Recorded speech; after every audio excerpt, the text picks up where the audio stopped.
Zelly winning game 1. Is that lethal? Is that lethal? Yarla is your first Parallel Prime champion, ladies and gentlemen.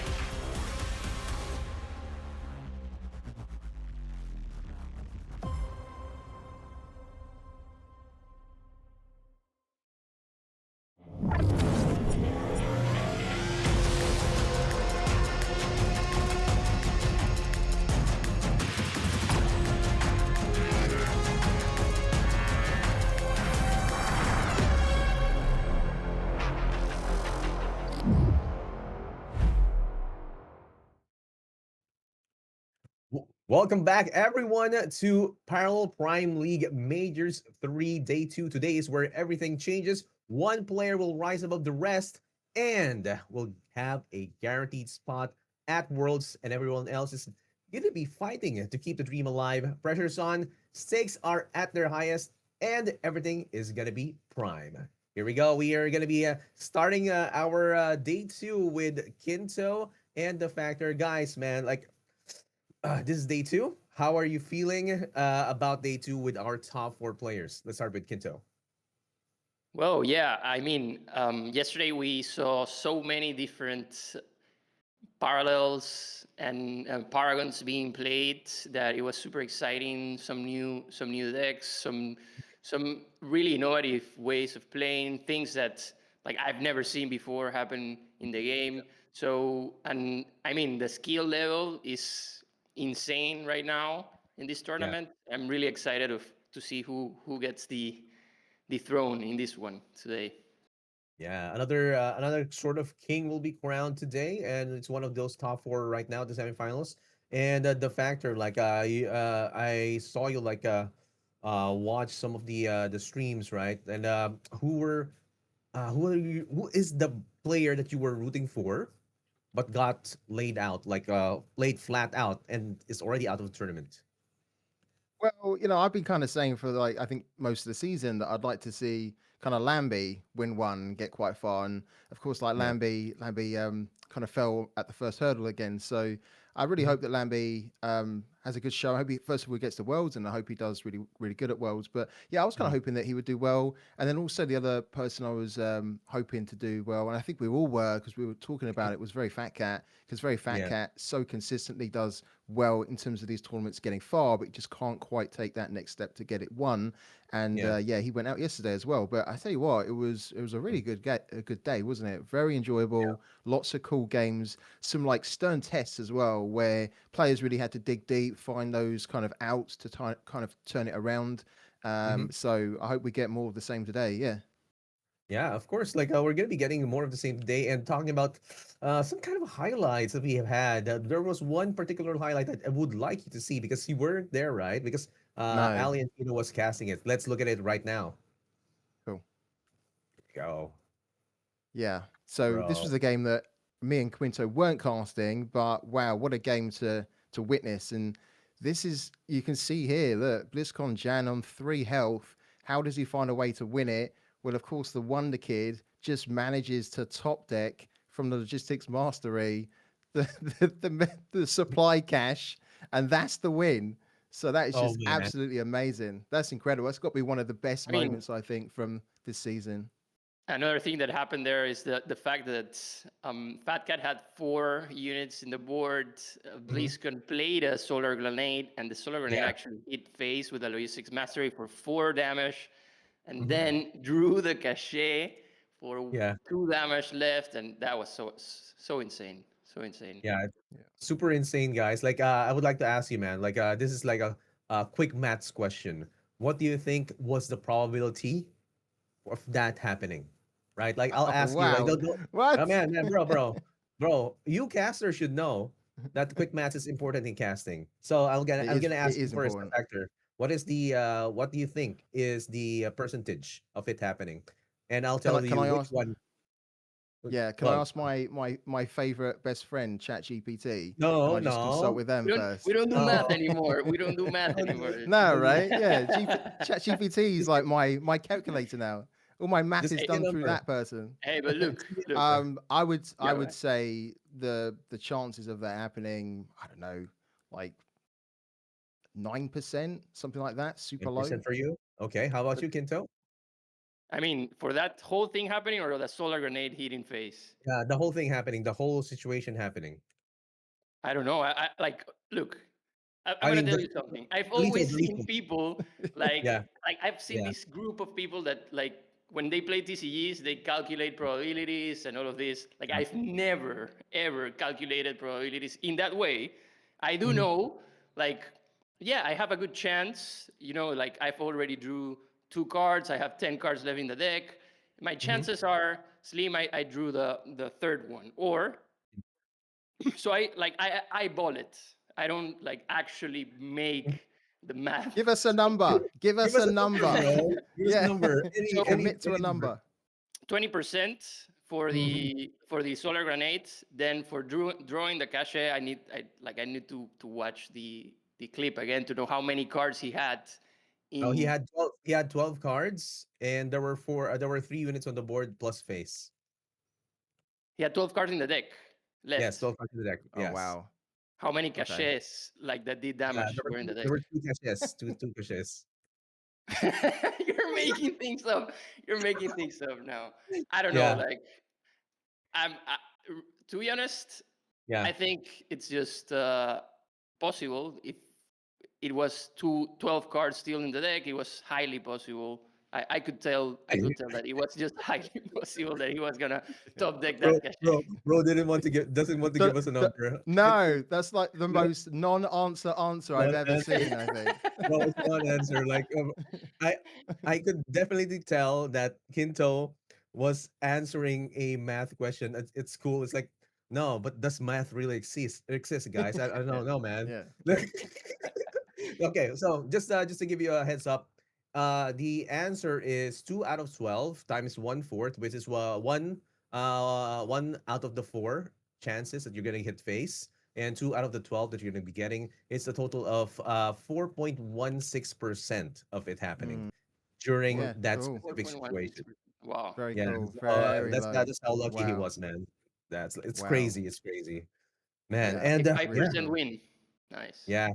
Yeah, man, it happens, and it's a good way to like have a kind of a surprise factor like in playing the game, which some people would not be able to compute, right? Like you would want the game to be as airtight as possible, as predictable as possible, and this kind of RNG is actually good. Anyway, so we have our top four, guys. Top four are gonna be right here as we look into the bracket as to what happened yesterday. And here we go. We have HyllusDiardi and Dieselnoi. That's gonna be one of the games, and it's gonna be MeatValue versus BlizzconJan. Now, it hasn't been an easy journey for each of these players. HyllusDiardi was able to defeat Jarla, the previous world champion, and also Viper, the probably one of the players with the most wins here in parallel. And also Dieselnoi was able to defeat um, Tsari class and Derpinox. There were basically new names in the game. And MeatValue was able to defeat Zeliaser and MC. BlizzconJan was able to defeat Lammy Series and Very Fat Cat, the two guys that the Factor was rooting for, as we mentioned a while ago. And guys, these are our top four right now. So, and with the top four, right? We've seen like some of these players. I have a one question for you guys. Like, or rather, Is it a maths question? Is it another like maths no, question? no, Because if it is, no math I'm question out. today. No more, no more. I think I already used up your maths credits for today, and Yeah. ChatGPT is probably listening already. So Yeah. anyway, so what's your favorite deck, right? From yesterday. Let's start with Kinto. Well, the Diesel Gafar deck, I really liked it. How he managed to win that match. Mhm, Um, remember he was using his relics for mhm. I think he lost one with Gafar and then won the next one. I'm Yeah. not quite sure exactly how it went, but Mhm, he managed to just control the board effectively, like set mhm, up the tempo, use his relics, these mhm, which were like he was only running one copy of each, mhm, and was keep on like he kept on like pacifying virulent spores. I believe he even used bombardment at one point. Yeah. Essentially, that deck was very complete, and could like just bamboozle his opponent essentially. Yeah, like before we go on to the deck of the factor, like the favorite deck of the factor, let's look at the deck that Kinto was looking or was mentioning. It's Dieselnoi Gafar. So guys, for those of you who haven't seen Dieselnoi Gafar, man, how is it different, Kinto? Like why is it kind of a standout for you? Well, I mean, the Paragon itself is different from other decks that we saw. We also saw Shoshana, but like the Terraformation engine and like enabled him to kept on drawing and summoning units. Mhm. He essentially also made good use of the Maya Mancer, the Tegra Glider, etc. vehicle. We didn't see him use Triumph of Earth in this one, and Mycotoxic Vapor was another key card in his win. We also saw him use Technophobic Warrior, if I'm not correct, if I'm not wrong. So I mean, Technophobic Warrior dealing 5 damage to face, just destroying his relic. It's a great advantage for a deck like Gafar because it gives Gafar the ability to, even if it's running out of steam, you Yeah. can do that like extra lethal, giving it a push that only Markolian has, for example, with Kathy or Yeah. with the burn decks essentially. So that Yeah. was really good to see in a Mhm. deck like Gafar. Yeah, I remember yesterday there was a game wherein Gafar the Vigilant wasn't able to be played Yeah. because of the of Gali, right? So like that kind of early push with a possible Technophobic Warrior would have been actually good, right? But I also like to play Technophobic Warrior in Universal Workshop. So guys, heads up for you guys who are gonna be facing a ladder. Watch out for that 5 damage because wow, you're gonna get the lethal. And how about you, the factor? Like, what's your favorite deck from the previous day? Yeah, well, I quite liked Diesel's. I know we're going to go back to Diesel again, but I quite liked Oh, Diesel's ADHQ deck because I was yes. kind of saying, I think it was like to Panda, and I was on Panda's stream when we were talking. I think it was a very Fat Cat was there, Yeah. BlizzconJan was there as well, and we were just all talking about different decks that people were cooking up. And I was saying that I really like ADHQ because I think with the changes that were made as part Mm-hmm. of the alpha rework, it's just a very solid package. It's one of those decks where you can pilot it quite easily because it's just very unit focused. You don't really Mm-hmm. need to think too much. Just throw units down, and then at the end of the turn, hopefully you've got enough vehicles still on the board, and you just choose like whatever upgrade, sorry, not upgrade, whatever buff is Mm-hmm. suitable versus like against your opponent. And I just thought it Mm-hmm. was really good. I mean, I think Diesel as well.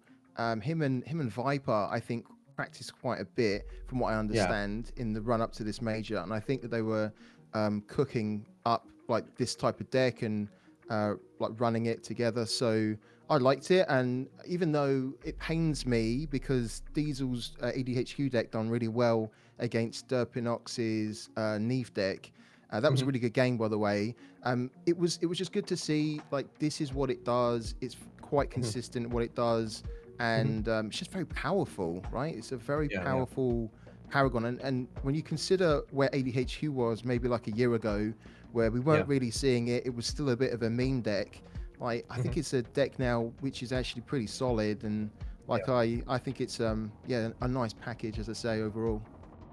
Yeah. Like it's it's one of those decks that it's a come up, especially in the competitive scene. And man, Mm, like there were perfect moments in the previous day that you get like two buffs of +2/+2, and then maybe at the end, of course, you would like to. I think it was Viper who played that. I'm not sure, but it was a good way to set up lethal with the Paragon, right? You yeah. don't necessarily have like a that kind of benefit in some of the Paragons. Maybe Neve, but this one, Mm, maybe John, which is usually banned.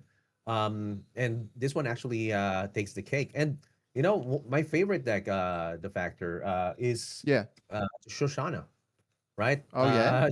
Okay. During the previous day, like because like it's kind of weird that we saw Shoshana being played during the tournament, and it came from the meat itself, right? So Shoshana with is a combo deck on its face, man. Like you can see data breaches already here, which is also discounted. Smuggled supplies can also use. So basically, what you have to do is if you don't want them to get stolen, you can actually put them in your bank, or if you're not worried about it getting stolen, you can set it up with multiple units on the board.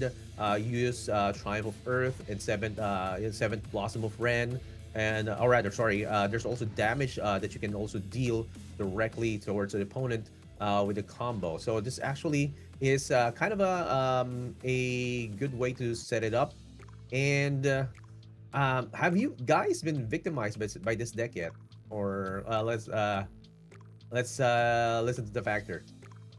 No, not really, to be honest with you, because I haven't really run into many Shoshana decks on the ladder actually. And Mhm. I was again talking to the guys in Panda stream, and we were sort of talking that like so many paragons and parallels are so Mhm. viable, and I think we were kind of saying that like probably the ones that you don't see very often on the ladder now are kind of like the Shoshanas. Mhm. Of course, Brand you don't see very often as well. So I haven't personally, but I really like that deck. I like that you chose that because it's like Yeah. a very interesting deck and it's a clever deck, right? It's a nice, smart Mhm. deck. And when it all comes off together, it's probably one of those decks that makes you really feel quite Mhm. fulfilled. Like Yeah. because you're going through all the TCG smart motions, right, of these clever Uh, plays and trying to get everything set up. So I, I mhm. I like it. I think it's a cool deck. I hope that we run into more Mm. Shosh actually in the future because I think it's a cool Paragon. Yep. Yeah, thank you for that insight right there. Like, how about you, Kinto? What do you think of combo decks like that? I love them. I love them. Like I've heard people talking about OTK Mm. decks and Yeah. sort of that they don't like them, but I think there's a complexity to it. Always Mhm. being able to play around it Mhm. pushes you to the edge of like really min maxing what you're gonna do. Yeah. Really be aware of like if there's a combo setup. For example, versus CPUs, many players tend to play Mayamancer early, Yeah. for example, to prevent the early Leviatkins, um, and sort of that. So it creates a complexity that it's just fundamentally better in that sense than Yeah. just tempo-oriented staples or the Yeah. staleness, I would say. Yeah. Yeah, definitely, man. Like, and well, I'm just gonna make like a bold prediction here. Watch out for data breach, smuggled supplies, right? Okay. That's gonna be mostly used in the future, right? Data breach, smuggled supplies. You're not gonna be worrying anymore about your getting treacherous scheming or whatnot. And also one more second chance, bro, Yeah. bro. Yeah. Yeah, second chance is so good right now. That I don't know if when that yeah, when that card kind of comes back, yeah, that's going to be interesting to see people go back to it again and try and yes, because there was some salute. really like really Yeah, creative, deck building coming out of that.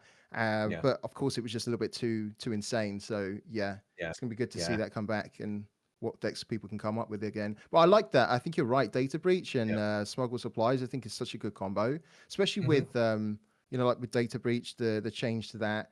Yeah. I don't think it was in the alpha rework, was it? I think it was. Mhm. Was it before? It might have been just a little bit before the alpha rework. It got changed down, didn't it, in terms Yeah, of cost? Very yeah. cool card. I think it was during the alpha rework they Or put was it it? down from 2 to 1, so that's why That's it's right. Okay. actually it's so good. Like one more Yeah. question, before we go on and move on to the first match. Can you guess which two of these players are actually secured in their world spot already, even though they don't win because of their placements in the leaderboard? Who are we talking about Let's here? start. Hyllus and Diesel. Mm, no. What two players are we talking about? On the top four. Yeah, on the top four. Okay. Okay. Yeah. Can we guess So who? yeah, you Okay. guess one. You get to get one guess for you, the factor. BlizzconJan. Let's- BlizzconJan. Okay. How Yeah. about you, Kinto? Um, Mid value.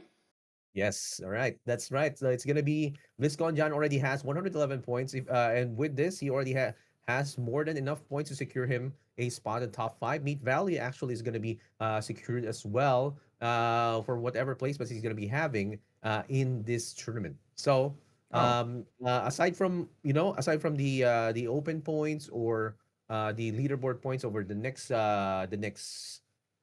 season or the upcoming season, which is February, which you can still get some points.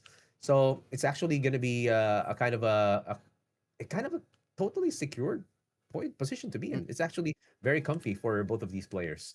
So interesting. man, top four, and they already secured. They're just fighting for more share of the pot. So yeah, Yeah. okay. Okay. Interesting. Yeah. Good to know. So that's it, guys. That's it for our pre-show today. We'd like to say goodbye for now to Kinto and the Factor, and let's look again at the brackets.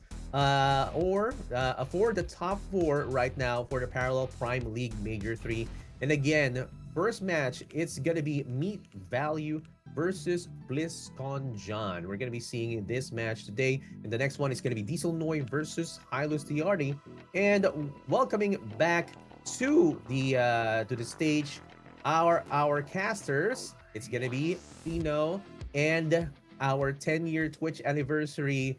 How do you say the celebrant, Aw. Ali Straza. Guys, wait, before we start, Ali, like from the team and from the casters here, like congratulations on your 10-year Aw. anniversary. It's so good. Like we all know you. We all know you from been watching you from streaming CCGs. So good, and man, that's a milestone itself. Thank you. I didn't expect you to say that. That's very, very sweet. Well, I'm happy to celebrate it with definitely one of big parts of my TCG career with Parallel casting the major. So it's a good day, and I'm excited to get started. Yes, it's a good day indeed, guys. And Fino, man, we're excited to hear your expert analysis later with these two players. But looking at the decks that they have right now, who do you think has the advantage, or in terms of deck building between the two? I think I really like MeatValue's lineup. Hmm. I would say, I mean, I think they're both pretty similar. Hmm. I think it's just that BlizzconJan has the Neve, and Hmm. I think he has the Nehemiah, right? I Yeah, think, yeah. yeah, I think Oh, MeatValue has the Nehemiah wait, instead. Meat Value has Shoshana. Shoshana. Shoshana, sorry, Yeah, Shoshana, yeah, right? yeah, yeah, yeah. Um, Yeah, I mean, pretty similar lineups. I think that's the only difference. I like the Shoshana quite a bit. I kind of Hmm. wonder to see. I'm curious to see how the Neve does against Meat Value's lineup. I don't think he's queued into many Neves. I know first round he played Zelly, who didn't have Neve, Yeah. and then I don't think we did. We watch his mats afterwards. I think Against I think we did. MC, no, I don't No, think no, no, so. no, no, no, no, no, no. Yeah. Yeah, Yes. Yeah. so I think he hasn't queued into a Nehemiah lineup yet, which is Yeah. interesting, a Neve lineup.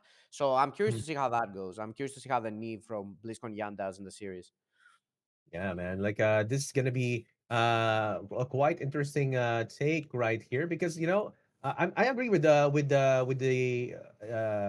comment right there of Fino. Like Meat Valley's decks are really more interesting. It's kind of a reactive as well, and seems to be a kind of advantage, so to speak. But let's see how they're gonna be playing it because luck is on the side of BlizzCon John since yesterday. So, but man, it's plus skills. So luck plus skills is actually really, really a dangerous combination to have. And let's go with the first deck. It's gonna be Meat Valley's decks right now. Let's go. Here we go. It is gonna be the Qatari deck, and let's listen to Fino to break this down. All right, yeah. So this is the 8 palm of Gali CP deck. It made a comeback on this on the second part of the major. On the first part of the major, we saw mostly the 6 palm of Gali, but now players have opted to go for the reveal package again. I like this deck quite a lot. I think it's very good, especially I think it's like a great pick for this meta specifically. I think it does way better against the Shroud decks. It's still really good against all the Earthens, and in the mirror, it's great. You have the Mia sponsors, you have the Leviathan Queens to get the card draw. Data Breach is also like a buffed card together with Recon, and I think those just add a lot of really great tools for card draw and for enabling your Gali. So yeah, like really solid deck. I really think this is like one of the strongest decks outside of the Yan, which is kind of like an autoban, I would say. So yeah, I mean, I'm expecting this deck to get a win. Very solid deck. Very good list as well. Yeah, it's definitely a solid win already. Aside from the deck that Jan is gonna be brought, so that's why it's usually banned. So I mean, the Jan is usually banned, and this gets a win. So basically, Yeah. a very very good deck to bring to this tournament. Let's look at the next deck from MeatValue. Okay, Shoshana is here. Let's listen to Ali to break this down. Yeah, so Shoshana getting a lot of talk on the cast today. So this is one of the combo decks. Gonna finish it off with the Triumph of Earth, and we saw yesterday, and Fino mentioned this, that you don't really need like too many units to wind up getting some crazy damage with the Triumph, and it's got some like really cool synergy with some of the changes, like revitalizing growth. Now has way more options. You know, in addition to the heal, you can also buff the units or draw a card. So it's just really solid. And then the rest of the deck is, little things, tech cards, cleanse the earth, virulent spores, bombardment, things to help you survive, to getting to those kind of like Triumph of Earth turns. And then smuggled supplies is also really cool in the deck. It's got reworked a little bit to now have withdraw. So you'll, get some extra value out of that from cards that you've banked and revealed with data breach, that type of thing. And then, yeah, just cycling through the deck with Squad Trader, Rummaging Researcher, that type of stuff, all trying to push some big damage in the end with the Triumph. Yep, combo decks are in this tournament, and Shoshana is definitely gonna heal to kill. And the next one is gonna be, let's see, from MeatValue, and let's see this next deck. It's gonna be the Kathy deck. What do you think about this deck, Pino? Yeah, this is kind of like the Cathy deck that kind of made a comeback to the meta with the relic being gone. People opted to go for this like more minion heavy version of the deck with the 2 drops now being guaranteed from Cathy's Rallying Cry, getting a 2 cost and a 1 guaranteed. We see MeatValue and Zelly are one of the few people that chose to not go for the Black Market Sentry and went with the Alvaro instead, which I think it's pretty good, especially for this meta. It does pretty good against the CP. It does pretty good against the Neve that we're seeing. So I think it's a very good choice. Maybe not as good in the mirror because the Black Market Sentry is a lot of stats in the mirror, but still very solid list. Solar Grenade, another card that's been really good. People have been opting to play it, not only to bank, but also to use quite often. So really good. The Bloodhound Transport is great card for all the like early mirror matches and all of the games that you kind of need the early body on turn 1. But it also works really great with Armored Division Commander, so you can basically bank the transport and always use it for free later on to get a card. So that's another really great combo of the deck. Yeah, the Miasmancers, pretty good. The Muriel, the Saboteurs, all the classic like tech cards. Very solid list. Expecting it to do really good in this matchup, especially against the Neve.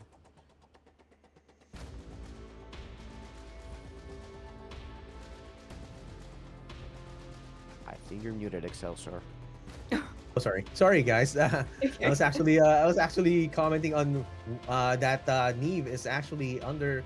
How do you say this? Not favored in that kind of matchup. So yeah, definitely want to see that match between Kathy and Neve. And let's look at the next right now of BlizzconJan. Wonder Kid is right here, and he's also bringing a Kathy deck. How is this different from the deck of MeatValue, Ali? Yeah, so looks like Jan's got 3 Scimitar Captains, which MeatValue did not, as well as Logistics Mastery, right? That's probably one of the biggest differences here. And because of that, he's got a little bit more burn, I think. He's got Catherine's Expertise, which MeatValue did not have. Only 2 Solar Grenades instead of 3, so that's interesting. Let's see, what else does he have here? He's got a Solitary Confinement as a tech card. And I thought it was interesting that he doesn't have Cyrene. Like, we often see Cyrene, and decided to not have her in there, which is interesting. Let's see. I mean, MeatValue had an unseen commando. We don't see one of those in there, as well as 3 interrogators, and we're not seeing that here. We see 3 black market sentries, which I believe MeatValue did not have. Yeah. So honestly, there's a decent amount of differences. I Yeah. think that might be the biggest ones thus far. But yeah, it's interesting. He's got the logistics mastery in there, but not like too many burn cards. He's got the expertise and the double orbital strike, but beyond that, it's not a crazy amount. But sometimes you can still get there, even with like gunslingers and stuff like that. So it still stacks. But yeah, but Kathy's obviously doing super well right now, but there's definitely some key differences in these 2 lists. Yep, definitely. There's like it's a very different deck from BlizzconJan compared to MeatValues, and I'm really happy to see that there's 2 different versions that have gone this far from a Kathy deck. So, yep, where is Lemieux? He's nowhere to be seen. Is Kathy back on the tournaments? And let's look at BlizzconJan's next deck. And we are looking at another Kakari deck. How is this different from the previous one, Pino? This one has the 1/6 palm of Gali, which I think is pretty cool. It just allows you to like kind of like randomly play one, and then if it sticks, you have the surges, you have the Romus to kind of like kill your opponent. I mean, I'd say it's pretty similar. It has the 2 genetic corrections instead of the 1 that MeatValue has. And yeah, other than that, I think they're pretty similar. Also, 2 swelling tides. Not as much bank reveal with only 1 recon here. I think MeatValue had 2. But yeah, I mean, pretty similar. I'd say almost identical. I think he has 3 Mia sponsors, and MeatValue might have 2 of them. So that I think that might be one of the few differences here. And the Cytokinesis, which I actually think is a pretty cool card, especially in the mirror, because you have some time. You can get all your Mia sponsors if you choose. You can get all your Leviathan Queens if you're low on cards. You can get all your Galleys if you already have revealed a bunch of the banks. So I think that card is really good for the mirror. Yeah, I mean, pretty similar lists. I think they're equal in power. Maybe I like BlizzconJan list a little bit more because I think it covers more than what MeatValues does. But yeah, pretty similar. Yeah, this is a good addition with the 6 pound golly, like a kind of a contingency from BlizzconJan's side. So yeah, let's look at the next deck from BlizzconJan. It's gonna be the last one, and here we go. We have the Neve deck. Ali, Shroud and Proud. Let's go. Shroud and Proud. Yes, I think that this has been my favorite Neve deck that we've seen so far because it balances, at least in my opinion, some early pressure with like double a black market sentry as well as double agent, but then it also has some nice like value cards. Like we saw, I think it was Fat Cat that didn't include Adira yesterday, so I like seeing Adira. Same thing with like a Triumph of the Lost. What else do we have in here? I mean, Solace, that type of stuff. So there's some like higher value stuff as well as early pressure. And then, one Miasmancer, we've seen that, be very useful. Saboteur, so there's some tech cards in there. And Bombardment for some AoE. And then, let's see, what else do we have here? Oh, and of course, the Cyberdeck console. In the last match that Fino and I casted yesterday, that was just absolutely insane and so useful so much of the time. So I feel like this is like a really well-rounded Neve deck, and I would really like to see this go up against the Shoshana. I hope we get to see that matchup because I'd be curious to see how that pans out. But yeah, love this Neve from BlizzconJan. Yeah, that would be a good matchup, right, Ali? Like countering like the Ren. Maybe does he have it? Does he not? Well, that's gonna be one thing that we are gonna be expecting, or of course waiting to see. So the bans are in. Let's look at the bans right now between the two, and to no surprise, it is definitely Jan. What? I'm so surprised. Man. I was so surprised too, man. By the way, it's like, worth noting that MeatValue's Jan did not get banned on the last round, and oh really? 3-0. I don't know about not banning Jan. Oh man, if you don't ban Jan against MeatValue, you're basically asking for a straight up 2-0 already, right? Anyone, I think. yeah. Anyway, so man, we starting the match right now with MeatValue and BlizzconJan. These two are wow, heavy hitters in the parallel competitive lore scene, competitive scene lore, and um, from track record, right? We're gonna be taking this on data from your previous casts. Which one do you think has more composure in playing the game? What do you think? Let's start with Dali. Um, Gosh, more composure. I think I'm gonna go with meat value. I think that BlizzconJan's like, I don't think he's like the most emotional player that we've Yeah. seen, but I think I've seen him unravel a little bit more maybe than meat value. I think that's my take there. Like, and a different question for Fino. Like, oh wait, we're gonna be starting, so we're gonna be pinning No that question. question for Let's later. get in. Okay, we're gonna be starting the first match of the semifinals of the Parallel Prime League Major 3 Meat Value versus BlizzCon. John, Ali, and Fino, take it away. Actually, All now that I right. say that, I feel like we have seen many clips of BlizzconJan like getting Yeah. so excited, or so maybe I retract He's that also statement. He is, young, like yeah, he's Big pretty, Value is more experienced, I think, more chill, more relaxed in this type of situations. But we'll yeah, see. It could be anyone's game. yeah. In terms of looking stoic, I'm not sure. Okay. Well, let's see. What do we have here? We've got a Scipius versus Catherine, and Catherine is getting to go first, so good for Kathy. Yeah, this is actually pretty good hand, I'd say, for the Cathy here. You can just kind of curve out if you get another one next turn, really good. If not, you still have like the Harf, which is actually very annoying for the CP. There is the black market, which is kind of a way to deal with it. Oh, okay. I wonder if he actually goes for the double one here. Probably, I would Yeah. assume. I will say the Harf, stopping that Tioli or bombardment in the hand, pretty annoying. I mean, the black market fixer, as you Yeah. said, is a nice option, but if he's looking to get like an early sixth palm, or sorry, eighth palm out, the Harf might be irritating at some point. So we'll see if he decides to go Yeah. for double one or Harf here. Which do you like better? Yeah, it's kind of tough. I think I always want to go for the buff, like Yeah.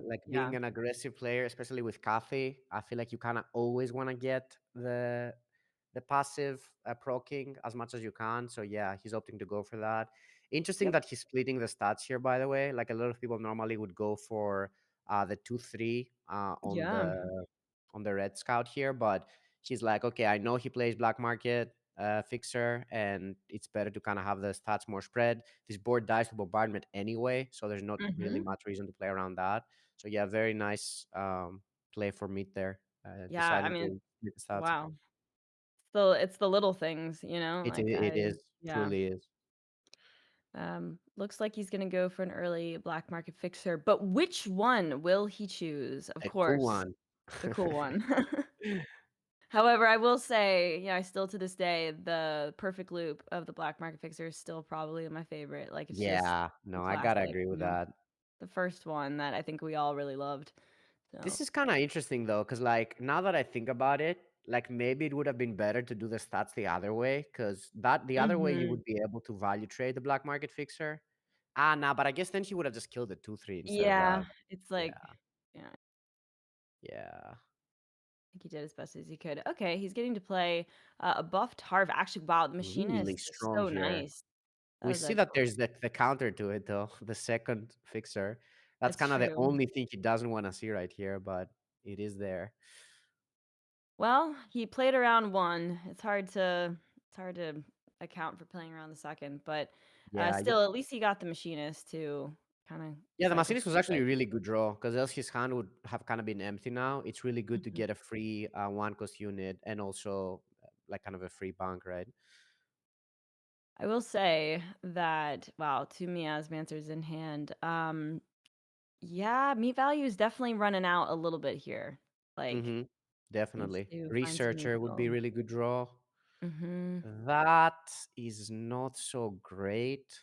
I assume we're gonna see the Cathy here, probably banking the Slinger, going with the Cathy.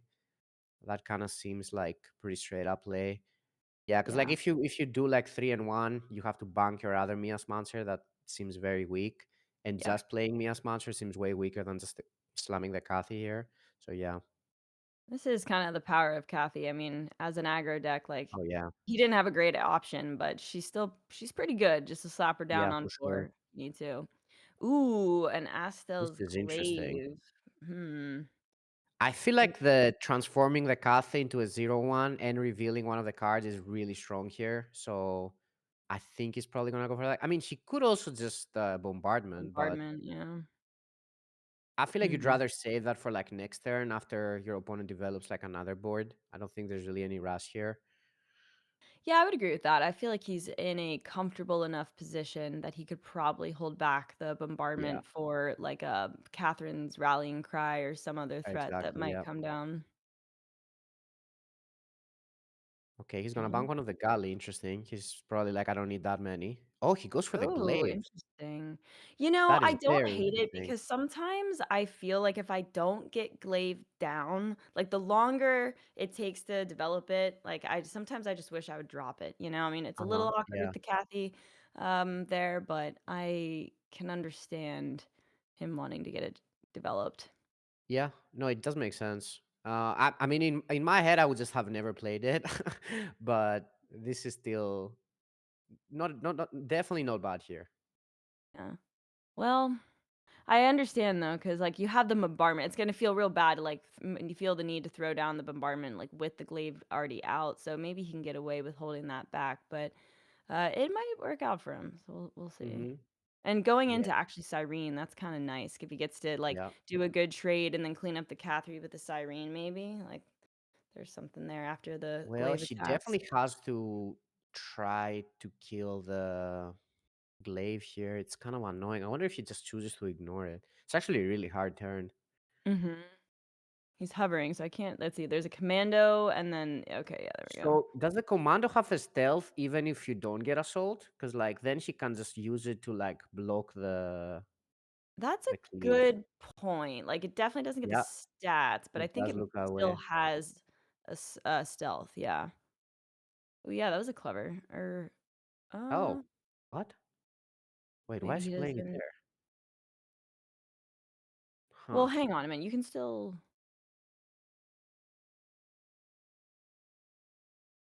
Yeah, I mean that's not Okay. I that. think that's like I one think. of the worst positions to play it. Yeah, I'm trying to like think it through here because he can now attack the researcher.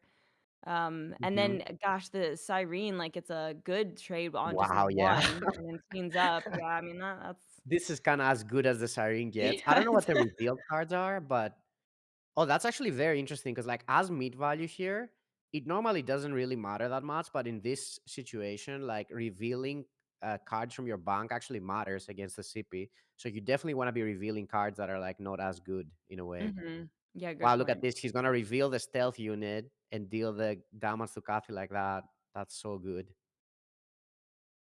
Wow. Really, really good play here. Yeah, nicely done. Trying to think of where he should have, or was the optimal placement to put it, but I mean, looking at MeatValue's hand, I mean, this is just like not it. There's no good Yeah, target for the Sabo. Miasmancer's pretty whatever right now. He's kind of bricked on like not finding like a Catherine's rallying cry yeah. or some other So like yeah. yeah, here's the thing about this matchup. Like, you definitely want to snowball early, and if the Mm. CP can just keep up with you, like the later the game goes, especially for the list that mid value is playing, that doesn't really have any burn, or the relic together with the scimitar captain to like at least balance it out later on, removing cards from the CP's hand. You Mhm. kind of just get like snowballed out of the game, which kind of looks like the case here. They're almost like really good. Yeah. Ah, wait, actually, no Mia's monster, so it's just a 5/5, but still pretty good. It's fine though. I mean, Yeah, he's yeah. Eh, there's not he's really much. And also, there's no Wong now in the Cathy, which is like another interesting thing. With the Wong being nerfed, was like a huge card for Cathy. Like, if you just had Wong on 5, like you were just chilling with Cathy. You could draw relics, you could draw the split spells, you could draw the effects. yeah. It really hurt Cathy in a big way. And you can see, like, it doesn't really go late game as easily as it used to. Mhm. And yeah, just the black market fixers like turn 3, turn 4 were just good enough. I mean, he kinda had it all, like, he had the 2 black market fixers in addition to a bombardment, and then that led him to like a Ramus and eighth palm, and even had the glaive. Like he really had a wonderful hand against the Kathy, and she just didn't have quite enough there. I mean, it's a great advantage going first, obviously, but if you don't find enough to capitalize it, or if your opponent has the answers, then it's just tough. So, Yeah, okay, game one was sort of a quick one there, and I'd say now, pretty favored for Sippy nowadays. It, yeah, it kind of used to not be like that, but with a new list playing the black market fixer and all of that stuff, it's definitely way more annoying. Oh, and the matchup we wanted to see. Here it yay, is. yeah, I'm really. I mean, it's like in theory, combo can kind of be difficult for slower Shroud decks, but I feel like this Neve is a list that's got pressure, and then the cyber deck console could just, Yeah. be an issue. So I'm really, I don't know how this is gonna go down. Yeah, Like the I'm thing leaning towards here the is, Neve, but yeah, I feel like you can just bank all your combo pieces though. That's kind of like the true, yeah, true. the thing that I feel like will be kind of important here. The fact that you can just bank all the combo pieces and then just like activate them later on with I cannot remember the name of that card. Do you remember the name? Smuggled supplies, yeah. Smuggle supplies, right?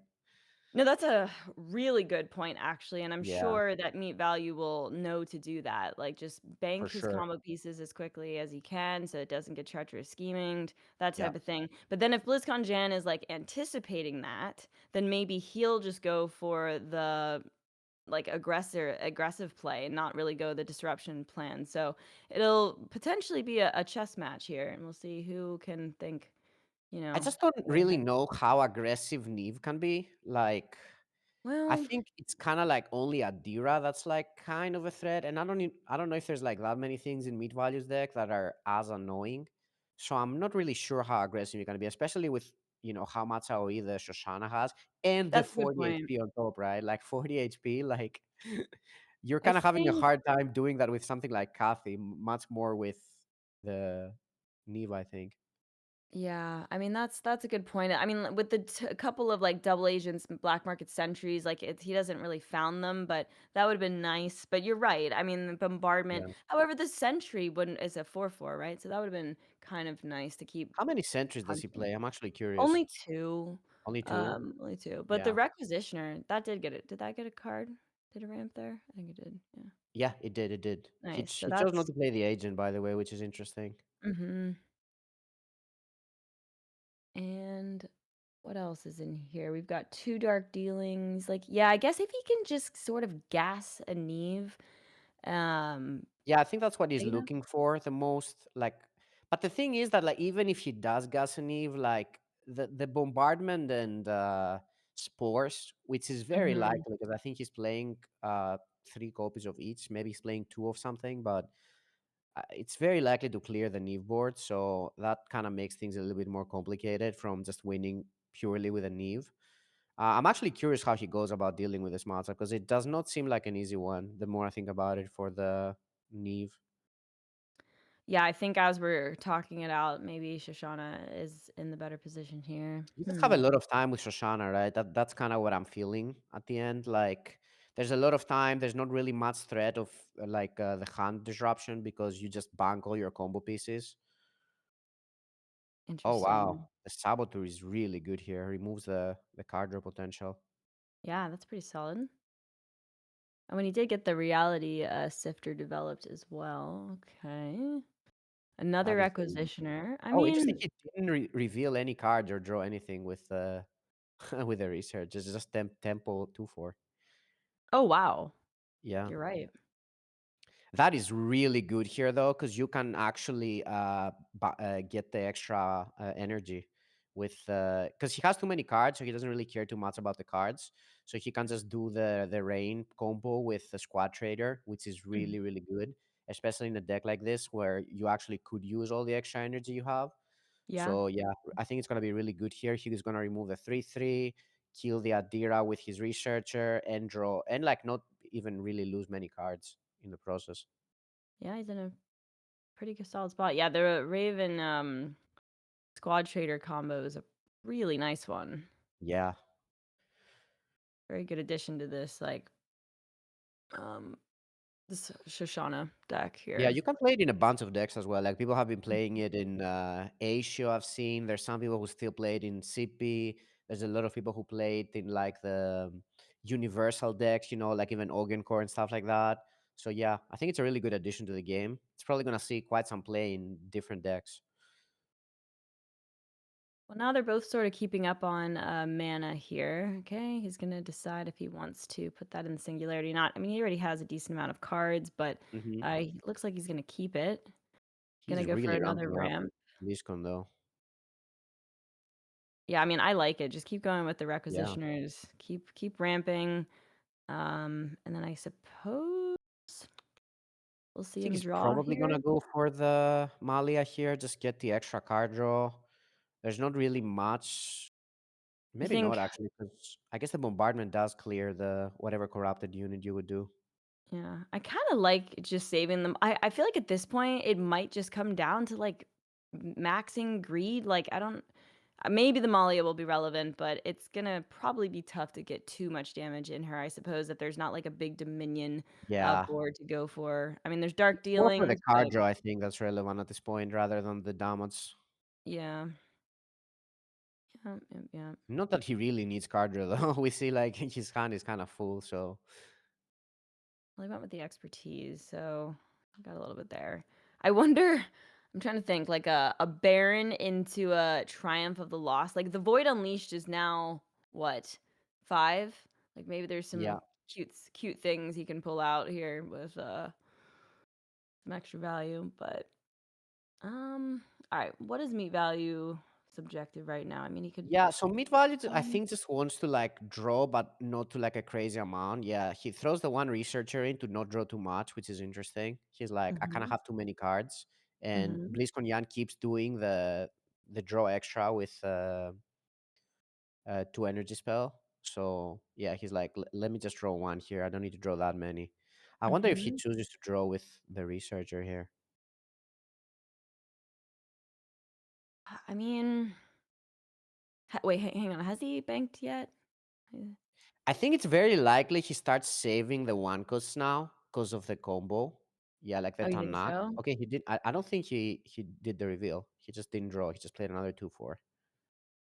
Because I'd be wanting to like just bank my combo pieces to like we haven't seen a treacherous scheming yet, but it's probably going to come down at some point here. But that's a really interesting point. Like he does need some Yeah, units, yeah. for the triumph. So it Especially the seems cheaper smart. ones. So I think he's Yeah. just holding them on in purpose here.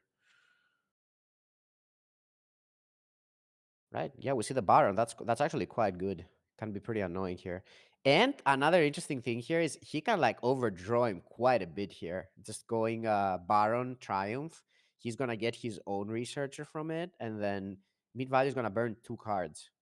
I love that play. I think, oh wow, he's not going to go for it.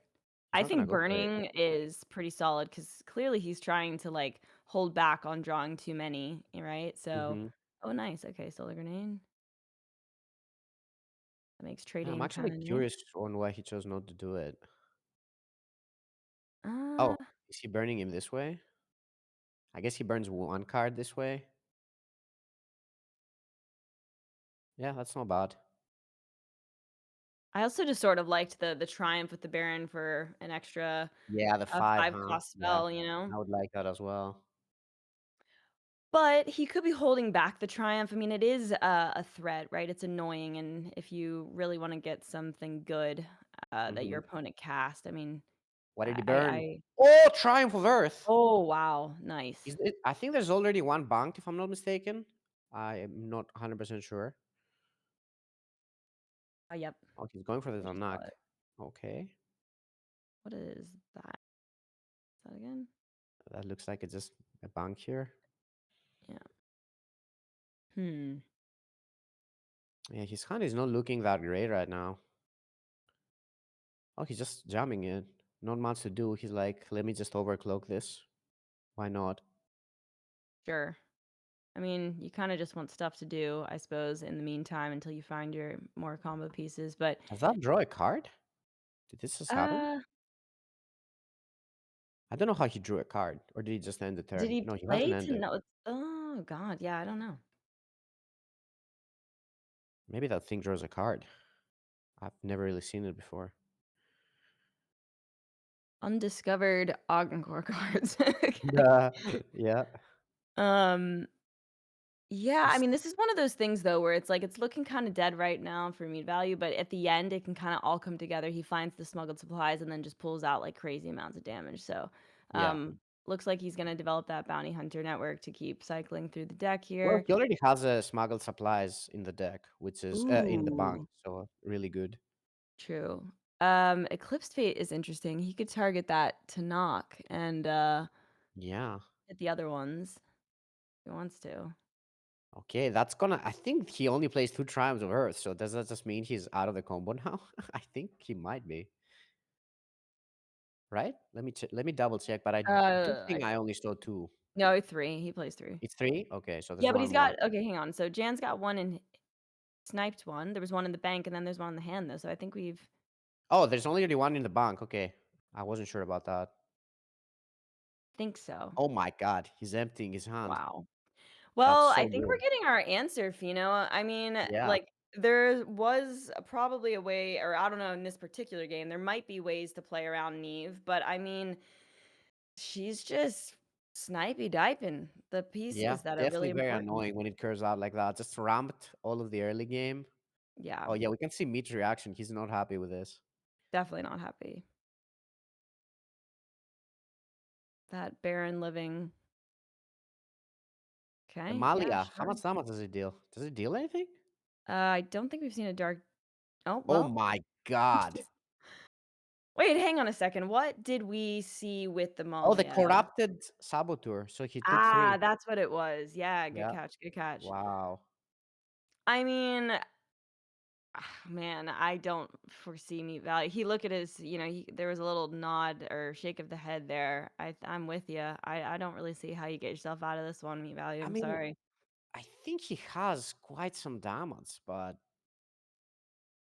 I think he just needs more units, maybe like more tip units. I'm not really sure how much total it is though, because like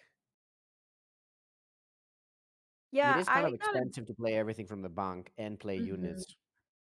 I gotta be honest. I was wondering if you needed more units or like maybe a summon, like a token summon type of situation to Hmm. make the combo more consistent. But Yeah. it's got like to knock, the researchers, Raven, Squad Trader, Gafar. But beyond that, there's not a ton of targets to get it going. But we saw that you didn't really need too many. But I Yeah. do wonder if you get Hmm. into a situation like this, you really need to fill like something else in the deck.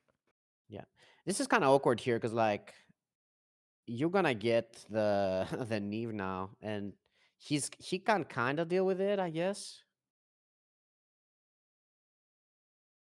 but maybe not. Oh, oh my god, the treacherous scheming again is so good here.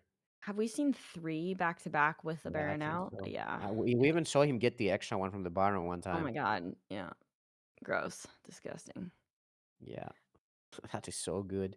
Yeah, I think that getting the Tanak here is pretty good. Just remove the unit.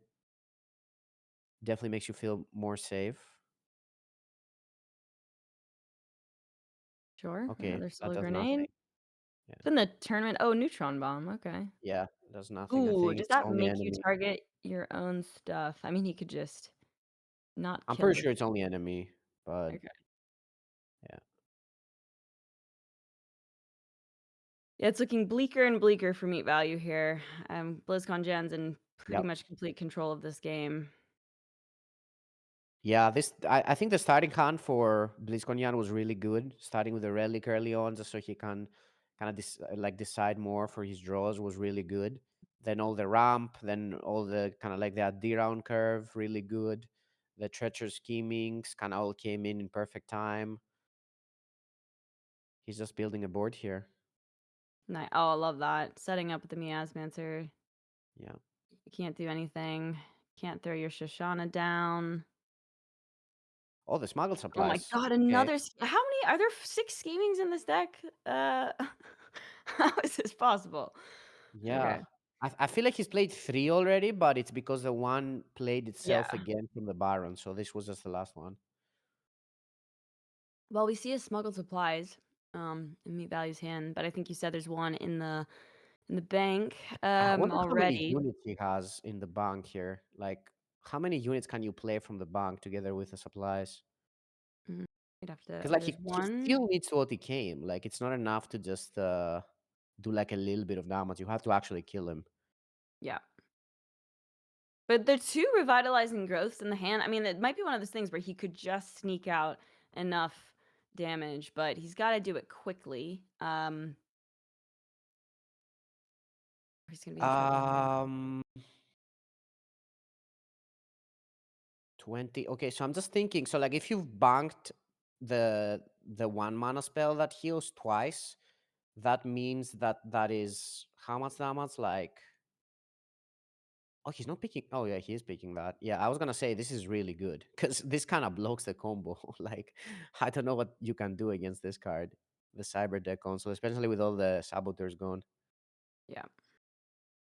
Is this even potentially lethal here? Well, let's count 6, 14, Oh, that doesn't do anything. 6. Okay, I'm counting 20. Is there an extra 2? 6. It's 6, 7, 8, 9. No, I 14 don't on think the so. board. Yeah, it's 20. 6 from the Neve. So, um, there might be a way to find 2 damage somewhere else. Oh. Oh my god, so much value here. It's kind of like even gonna play another 4. The Baron has gotten crazy value this game. Oh, Oh, there that we might go. just be enough. I think that has to be enough. There we go. Oh, the Yeah, that BM, does when you it. use someone's, like, combo piece against them, and it's like, it's just Classic Neve fashion. yeah. Well, I think mid value was pretty close though, because like it depends how many of the 1 mana spells he had in the bank. Because like you actually don't need that many units, right? You can just play 1 unit, do the the Triumph. triumph, right? Do the Yeah. triumph, and then if you have 2 of the 1 cost spells that heal for 10, that's already 22 damage, right? And then Yeah. 2 revitalizing growths, that's enough, right? You're probably right. He might not have been far off at all. He just, like, couldn't quite. I wonder if he could have done it the next turn, because there was a smuggled supplies in the hand. Couple of cheap units, like, there was one to knock. Like, it's possible. But, Yeah. man, that Neve was just so annoying. I mean, we saw, like I said, Baron was on the board. We saw 3 treacherous schemings get cast, and then extra ones from the Baron. Might have been even more than that, honestly. It was Yeah. rough, but we wanted to So see that matchup, so that was, it was a good one to yeah. see. So wait, the Triumph of Earth, does it give you 1 energy when you play it? I think so, right? I think it does, actually. Hold on, let me Yeah. put it up for So I'm curious, was that not enough there? sure. I guess not, since you didn't do it, because like you could do the rain for 2, then play the smuggled supplies for 1, that's 3, then play the Triumph for 5, and then you let's say 4, because you get an extra mana, right? So he would have 2 more mana left. That's enough to play the 2 1 mana heal 10s from the bank. So he must have not have had them both in the bank.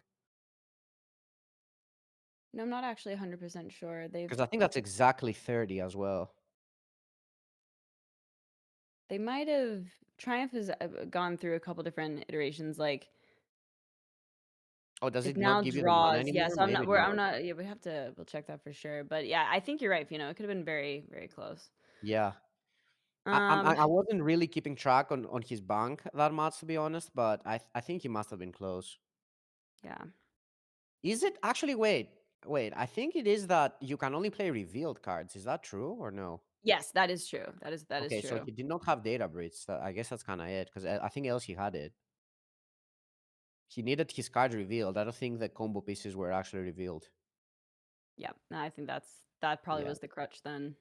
Yeah, I haven't really played much with this combo, so I don't really exactly know how the deck works. It's just that people have done it against me quite a bit, so I Yeah, kind of yeah. have an idea.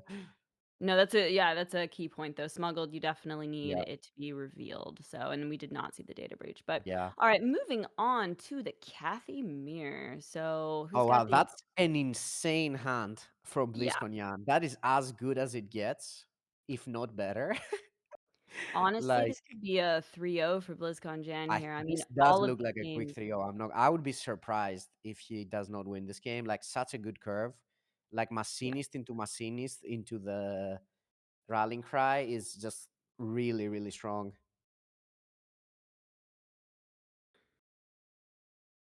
Yeah, let's see. Let me check MeatValue's deck real quick. I mean, he's got. Hold on a second. I'm trying to think if he's got like a bombardment or something. I know Kathy wouldn't have play that. Yeah, this is gonna be rough, I think, for Oh him. my god, he went for this play in order to be able to kill the red scout, but he has the other Machinist, so that gets out of range. Oh my god. I mean, he can still kill it, I guess, but damn, that is crazy. Crazy To be hand fair, from MeatValue's hand BlizzconJan. is also like pretty reasonable. It's just first Yeah, mover there's just no advantage. Machinist. So like no Machinist going second against your opponent having double of that going first. There's Yes. nothing worse than seeing double Machinist going like with Kathy going first, because like the only problem you have is that you kind of run out of cards and you don't really have really good options to bank or like play double one cost units. But the Machinist just like solves all the problems going first. Yep. Wow. Well, let's see. We'll probably, of course, see a Actually, he double. can't even kill the scouts. He's just completely out of range. I wonder why he did that play. Yeah. She could have just made a 1-2, but I guess she would have to trade it into the Machinist, so that's not really that great. I guess he's gonna save the Bloodhound. Yeah, just playing as much stats as he can now. That's kind of the only thing he can do at this point. I think there's also no Sondrion in MeatValue's list, Cindy. So All that's right. not even an option. Damn. Which I'm actually Yeah. quite surprised. There is that normal? Are people? I suppose at BlizzCon. Oh no! Oh no! I'm okay. Just kidding. No, there I'm is, I sorry. He think. does have it. He does have Yeah, it. he It does was. have it because I He's remember on the seeing school it. side. I was like, that's crazy. Yeah. Okay. I think it's the only like AoE he has together with Solar Bomb, Solar Yeah. Grenade. Okay. Okay, he chooses not to go for the um rallying cry here. Just 2 and 1, also pretty good. Mm-hmm. Nice little Okay, Mariana. man, okay, the solar grenade needs to hit something good here. Cyrene could do some work for him in a couple turns here, I mean, but yeah, no, actually, Shireen is really good, but I think another problem here is that MeatValue list does not have the black market sentry, so it only plays the Alvaro as like the biggest unit you can get from the rallying cry. Oh my god, it goes face. That's crazy. wow. Oh, that's just brutal. Yeah, and like the Alvaro is really not great here. Like this is definitely the type of matchup that you want the sentry. So this is literally going as good as it can go for BlizzconJan. It could not have gone any better. Like this is like peak. Well, we said yesterday, like, will his luck continue? I mean, he's Oh yeah, it's obviously such an continuing big incredible time. player, but it really helps if the luck is also on your Oh no, yeah, side. he's definitely playing really well. Like especially Yeah, today. Like yeah. yesterday, there were some mistakes. Today, I'd say it's very clean. Yes. Yeah, I don't want to discredit the skill because it's certainly Oh yeah, there, for but sure. man, sometimes you just get these insane openers and starts. Yeah, So, yeah. um, All right, all let's right. see. Yeah, there's quite a lot of pretty good trades here. Sabo pick up. I mean, Yeah. I mean, he could even go Kathy to be honest, but that's probably just actually get the. interesting. Do we like Kathy? It's not like there's a one for next turn to sort of combo with her. Like I almost like Nah, not I playing would I would monsters. still go this because he didn't trade first. Oh wow, another sentry. God, the sentry's so good with the rallying The cry. sentry's so good. Yeah, like it's just in the mirror. It's like kind of way too much stats. So Yeah. definitely like way better than the Alvaro in the spot. I also like this distribution of stats. I think we might anticipate a Kathy soon here, so putting something on the board she could trade into. Okay. Right. Okay, that's something at least to do. That's probably like one of the best things you could do here, to be honest. The the rallying cry, just kind of get as much stats as possible. You can even trade your Alvaro first. I wonder if he's ever gonna go for the VT here. That's also not crazy, but yeah, like with the change on the black market sentry, the fact that he can do the full damage phase now, it is getting scarier. Mhm. Yeah, do you like that change? I think so, yeah. I think it was pretty good actually. It just gives like some better options for the aggro decks. I mean, the aggro decks naturally can never really play the sentry easily because of the banking issue. Like you actually have to play a lot of units. So yeah, I do think it's actually fine because you are kind of risking and having to change how you build your deck. Oh my Oh my god, god. that might not be the We laughed at the worst, same time. but Yeah. I okay, this is actually mean, not a very good turn for BlizzconJan. What this, I guess the best he can do is his own Cathay, but that might just but be good still, enough. yeah, that's not bad. It's not the worst, you know? No, I like it. Just be aggressive. yeah, just do your own Cathay. Yeah. Face? No. Okay. Wow, an orbital Okay, pickup with the expertise in hand. I mean, that's he's getting I close. mean that is a pretty good like siren here though. So hold on. Yeah, I mean, you can clean up the Yeah, you can even make 4-2. it a 5, so you can kill like the sentry and the like both the sentries basically. Ooh. Actually, yeah, that's a great point. I mean, this is Yeah. looking a little dicey. Their health So where totals do are you want about the Cathay equal. to go? Maybe on the 2-1 even. I don't know. Okay. Okay, this is not over actually No, somehow, it's even not. though It's not. You're absolutely right. okay, okay, hold on. There's no way to deal the one on the Cindy. Like, and having to do the Catherine is really bad on that, but he has to. So I guess it's just gonna be that and Muriel and kind of Muriel, pray. yeah. But this is not looking good. He's also getting low. The meat value has the follow up in the. Okay, I think that was good. Yeah, I mean, he's got the commander if he wants to. Yeah. Hmm. God, Well, that BlizzconJan hand is kind of empty now. Like both of their hands are kind of empty, but at least MeatValue has a commander, which is pretty good to play here. It's 5/5. I thought, yeah, for sure, BlizzconJan was in a great spot, but really that like Yeah. last turn just completely like Oh this my is God, he even has that. That's big. wow. That is big. He draws a card, makes a 1/2 here. Okay, I honestly That is think that I mean, huge. you could see it on Jan's face. I think he winced. Like that's Wow. oh my god, and then if rallying cry. Oh, interesting. That's Okay. not bad actually. That's Yep. probably one of the best draws he could have here. Yep. Yeah, just Agreed. do that. I assume he's gonna send everything face. Maybe he just kill the 1/2 here just to be safe. Yeah, sure. All right. I mean, this is like even good for meat value, I would say now. Wow, how did this happen? It was Was this just just a that siren? It was one. just a siren, I think. It was the Cyrene, yeah. I mean, and being able to buff it too, like, it just worked out so Wow. well, and then, I mean, the commander with the draw, because now he's got a rallying cry and a researcher in the hand, like, Yeah. I'm almost certain that I I mean, don't meat even value know if there's anything in the rallying cry. There might be just like one more two, or is there? No, there might be two. Because he also drew the harf. mhm. Oh, there's definitely the stealth unit, right? So I think you can get that. Yeah, the commando, mhm. Yeah. Oh my Okay, god, yeah. another So I think there's machinist one too. Alvaro, one Commando left. I don't think the machinist is getting it. Is the machinist getting something? I mean, he has. I don't think I've seen many scouts. It is. Oh my Yep. god. Wow.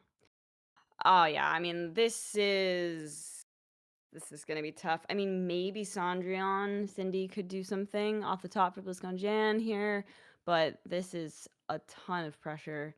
And then he's got follow-up too with, like, Oh my another god, that draws. I researcher. forgot about the command. Yeah. Oh Yeah. damn. Yeah. If you play the vehicle, you draw a card now. That's really good. Mhm. It was that and the Cyrene that really just, like, Yeah. shifted. And also the fact that Jan didn't have, like, a great he just sort of bricked that one turn on the Yeah. follow-up. Yeah. For sure.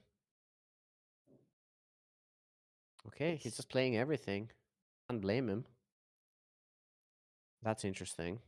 He just doesn't want to get VT'd on his 1-3s. That is not a good draw. That might just be game. Not. I Wow. think that's game.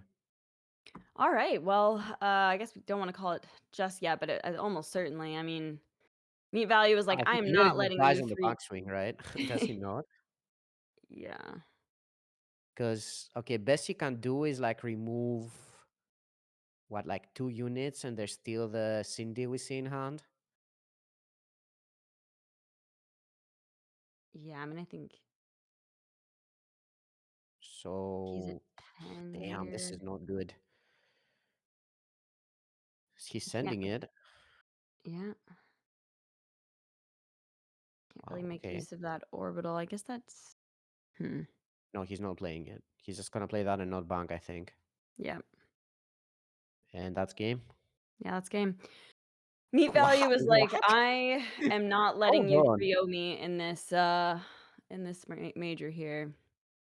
Damn, the Siren literally just completely changed the game. Like, beating double Machinist going first is kind of crazy, especially with the hand that, like, BlizzconJan just had all the follow-ups, like, literally on every single turn. Yeah. Wow. Damn. All right. We got a series, Well, Ali. This is yeah, good. I know. I was gonna say, like, Meat Value not taking a 3-0 in this Hold on, major. 'cause I gotta say, I think this was the worst matchup for MeatValue, by the way. Because he still has Shoshana and CP left. So I feel like he might even be He favored could, from here. yeah. I I don't think mean, that's crazy to say. yeah. It's interesting that Cyrene was one of the biggest turning points in that game because BlizzconJan doesn't have it. Yeah, I think that's really good in the mirror. interesting. Like it was game winning. It basically tanked the Catherine's expertise. Like it Mhm. killed like 2 of the biggest bodies that there were in the board, and the Catherine's expertise tanked. That was like way too much. So yeah, damn. Like one, just that card basically won, like turned around the whole game. I mean, the Shoshana matchup is going to be theoretically miserable for the Hmm. Marco. So it might come down. Oh my God, I thought we were going to get a quick 3-0 here. This is probably going to be a I mean, I'm long, excited for this yeah, though. let's get Like, the popcorn. yeah, no, this is uh, good. I didn't realize that he had that many. Yeah, I mean, MeatValue is definitely the type of player I think that like would be like, okay, if you can beat me in the Casimir, you got it. You know, like sure. right, I mean, I would also queue the worst matchup at this point. I feel like there's no need to like tire yourself out in a way. Like, sure. Yeah. but and if you win like the matchup that is like not so good, then you get like the extra boost of right. I can do it, right? So yeah, this I think this is looking really good for MeatValue here. Okay, if he gets this one, it will just come down to the CP versus the Cathy, which is definitely doable. Even favored for the CP, I'd say. Wow. But definitely more of an even shot than this one. I mean, I guess some. Here's the thing, though. I guess when Earthen can brick, like, okay, we're seeing 2 spores. Like, I guess it could go horribly wrong, but like, it's very unlikely. So, Yeah, I mean, to be honest, Jan has like really good hand again. Like I can't really stress enough how good it is to draw Massinis with Kathy going first. Like the deck is like a completely different deck if you don't draw it going first. mhm. So yeah, I mean having it basically just like fixes your whole curve at the start. So really big deal here. Well, he's got it. Wonder Kid has got it. Yeah, So, he's got the a lot. that's it's a reasonable hand, I suppose. I mean, 2 spores, you're pretty happy to see that. I'd say good hand for both here. I'd say they both have pretty Yeah. good hand. Even the rain is actually like really strong here because like now he's just gonna play the double red sounds, right? And he can just do the rain because like the only thing that blocks it, like he would also have to have the Mia's Monster. And if he doesn't, he gets the ramp and removes the scout. So that is really big deal. Mhm. He's definitely doing it here. He's just gonna do it on the big scout. Really? Oh, okay. For a second there, I thought he wasn't playing it. No. Okay, and Um, now he kind of needs to draw the Mia's monster, I think, or else he's in trouble because he can just trade the rain, do the spores, and he's at 40 HP, so he's not really scared of dying, right? Oh wow, he's not doing the rain. wow. That is very interesting. Ooh. Okay. Okay. Huh. I did not expect that. I guess he was thinking that he's gonna go for the spores next turn anyway, but I Yeah. would still want to have the extra mana to be honest. And also that's annoying. I mean, that's yeah. Giving him the target feels. Not really though, because like I guess you still that still kind of just automatically dies with the spores. Just Hmm. look how good the spores is here. It's actually crazy. Yeah. Nice positioning. At least he gets to keep the Bloodhound at 1, but yeah. Spores is too good here. Way too good. So like your 3/3 dies guaranteed next turn. So all it's gonna do is push 3 more damage, and then that's kind of it. Yep. And yeah, like it's still gonna do damage to like whatever units you play Which is afterwards, right? it's like it's almost I mean, I guess it depends on how quickly they can get to the Shoshana. Oh wow, there's a Triumph too. Yeah, But with there's so many tools like the revitalizing growth, the seventh, what is it called? Seventh palm. yeah. Um, like you just ooh, I mean, that's a nice card. Nah, Like I don't not know. that impactful, but Yeah, it's yeah, yeah. At least I it I'm disrupts. I'm still kind of like it's still kind of crazy to me that he didn't do the rain on turn 2 and chose to do the relic instead. I'm gonna ask him about that after for sure. Ooh, interesting. Okay. Goes for the Kathy. Like to see it. I mean, I Okay, guess that ensures that, the Red Sands, lives one more time. yeah, that's right. I wonder if he's gonna do the rain now. She could. I think he's probably gonna do it. Okay, so on our earlier, question, forgive us casters, but no, Triumph of Earth does not gain you, an Oh, energy. okay. Then I Yeah, think that must have been it. Yeah. yeah. No, but it also the cards weren't revealed, so he was kind of missing quite a bit from the combo actually. Yeah, he was too far off. Mhm. Yeah. Okay, what does MeatValue wanna do here? I mean, it's got 4 energy. I'm definitely looking at this rain because it's so annoying against the Kathy here. It is. I think he's definitely a little bit scared of the Mia's monster though, which is like a one of that's like so annoying at this point because if he has it, like it just kind of dies for free. Okay, yeah, he just Mhm. chooses not to do it because you also discard a card, right? So that's not nothing. Decided to just go for a little heal there. I mean, that's fine. Ooh. God, this is so awkward with all 3s in the hand. I mean, you wanna oh god. Do you, like, go for the researcher and just try and, like, find, something to make advantage of the Uh, passive, or do you wanna just get the rallying cry growing? I mean, you probably want a sentry or, some kind of big statted stuff, so maybe yeah. you do just go for the rallying cry, but we've already seen one. Yeah. Okay, he's not banking first again. Okay, I think that's fine. I think you're okay just going for like max stats here. She could even like play around second spores, but like not play around bombardment. I wonder what he'll decide to do. Okay, he chooses to play around spores. It looks like trade that in. Yeah, that's smart. Well, you can't, uh yeah, he's gotta bank the other rallying cry now, right? Yeah, for sure. I mean, I like how he distributed the placement here and everything. I think playing around the Mm, second spores makes sense. Wow, and then another one got picked up there. I We're cannot still get over the turn two Ali. I don't know. I feel like if he you're had more really still mana stuck from on it. since that turn, I I don't mean, know. I The think relic it just did not seem that good to me at that point, but maybe because you actually get to draw cards if there's no saboteur, I guess. yeah. I think he was just anticipating like the spores the following turn and then yeah, Yeah. just liked the card draw rather than throwing the Raven into spores, but yeah, I'm with you. I mean, he can draw here with that card and get the Mhm. squad trader. That'd be kind of big, because then Yeah, that you would be can good. just actually kill the rain on the same turn. Yeah, I think he's going for that. That's not okay. One more chance, squad trader. That's not it. No.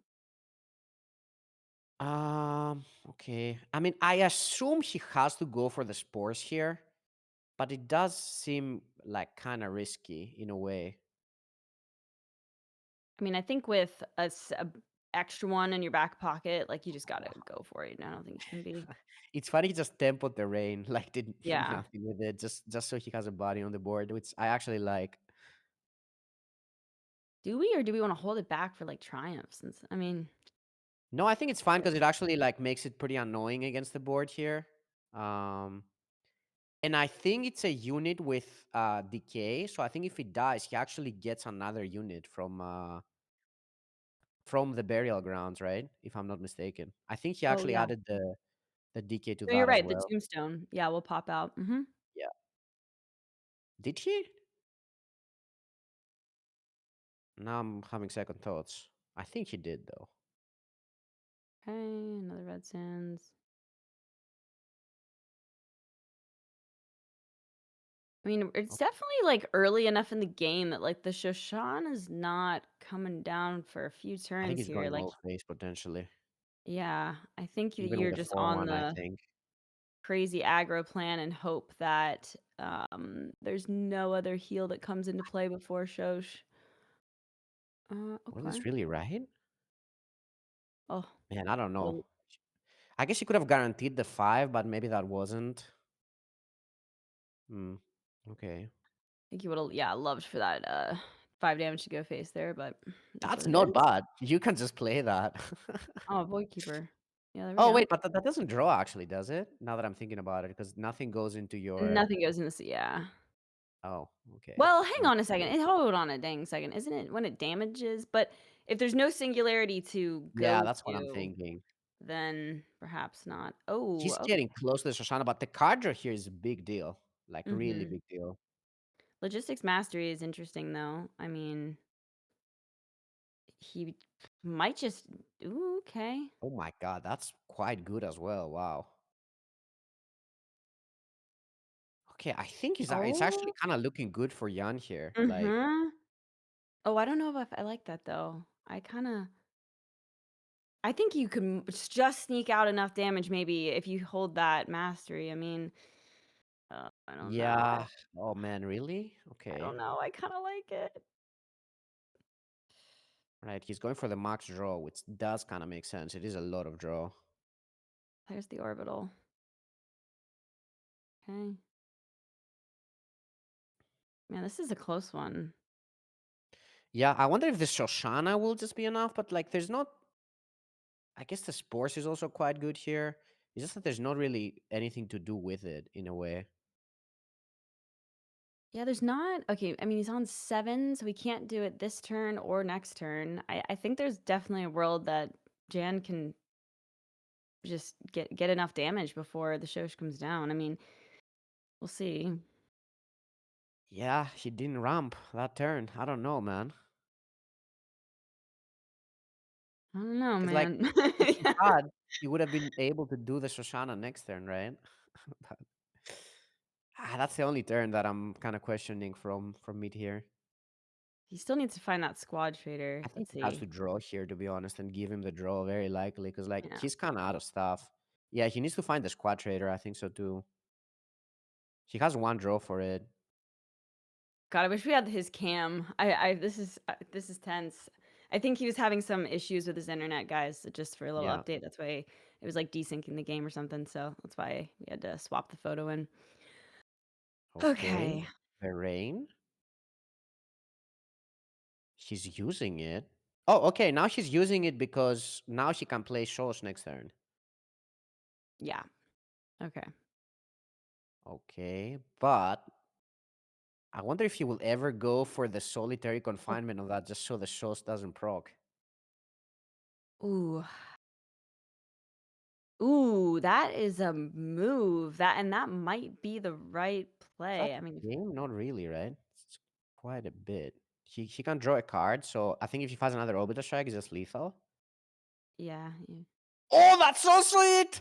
Wow. I think Wow, that's dude. game. The amount of times that Miasmancer just like is Oh so my relevant in god. games. Other times it's just a brick, but man, I mean that's too good. So he can push another 5, going to 7. Can put the Miasmancer down, stopping the Shoshana Oh, muster okay, he effect still for the choosing to next do turn. He's that. also interesting. Okay, I guess he's figuring he doesn't need to use the Mia. I guess if there's not other great targets for the Miasmancer, then this is fine. Yeah, I mean, it would just kind of die as well because of the decay. So True. that would not be great.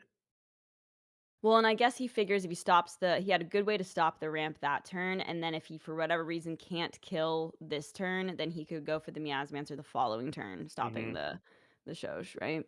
Okay, so he needs to heal a lot here. The question is, I think this data breach will be kind of important here, depending on what he gets. Oh, but it draws the researcher as well. Wow, that is not great, I think. Oh man, God, this is this is weird. scary. If Jan can take like the Marco against the Shoshana, I'm gonna be impressed. Like this is not an easy feat to do. Wow.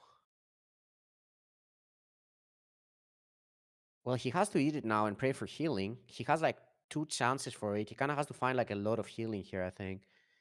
I think that also gives him. Does it give him like a unit here? I think so. Unless it's only on the opponent's turn. Okay, he does get it. Oh, Bombardment. little hollowed burial grounds. I wouldn't have thought they would be that relevant, but Yeah, it's actually quite good. yeah. It is stopping the the Miriel right now. Is that stopping lethal actually? No, because I think the researcher. Oh, that's the healing. Wow. Wait, he can survive the Shosh and no, no, no, no, no. Wait, No, can't because the he? Mias. Because there's Mia's monster. Yep. And 2 of them at that. So, It's healing out of range though, right? well, hang on, and it gets rid of the defender too. So, Oh wait, also the Mia's monster also stops the Shosh, right? So I yeah, don't know. it stops the Shosh and gets through this defender, so that it might still be That's oh no, that's not game. 5, 6, 7, 8, 9. He needs 2 more damage, which is not that. Oh my god, he's so close. Wait, or hang on a second. The Muriel. So he okay. Oh Oh no no. way. Oh Oh no no. way. Oh no, no. I mean, to be honest, this game is over. It Like is. It is. But I mean, is it over?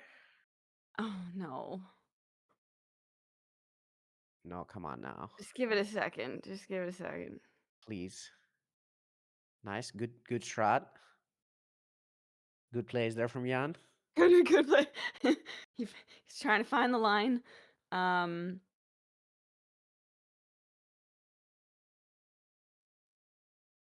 Oh my no. goodness. On to your seats, folks. Oh no. I I mean, I don't know how. Like I feel like he would have to just kill him there, like from um MeatValue side, right? Because like he can't play shows. He has back-to-back Mias monsters. So the shows is not happening. The He Shosh cannot is not kill. happening. No, the shows is not happening. So I feel like the only way would be like smuggle supplies and somehow kill him, which I don't even think is possible because like you would need way too much healing for that. Oh, are they back? Oh. No, Oh my I think god, the guys, game. it's back. No, I don't think so. Nope. Nope. I think the game is desynced. Uh, we're waiting to hear from production here.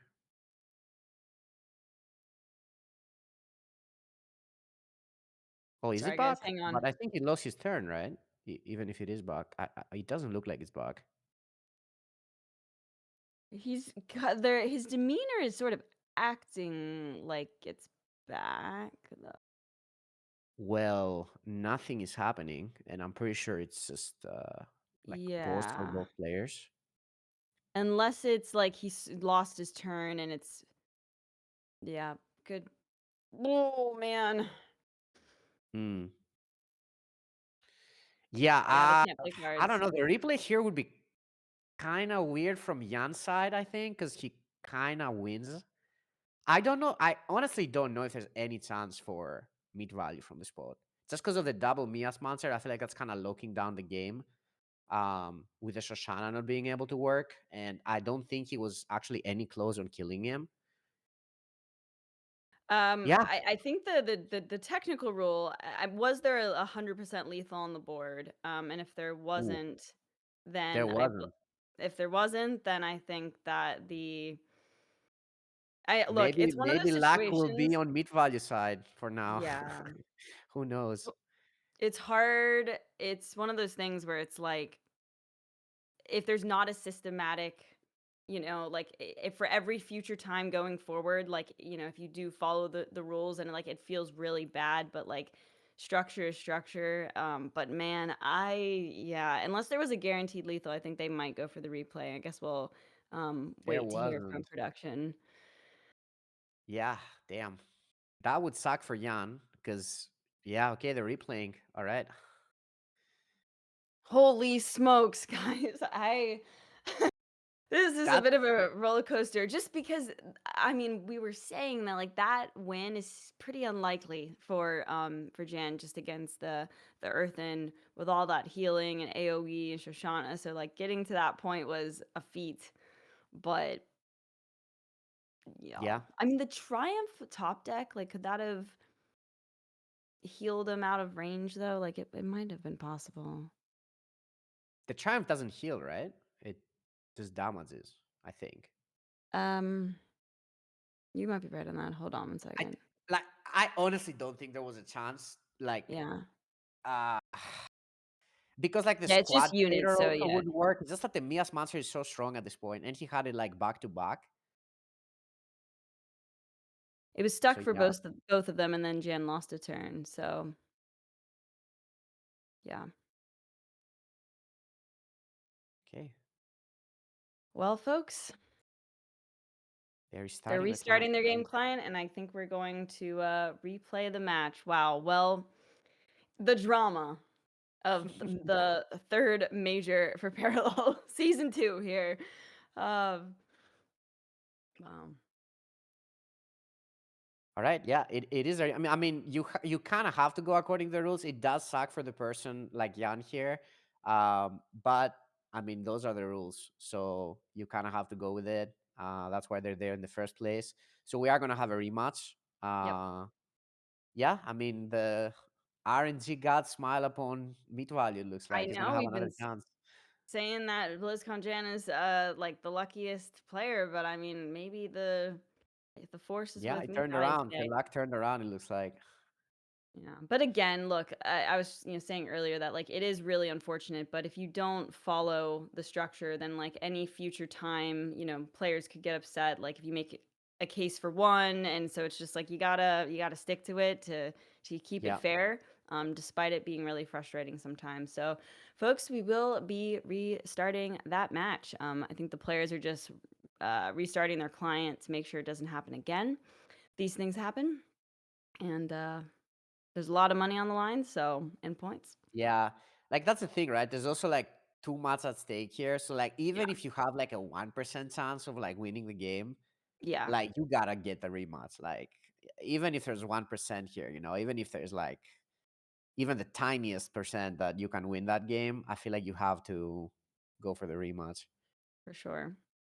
Man, I thought this was gonna be like a quick 3-0 series, and with that one Markolian mirror, and then Meat Value turned it around, and now we are getting a replay. So, uh, it continues. Well, we'll see if BlizzconJan can do it again, but I think it's going to be tough to get Shoshana into that position. But if he can Yeah, do it again, it'll it be is. that type of like going first with the machinist, as you said, like such a Yep, powerful opener. And positioning the units, that's one thing that I thought he did really well. There was one like for sure. Kathy Sentry, maybe like another 3/3 in play that kind of like played around the spores, allowed him to push some extra damage. And then that solitary confinement play on the Ravens so that he didn't ramp and the backup Miasmancers, like it was all like really well done. So if Yeah, anybody can no, do for it, the sure. Wonder Kid can. Yeah, I mean, no, there's still. I mean, even if he doesn't win this one, which I still think there's a good chance. Like he still has the CP, right? And Mhm. like there's still the Mias monsters there. He can still go first, draw the curve. I mean, to be honest, if you go first and draw the Machinist, I feel like you can beat anything with Cathay. It's not like Yeah, your deck is like weak to anything. So yeah. definitely. All right, I think we're Well, just waiting for the remake now. yeah, I'm just waiting them to come back online. Yeah, what about you? What has been your favorite deck that you've seen so far in the tournament? I think it has to be the Gali. I'm just Mhm. like Apalm has always been like one of my favorite decks ever Yeah. since like the rain days where it was kind of too good. Uh Now I feel like it's in a really good spot where it's still pretty good, but not as good as it used to be with the rain, I would say. But still, I mean, it got the data breach, like 1 mana, really, really strong card, reveals everything for one. You cycle it. It's basically like just solid card to play. Mhm. And like on top of that, you have Recon being better. You have a chance at drawing two now, which is nice. And I think one of the biggest ones actually is the Romus. Like that card, Ramus is nuts now. Like that card is really like nuts. something. Like you can even just have a Leviathan on board. Like you stick a Leviathan, you Romus it. Like what? Like it just gets relentless. You surge the Romus. Like the fact that surge is also so good with the Romus. Like yeah, I mean, I think I just love that deck, and I also like that we're playing Black Market Fixer again, 3 mana Black Market Yeah. Fixer. I'm big fan of that change. I think that's been my favorite deck by far. I'm glad it's back because I like the 6 palm of Gali as well, but I'm definitely an 8 palm fan. I gotta say.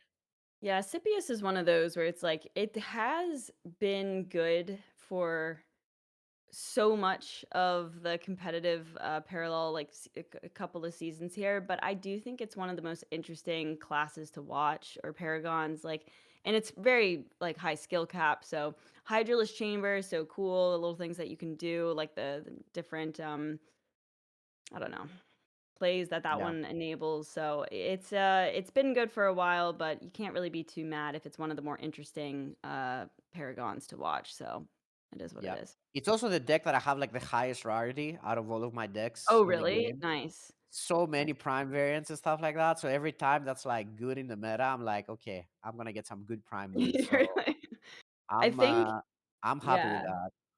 Cathari was definitely one of the first. Like, I think Bora was my first, like, legendary that I bought, but Oh wow. Magna, like, all of Magna, those right. cards were some of the first, like, Scipius was the big one that I went in on, I think for a full deck, yeah. Yeah.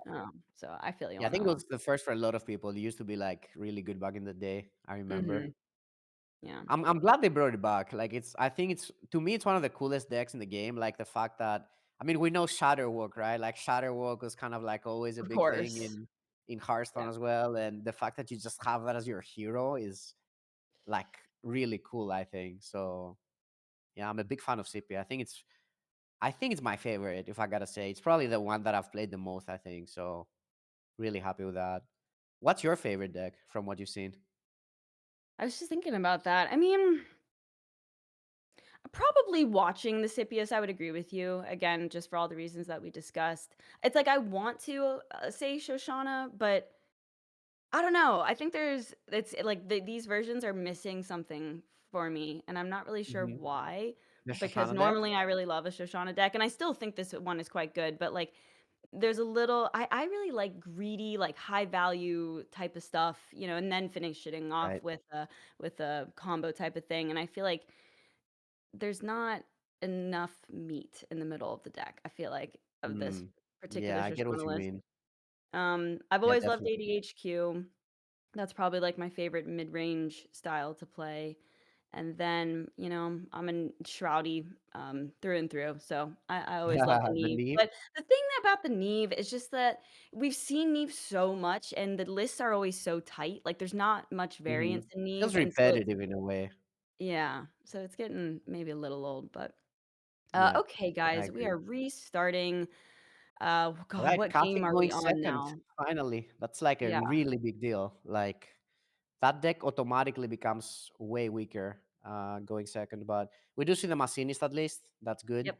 I mean, to be honest, I am rooting for Jan at this point. Like I really feel like he had the last game. So Yeah. I mean, Meat is my guy. I definitely was rooting for him, but I do feel for Jan, especially from that last game. So I think I'm definitely rooting a little bit more for him now. It's hard not to.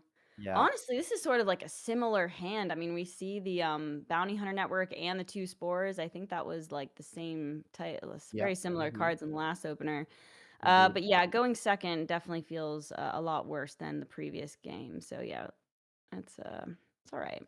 Still though, this is a pretty gassed hand here. Oh, interesting. He chose to go for that. Oh, I guess that's just kind of so you go like max pressure next turn because you can actually buff your other vehicle, make it like bigger. So I think that's why he chose to do that instead of the machinist first. Now he Mm, can just reveal a card and play it as like what, a 3, 4. Yeah, that's quite big. interesting. Okay. Yeah, I think that's a really good choice. But Ali, there's that Hmm. one card that maybe does a little bit too much at this point. Yeah. Way too much. Ooh, that's way too much, actually. Yeah. I mean, he just Yeah. goes for the I mean, the thing spores. is that your 3-4 does survive, and I mean, I guess you're not doing researcher. It's probably better to just get the stats from the rallying cry here. But yeah, that 3-4 is gonna survive for 2 turns, so that's not too bad. Yeah, I mean, this is pretty good though. I mean, it's forcing him to use the spores. I know he has a backup, but he gets to follow it up. Like if he finds the sentry with the rallying cry here, like he's got some refill. So if he just can keep Yeah. it going, and he'd love to find another machinist or something like that, but he's got a researcher. Like Mm-hmm. I'm not too stressed just yet here as far as Yeah, I think Jan. he's definitely looking for the rallying cry turn here. Just get like the most stats he can out, like pressure as much into the researcher turn. That seems pretty good. I Yeah. mean, your scout is not dying, so that's kind of nice. Mm-hmm. Interesting. Okay. Wow. What is he Hold on, saving the it's solar grenade for? yeah, there we go. Actually, hang on. Is it always Sentry? Does he have Harf or is that meat value? You I might don't always. think he has Harf, no. So it's always sentry. Yeah. Yeah, that's great. Yeah, it is. A lot of Okay. stats. Ooh. Again, the logistics mastery doesn't have like too many things, but like it's enough though. Like I Hmm. personally would like to see him play it. I mean, he's still got gunslingers, expertise, orbital strikes. Like it could do something. Yeah, no, for sure. Okay. See a Okay, he returns the cleanse. 4-4. That's quite good. A lot of stats back to the hand here.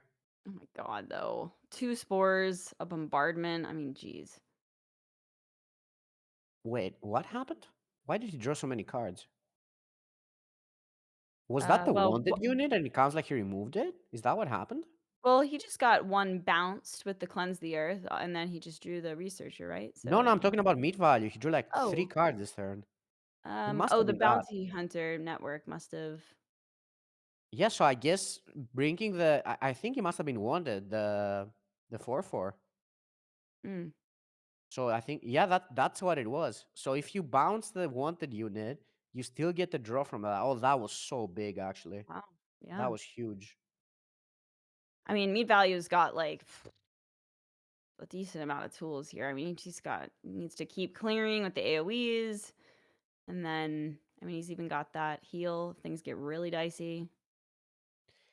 Jan does I have the think it's Asmancer. looking way too good for meat value at this point. He's Yeah. really high HP. He's got the double bounty network. He's basically never gonna run out of cards. Um, yeah, a lot of removal, a lot of heals. He's sitting at a pretty comfortable HP here, so Oh no. Am I okay? Sorry, I've got no, we're good. PTSD. Don't Desync jinx it. Don't PTSD jinx it, here. I'm Ali. like, oh my god. All right. My opponent's thinking. I'm thinking it's a desync. It's fine. Okay. Decides to bank the health there. Go for the triumph, which is interesting. Okay. Just cycling it. Wow. Okay, he's like, this is fine enough board. I don't really need to do much about it. Okay. There's another rallying cry, which there should be another sentry in there. Um. Oh, I don't know. I kind of okay. Yeah. I mean, he could do both sentries. I mean, he could play one and then get the other one down. Yeah, that's a lot of stats. I assume he's gonna go for that. Yeah, we see that the damn though, like the the sports is just so good. Yeah. It's just so good. Okay. Nice positioning. It Okay, so is good. It definitely is good, but this is still going to be 9, 10, 11 oh, damage, he can just clear the 16, board. Like 17. I mean, bombardment sports just clears the board. So yeah. Oh, wow. Yeah, he's got enough man. yeah. But then, oh no, I was going to say, but then he's out. And then I was like, just kidding. He has another spores after that. Yeah, there's another sports. Sports for years. I think on the bright side for Jan here, like at least I don't think he draws the cards. I wonder how the wanted works with a relic here. Because Mhm. the wanted units. Okay, yeah, okay, he doesn't draw the cards. All right, because if he also drew like 4 cards here, that'd be kind of crazy. God, this is so awkward. There's like really not a great way to develop a chunky board. I mean, I actually hold on. He hasn't played Kathy yet. Um, Nope, Kath is but still, yeah.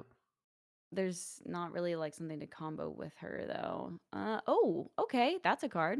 That's pretty reasonable. Yeah, 5/5 here, not bad. All right. Yeah. Yeah, I guess MeatValue will probably just go for the. I mean, he just has all the time in the world here. He's kind of chilling. Pretty high HP as well. He's not really scared of dying. It looks like he's gonna go for the Tanak and draw some cards here. She could even just cycle the revitalizing growth, like maybe get a rain, so he can just do it with. I think that's pretty fair. No rain. Another What? another one of Okay. these. I wonder at Sure. some point what were you gonna like start holding for? Oh wow, Synthrax. What's the name of that? Yeah, Something it's like hard to that. see. Can't quite tell. It's 5 cost 4 5. Okay. That is a legendary from Deception. Oh. There's the data Data breach. breach. Yeah, he's cooking right now. He just needs to not get too confident and like let a big burst of damage come out of nowhere. What does that? Oh, that removes it and summons something higher. I think. Yeah. Oh wow. Oh, okay. That What is that? okay. The I think that's the one that bunks one of your cards, but I assume the battle, the the Yeah, the master muster doesn't didn't go work. off. Yeah. Yeah, yeah. Okay. Honestly, that was solid though. Just like having like a couple of units like chunky, the 4/5 to develop Yeah. there, pretty annoying. Mm-hmm. I mean, he can do a 3 and a Kathy this turn if he wanted to. Listen, I think BlizzCon is still at a really good spot here. He can even be blocking the Shoshana here for like a bit. So, Yeah. Like he could like, Miasmancer Kathy if he yeah, wanted to. I yeah, honestly yeah, like that. I think yeah. that's It's. quite I good. think it's quite good, and he even has more options, which is also nice.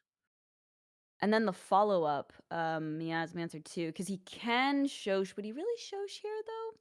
I guess so. If the Kathy comes down, she goes face. It probably.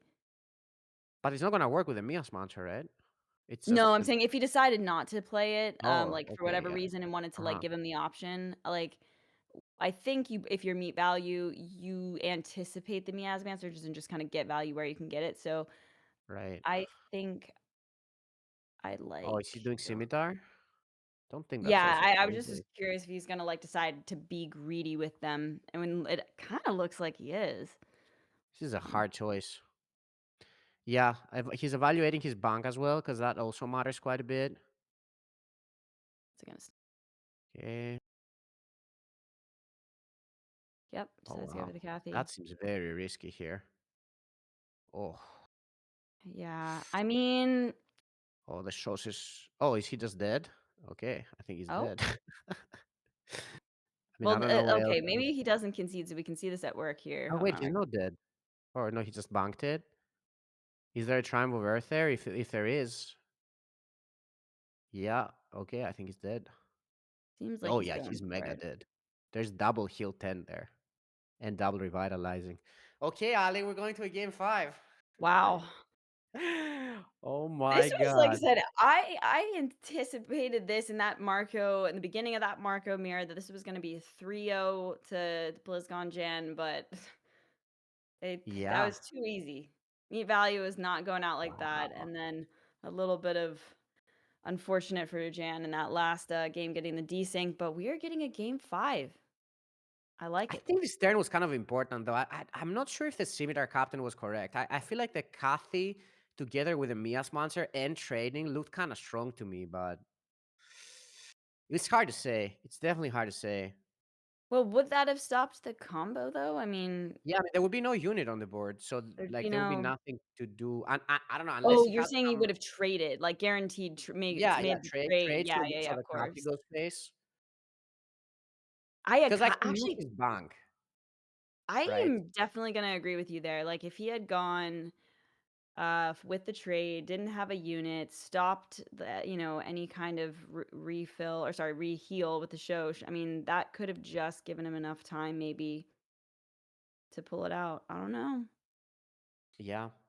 It's hard to tell because I'm not really sure what was in the bank exactly. Like we saw that like at the end that I think the Earth was there and the double heal 10.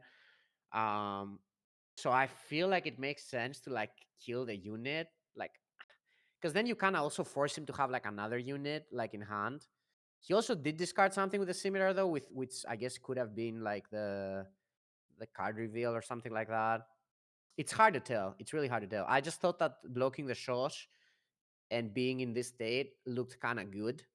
Um, He might have Hard to had tell. enough cheap units in the bank to just get there anyway though. I wonder if he even needed He it. needed like a one cost, I think, because There might have like been a a two, snuff or something. yeah, I think two cost was not even enough. Like I don't think he had mana to play double of the one mana spells.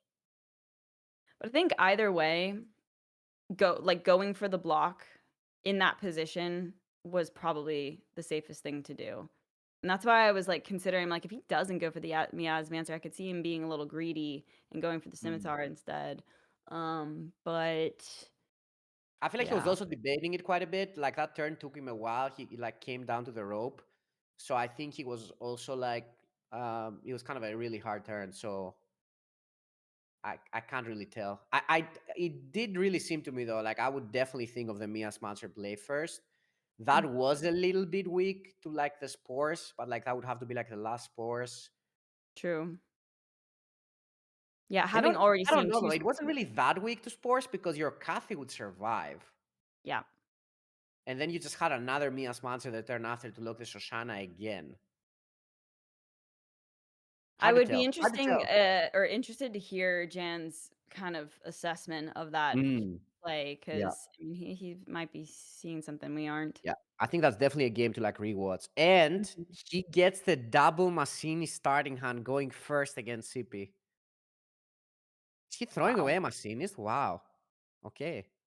Interesting. I guess he's just going for like the Mias monsters or the saboteurs at this point. But meat values hunt as good as it gets. I mean, Hydraulic he's got the chamber into chamber. fixer Yeah. into Levia Queen is as good as it gets. Oh my Wow. god. Oh my god. Okay, yeah, we've got a game. We have got a game here, guys.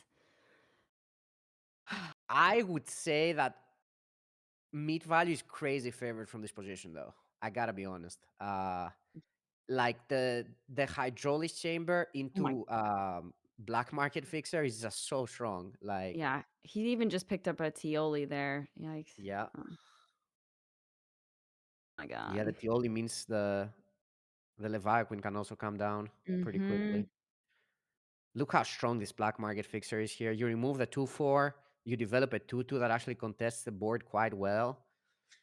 Yeah, it's disgusting. This Oh is my not god. looking good for Jan early. I gotta be honest I here. know, I know. But I will say I just don't like counting Kathy out. I mean, you never know, but you're absolutely right. I mean, Hmm.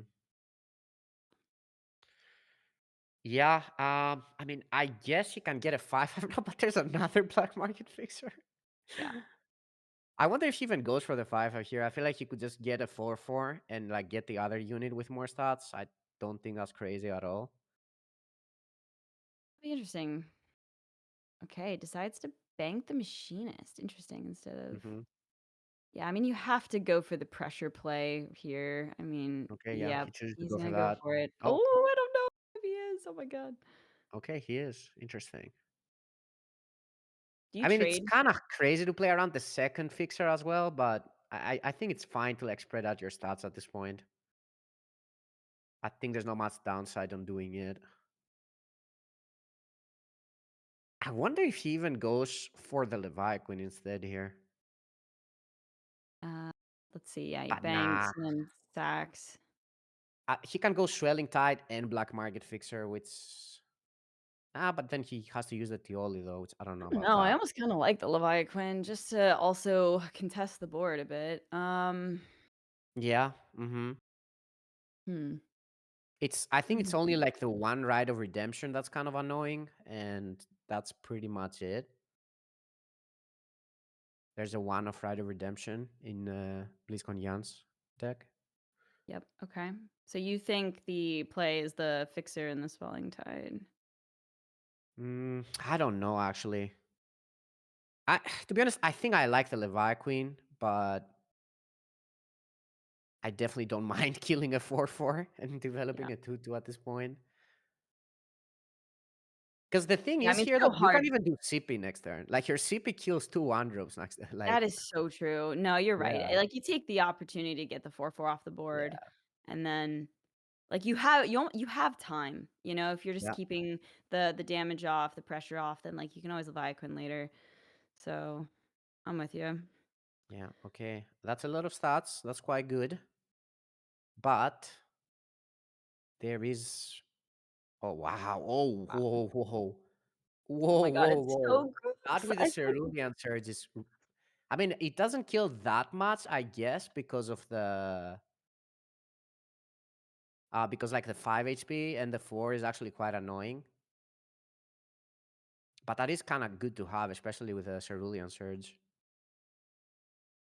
Huh. I just think with This is Decipius interesting. already having 2 black market fixers, like, he just needs to get Leviathan, Eighth I Palm. think we're playing the 8 Palm now. I wonder what he revealed. Like, depending on what he revealed, I think it's very likely we see 8 Palm into CP or something here. Yeah, I think that's going to be it. Yeah, just the 8 Palm looks so strong here. Like, you develop a 5/5 and you remove one of their energy. Seems really good. I don't know what what options he gave him, but we'll see. I would assume it would be. Oh no, there's definitely a 4/4. Oh god, that Oh is my big. god, Oh, yeah. that is so good. Okay, Okay. that's a card. That is definitely a card. But here's like the tricky part here. You're revealing your cards. You're giving him plays, like with the researcher. Yeah. Especially with the CP, because we know that there's a CP as well, which kind of does like crazy things here. It like plays a galley, it kills 2 of your 1 cost. Like that's quite good. The fact that he picked up another 6 Palm too. Okay. I mean, the I mean, the Miasmancer Mias is might be. good, but I think he's gonna have no mana though. Yeah. Okay, so he has to reveal here. He gets the double draw, and then he just a Rite of Redemptions. That's also big, so he's pushing quite some damage here. Maybe it's not over yet, Ali. Yeah, it's yep. I mean, that right over honestly, the fact that he got it, that you said a one of, the fact that he got It's a that is one of, yeah, really significant. yeah, really big. He's pushing quite a bit. He is. Yes, he is. Romus, okay. Oh god. The Ramus come out to play. Uh, I mean, he's got I him down to wonder if this is 19. the CP turn. You can just trade the 0 and then play CP here. So like Mhm. just so you get remove all the ones and you also get one of his energy. Yep. I don't think that's crazy at all. No, I think that's a fine Sipius. Yeah. Plenty of value. Yeah, he's gonna do that. He knows what's up. Yep. Here it comes. And he It's still I could mean it's really cast you strong. next Double turn. fixer in this, really good. So what does he want? I guess he wants the other 4/4. I think that's like one of the best outcomes he can get here. The worst is the transport. Oh wow. Wait, does that do much? I don't I think don't. so. Okay. Oh, that okay. No, that doesn't draw a card. Never mind, because all of his mana is revealed. Yep. Ooh, a glaive. Okay. Ooh, a Sabo for the chamber. A bit slow at this point. Let's see where that Right. I goes. think you just gotta like hope the Mias monster is like, oh Oh my man, I don't God, it know went though. face. Because you're not really pressuring that much, and you've kind of lost quite a lot of your mana already. Like he's playing with 2 energy down. That's quite a big deal. Does he just go for a Miasmancer here though? Like he like 1 and like Gunslinger the 2/1, put I the would be so Miasmancer scared if down. I don't Mias monster here, but at the same time, it's not really that amazing, I guess. What about? I mean, I guess he could Sabo the Oh chamber. no, that's definitely That's not just it. like Nah, too that's. weak, right? I think that's way too expensive to do at this point. I think that thing has already gotten its value. You just gotta accept it. Yep. Agreed. Really hard turn. I guess he's just gonna go for that and Mia's Monster, I think. Yeah. Is he I going mean, I full like save? it. At least it stops. Like it does stop a decent amount for the next turn, and maybe that's like your opportunity to. Oh, interesting. I Okay. kinda like I don't hate that. I think that's probably best though. Yeah. Oh, he's gonna. Whoa, whoa, whoa, whoa, Wait. whoa, whoa, Oh whoa! no! Has he not attacked? No, Oh it did my go face. god. The solar grenade went face. The solar grenade Oh, went the face. shot went face. Oh, okay. Yeah, Oh, Don't worry. oh I like god. I was I was like so freaking scared. out too. Yeah, I think that's game though, Ali. I think all of his mana is gone. Wait, can he eat? Yeah, no, all of his mana is gone. Yeah, that's game, I think. I don't know. I almost like going for the Miasmancer there just to like stop him from I doing mean, we anything see too his crazy. hand, he's like really far behind. So from his perspective, he might just have to hope that something goes well for him here, you know? Hmm. I mean, we can see that it's not gonna go well for him because the Gali literally eats all of his mana. He's gonna be left with 1 mana, with 1 energy. So that's kind of as bad as it gets. Yeah. Yeah, I think That's that's what I'm game. saying. Like, what I feel like maybe the Miasma. I mean, I don't know. Might have given him.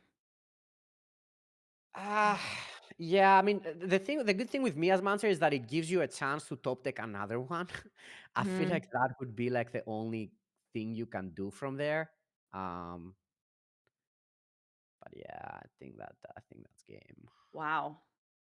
Way too much. Well, the And Scipius. I mean, we were talking about it before this yeah, match. I mean, it's just kind of like a nuts. It's a pretty crazy deck right now. I mean, insane the eighth deck. palm's so cool. Oh, you can see it. He's. Yeah.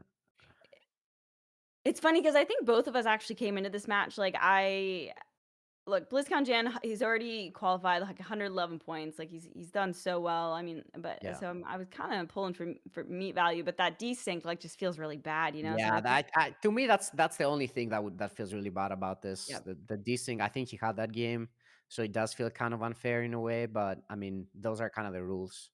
yeah. One energy and a dream. That's what he's got here. I I think mean, is there nope. There's no no way. Sadly, there's Catherine's no way. expertise into orbital and he somehow doesn't die in Nope. that time? Nope. No. Yeah, because Catherine's expertise, he even takes 4. Oh yeah, of So course. Yeah, good point. yeah, I think literally if he just does like Leviathan sets up lethal here, like with the Romus. I mean, he can even do Romus and maybe kill him here. Nah, Yeah. Romus is not really killing him. I mean, if Romus gets battle ready and relentless, he is killing him, I think. No, he's definitely killing him, but it needs to be exactly those two in that order. I think this is safer. Oh, there's the yeah, that ends it. The relic removal here. Yeah. Just making sure that that thing doesn't cause any damage. Yeah, and then you have the lethal setup very likely with the Leviathan and the Romus in hand. Wow. Well, what a game. What a match. Really crazy. Wow. Yeah, this one seemed kind of close, but like the hydraulic chamber double black market fixer against like the big black market sentries was just way too good. It just was way too good. Okay, well, let's see. How much damage is this? I mean, I guess, does he have Uh, one gunslinger top deck? Or maybe we've nope, seen she has nothing. 9.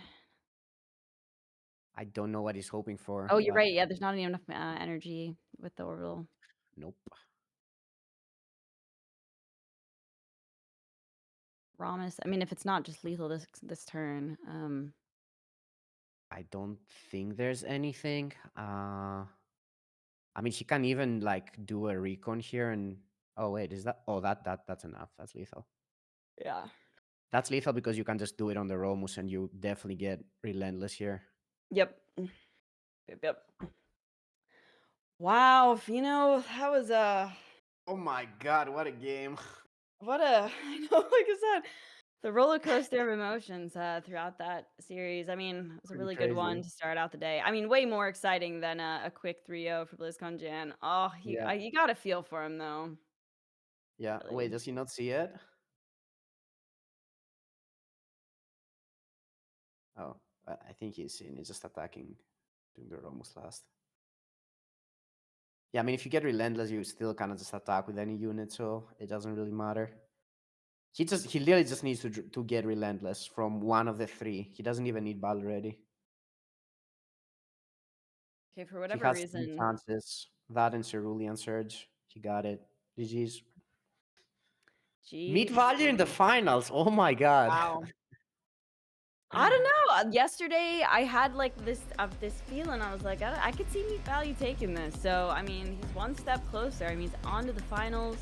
And reminder, guys, the winner gets $22,500 Yeah. or something absurd. That's a lot. So, I mean, they're all rich at this point. You're top 4, yeah, you're in the money. You're pretty happy. So also congrats to BlizzconJan for doing so well in the third major. Yeah, guys, like that was an amazing, like long cast. First 3-2 for you guys. Like, is Fino the new Muka Ali combo? Right? We'll see. We'll see. If Fino wants to Right? keep cast with me, let's do it. Bro, If I like keep you, if these people keep beating me in all the tournaments, I might have to keep casting, you know? yeah, yeah, bro. Like you guys have the same energy and even the same luck of bringing out the game fives in matches. That's So true. Yeah. yeah, so yeah, We even played I feel we like even played like 6 games somehow. Like it's crazy, right? yeah, We did. that's a record. That's a record, guys. That's Game already on 6. 6 games. Yeah. Game 6, right? But yeah, it's a good match, right? And with anything everything that's happened, I feel that with BlizzCon John's play, it's still like better rather, or it's still like clean as Fino has mentioned a while ago, and it's when you fight Katari at the end, right? It's kind of a way Yeah. that it's not good in the sense that all of your energy is going to be coming not going to be used, and even though you need that to like further out the burn damage, especially with the Kathy deck, it's basically a losing match. So like when you guys forecasted like, bro, if he wins this, it's going to be a reverse sweep. Like I felt that because like MeatValue will not get 3-0'd.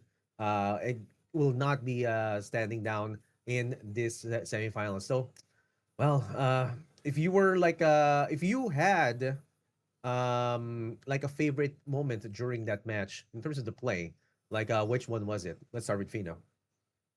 Mm. It's kind of hard to tell.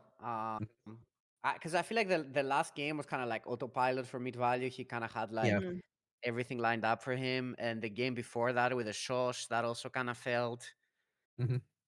And then I forgot the other games. What were the other games like?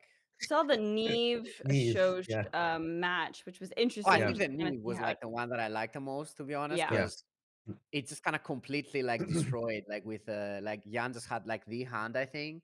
Mm-hmm. All the steals, just completely stealing all of his good cards, keep replaying them. The Baron got Mm-hmm. the treacherous scheming again. Yeah, I that was think wild. that yeah, had to yeah, be it. Now that I think about it. yeah, man. Like that's a good game. Like actually, I was watching as well as rooting for Neve. How about you, Ali? That would have been my first answer, but I think that it was kind of exciting in the Markolian mirror. Like, Jan was up Mhm. 2-0, and it was that match that, like, led to this whole, longer charade here. Yeah, So, yeah, Meat Value just like had a really good turn. I can't remember exactly what happened it was with the Siren, and it yeah. just sort of turned the tables and, gave us this, kind of dramatic, exciting first match of the day. So, I think that one was also good. Yeah, it's definitely those are definitely good matches. My favorite, personal favorite, of course, finding out the lethal from Shoshana, right? Mhm. Like it was against a burn deck, and like you're finding lethal as a heal user. It's like, bro, that's like it writes itself. That's actually a way to win against burn. You just heal yourself, Yeah. right? So wow, that's amazing. It's a good way to end the match or finish a match. But this has been the end of the road for BlizzconJan, and Meat Valley is going to be moving forward. And guys, thank you for casting this long or the first match, and also the possibly the longest match for today. I hope I don't speak too soon, but yeah, we're going to be looking at the bracket right now to see what happened today. Here we go, and we saw Meat Value beat BlizzconJan in the previous match, and that was like a well-deserved 3-2 against BlizzconJan. And Meat Value also defeated MC'd and was able to defeat Zelyasser in the previous round. So it is also a hard position for Meat Value to be in, or rather a well-deserved position for Meat Value to be in. But now we're going to be watching HyllusDiardi and Dieselnoi, and welcome me back to the caster seat, Kinto and the Factor guys. How are you doing? Yes, welcome back. Hey. Yay! Welcome back, guys. Man, like you were watching those. I bet you guys were the edge of your seat, man. It was a kind of harrowing match for BlizzconJan, but and Meat Value. But man, from all of those decks that you mentioned a while ago, like we didn't see any ADHQ, right? Yeah, your favorite decks, but this is gonna be coming from Dieselnoi's matchup. So, Yeah. what are your thoughts regarding the possible bans? Again, like possible bans of John. I mean, I'm Yeah, I mean, I'm like, bro, I'm answering my own question like it's yeah. rhetorical, but yeah, bro, how are you gonna be starting this matchup, right? Like, if you were gonna be HyllusDiardi and his opponent, like, how are you gonna be starting the match? Like, which one are you gonna be queuing up first? If Dieselnoi you're or Hylas HyllusDiardi? Diardi, Yes, yeah, HyllusDiardi, if you're because you're if gonna be fighting Dieselnoi with those amazing decks mm, with ADHQ. Let's start with the factor. mm. Yeah, I was looking at Hylas Diardi's decks when Ali Yeah. and Fino were casting, and they're kind of pretty much what we've seen, I think, Mhm. through this tournament. A mix Yeah. of some decks that other competitors have bought. I mean, I think it's pretty obvious. I mean, I don't want to jinx it, but I'd like to think that probably John gets banned from both players, as we talked about there. Yes. And Yeah. then kind of for Hylas Diardi, he would then have kind of like a Neve, a Nehemiah, and then a Sippy. So maybe he just starts with the Nehemiah, Yeah. just to get that out of the way. Yeah. It's nice that he's brought Nehemiah. Actually, I actually remember Hylas in some of the previous tournaments. He was Yeah. consistently bringing Nehemiah. He really likes to play Yeah. her. So I Yeah. was kind of looking through the deck, and I was like, "Oh, interesting, really, really cool." I think for Diesel, um, I think that Diesel in the game that we saw with him Mhm. play before, I think he actually started, didn't he, with like Gafar? So maybe Yeah. he starts with Gafar as well, and then builds Yeah. his way back up to using ADHQ maybe as the finishing blow deck, perhaps, you know? What Yeah. do you think, Like, Quinto?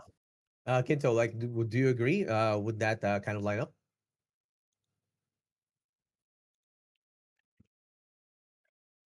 All right, let's go. Okay, so let's go with the decks of our players. We're going to be starting with Dieselnoi first.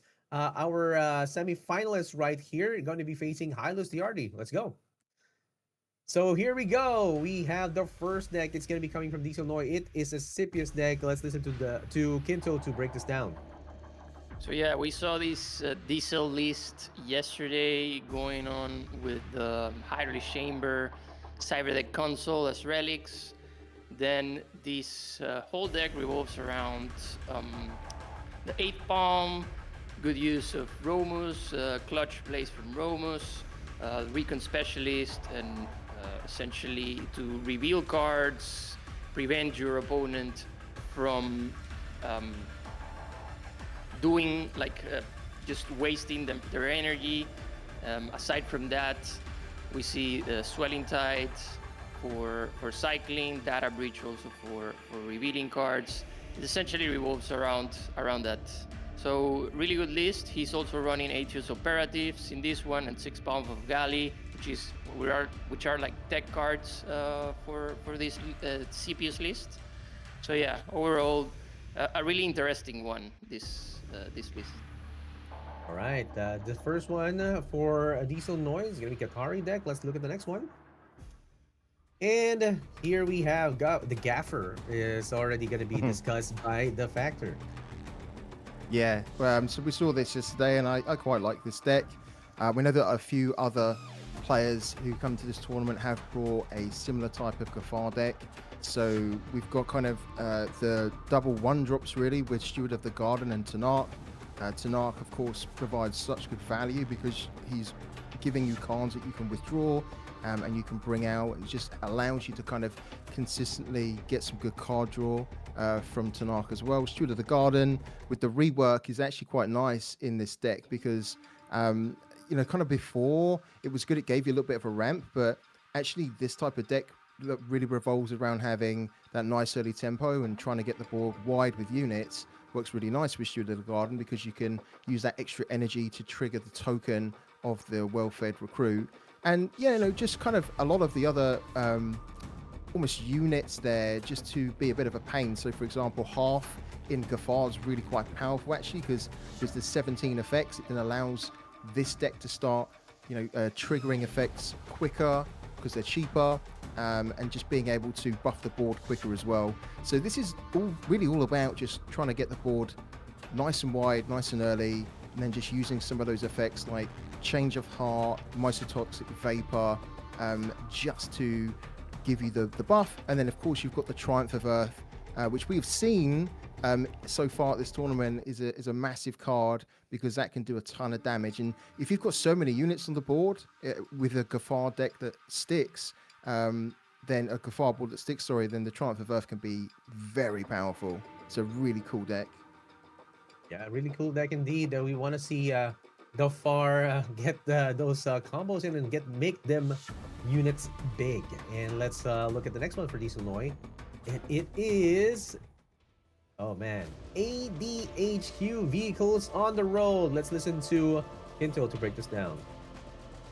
So yeah, this is running this ADHQ list full of units, really tempo heavy, tempo reliant.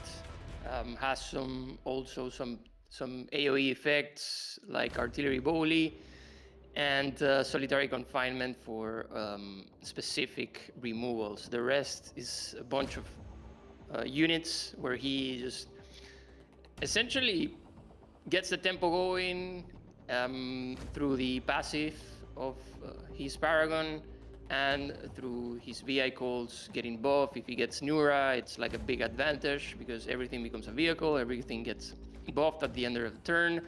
And also the Paragon for like easy lethal towards the end. This is a really good list from Diesel. It works when it works, but when it doesn't, we saw yesterday that it could run out of steam, but it's really powerful if things line up in the early game. Yeah, bro. Like if this runs out, or rather, if this goes slow, you can say it runs out of diesel. Let's go. Yeah, exactly. Love it. That was good. Yeah, I like that one. I got you. Like high five. Let's go. Let's go for his opponent, HyllusDiardi. And this is gonna be a Neve deck. Oh, okay. Shroud and Proud. Let's go. The Factor. Let's go indeed. Yeah. So back to Shroud. Again, when we talk about Neve decks, we're not really talking about too much of a difference here from for example, from Jan's deck that he was running in the tournament. Very effect heavy, 21 effects in the deck. What's interesting is that he's running the 3 Zealous Requisitioners as the units, right, to give you the ramp, combined with a stabilized shard. So he's also going to be getting ramp that way. And he's opted to include one take it or leave it. Now, some Neve decks recently have just dropped that entirely because you're already kind of getting enough ramp from the Requisitioners and the shard. But he's opted just to kind of keep it in, just so that maybe he can use that if he hasn't quite found, say, like a shard, or hasn't quite been able to get the Requisitioners off. Something that's really interesting as well is that with the change to the scheming, so scheming going from like a 2 cost back to the 3 cost, it kind of meant that the Neve decks needed to find a way to get the Requisitioner down on curve that could then take something from the Singularity and use it as a ramp. And actually the Reality Sifter is a really good way to do that. So there's one Reality Sifter in here. So if he gets that on his opening hand, he can just play that and then almost guarantee that he can get stuff in the Singularity and then play the Requisitioner for the ramp. Overall, just a really cool deck. I like that he's got the Void Keeper in as well. It's one of my favorite cards from Shroud. And he's opted as well for like almost quite a bit of relic removal. So he's got 2 Sabos, but then he's also got the EMP Shockwave combined with the Fate. So, that means that if he does go up against like a Sippy deck, then he should have enough to kind of at least deal with the chambers and any other kind of relics that come onto the board. Cool deck. Very cool. Yeah, I think this is a very well kitted from HyllusDiardi. Very reactive, very tech heavy. So yeah, it's not a surprise that he's already in the semifinals because of this deck. So yeah, let's look at his next one. So HyllusDiardi brought a Nehemiah. So we have Gafar on the other side from Diesel, Nehemiah on this side. Kinto, how is this gonna fare? Yeah, so we have Hyllus here with a classic Nehemiah deck, Altar of Gaia for healing and taking advantage of Flourish, Aurora Fungi for buffing. Then we have all the classic Nehemiah units from Primea Conduit to the Moonlit Start of Alicia, the Legendaries, the Titan, Terra, Gafar the Vigilant, really good for dealing that damage needed towards the end. We see a Master Poisoner here, really interesting deck, really interesting cards in this setup where other players are running different lists. And then we have all the effects there, super classic, Cleanse the Earth, making a comeback. Also, revitalizing growth, being reworked. Really interesting that Hyllus is exploring new cards, like new changes with Nehemiah here and improving it. Yeah, this is another Nehemiah deck, but it's quite different from the earlier versions that we've seen in previous tournaments. So let's see how this fares. HyllusDiardi, what do you have next? Here we go. It is a Qatari deck. So, man, I think we've seen this already. So basically, we can already skip this out, and it has been discussed quite a bit in the previous matches. So yeah, these are the decks that we've seen, and the bans are in. We have Oaken Core banned. John is of course not going to be seen play in this tournament. Wow. Okay, so going back to the question, right? Going back to the question, would you see a way for you to just bring out the Earthens now and just like wait, like backfill it? What do you think about that kind of a strategy, guys? I'll let Quinto go first on this one. Yeah, Quinto, go. What was the question? Yeah. Going back to the question a while ago, we like you mentioned, we should probably play some Earthens right now and then just backfill it and probably get a win, because like looking at it right now, at the decks of both sides, there is probably gonna be a kind of a win with if it's gonna be, it's a high chance of getting a win with both of the Qatari. So basically, it's gonna be Neve and Nehemiah versus Gafar and ADHQ. So would you want to like get the Earthen out first and probably try to get a win against maybe a Qatari? Or is there a high chance of getting that win? Now that you mentioned that, I see a weakness like towards Diesel in this sense. For example, ADHQ versus Nehemiah, since Mm-hmm. ADHQ is so tempo heavy. Mm-hmm. Nehemiah can't stop it right in these tracks. On the other Mm-hmm. hand, Neve could control Gafar to a point where it's not like what we saw versus Shoshana, where it's like more of a trickier gameplay. It's in this case, it's easier, I think, for Neve to control Gafar. So I would say, yeah, definitely try to get those out of the way, those tricky matches out of the way, and then end it up on a CP mirror, most likely, something like that. Yeah. So yeah, makes sense, right? Like the factor thoughts. Yeah, like I'm just kind of considering both of the players' decks, and I kind of feel like oh, here we go. Oh, Interesting. okay. So Hyllus is starting with Shroud here with Oh Neve, and then man. Oh wow. All right. yeah. Okay, we're So gonna be it's gonna be starting the good. semifinals right now. HyllusDiardi versus Dieselnoi, ADHQ versus Neve. Oh man, this is gonna be a banger of a match. Let's get the casters in.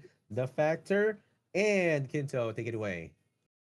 Yeah, thank you so much, Excelsior. One thing I was going to say, actually, just kind of answering Excelsior's question, is that when I was looking at the Neve deck that Hylas has brought, I actually don't think that it's very good against Sippy or ADHQ. I think it's probably the only deck that it's kind of good at here is Gafar. So the fact that he's got Diesel's ADHQ deck already, I kind of favor Diesel here, to be honest with you. And look, in his opening hand, he's already got Nora, which is really nice. Plus, he's got, he's got the armor support vehicle. He's got double Red Sand Scout. So for Diesel, he's got a great opening hand there. And, like, to be fair, Hylas has got the Reality Sifter, which is great because he can kind of play that on one. He's got the Shard for two. So he can kind of go just almost basically chill, play both of the relics, and then kind of see where he's at after that. But yeah, what a good hand for both players. Yeah. This is starting here with the Red Sound Scout. Early on has Nura in hand. This is huge for him. Might be able to set up insane tempo early on. Yeah. I think I the mean, other this thing as this well. diesel deck is it's basically all units and Yeah. like one relic and two effects, something like that. Yeah, I think the other thing as well, which makes this a really tricky deck for Hylas, is that the fact that you can choose the buffs, right, on the vehicles at the end of the turn, and most of the time, Diesel's probably going to be choosing shielded, so that then Hylas is going to almost have to rely on things like a Dominion, or even like a bombardment or something, just to try and keep on top of the board. We know that shielded is such a pain for Shroud, but it's so good if you're the player that is putting the shielded on your units, because then it really protects you against Shroud's arsenal. So Yeah, and also the fact that they can buff the vehicles can buff and get like an extra health. If that happens, it's a huge counter against Sniff's Dominion or Bombardment, yeah, exactly. making it effectively impossible for Hylos to recover tempo in that way. Ooh, okay, interesting. So Hylas, they're opting to just get a Ooh. unit down rather than play Shard. I don't mind it at all. One of the things that is a little bit tricky when you're in this matchup against HDHQ is that if you're a Neve deck, you don't run lots of units, but you also need to probably try and get some unit down early so that you can at least try and start to trade into some units so they don't spiral out of control. So he had the opportunity to go for like an energy ramp with the Shard, but he just thought, you know what? If I don't get a unit down now, I won't even be able to at least try and get some trades in. Does it make sense for Hylos here to go take or leave it Dark Dealings? Do you know what? I don't think it does personally. Maybe he might do it just to see if he can get like a really decent forecast. Oh wow, okay, the Erasure's decent. No, because they are shielded. Oh, is the armor support vehicle shielded as well? It is, isn't it? Yeah, Yeah. that's a shame.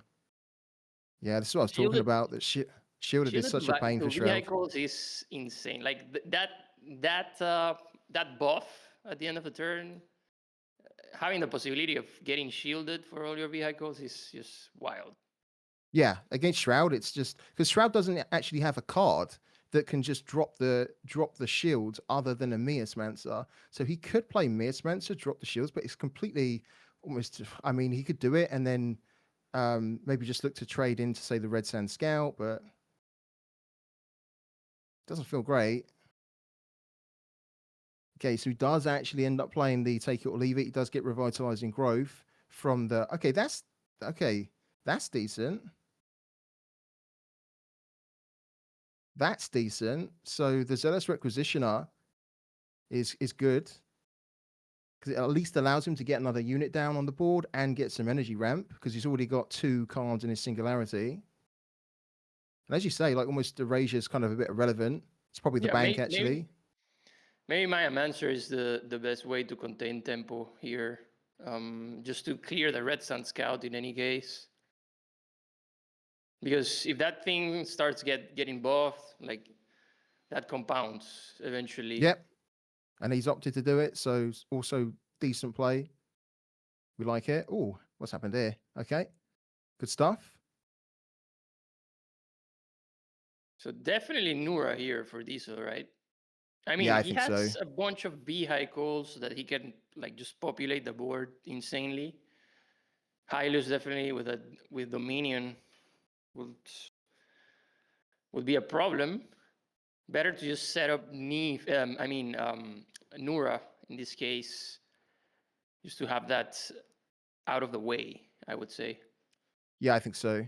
I mean, when you look at the cards which are available in Diesel's hand right now, I mean, is this turn here, I think you're absolutely correct, probably Nora. And then his turn afterwards, he's got so many nice options there. You know, he could kind of go into like another armored support vehicle. He could throw down the wall breaker as well. Or he could kind of get like the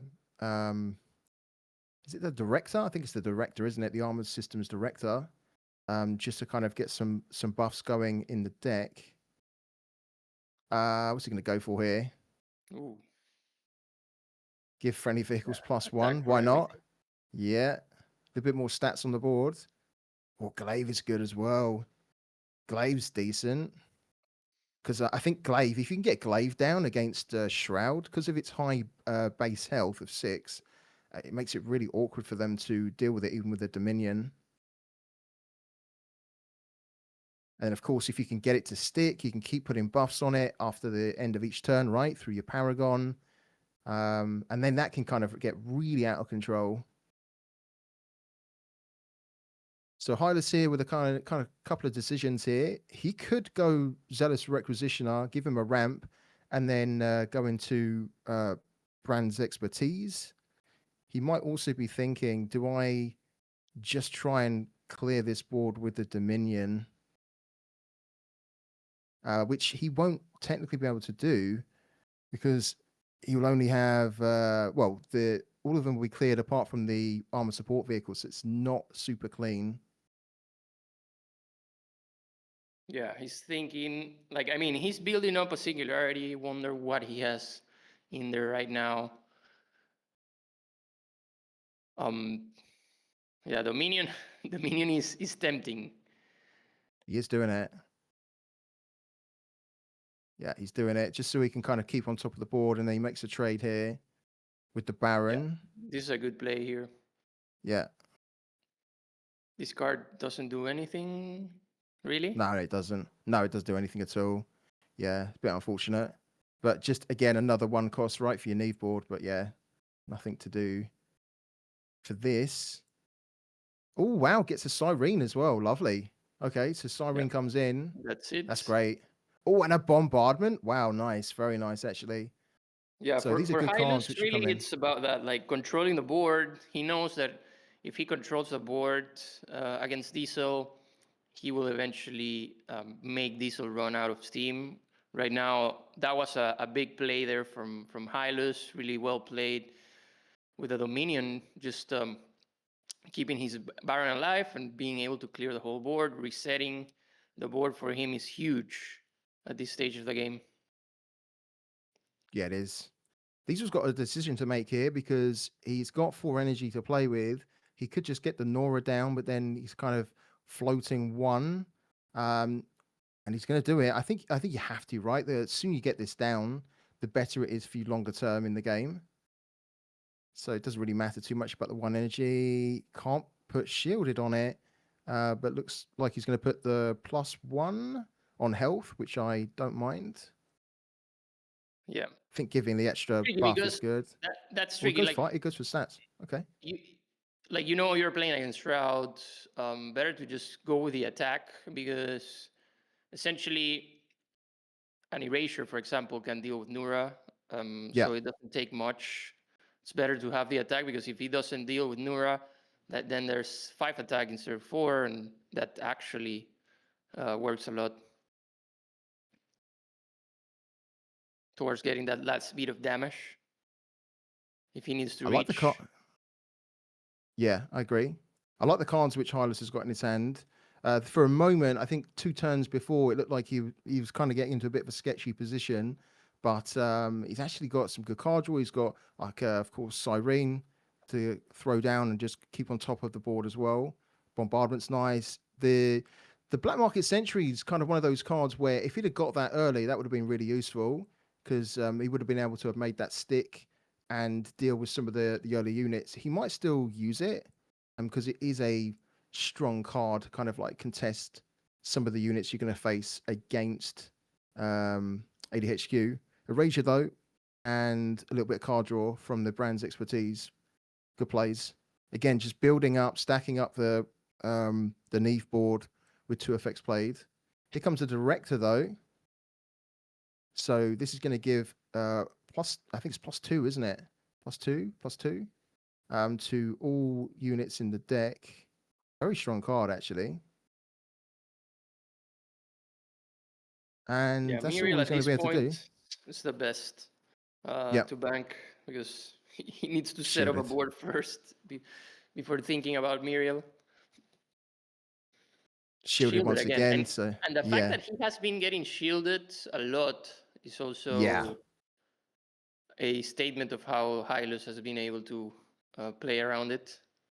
massively. I actually, when I was playing against an ADHQ deck on the ladder, I actually had to kind of double check what was the change that was made because it felt like when I was going up against ADHQ, every turn they were able to choose shielded, and I was like, no way, this is crazy. But yeah, he's getting it a lot, which is really good. For Hyllus, though, Hyllus was just able to play the Void Keeper. Void Keeper could wreck, actually. I mean, we can see that Solitary Confinement's here, but if Void Keepers are able to stick on the board, Void Keeper could be super powerful.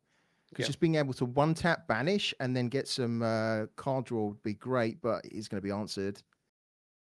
Yeah, Probably. this is also floating. Like this is another thing that I've been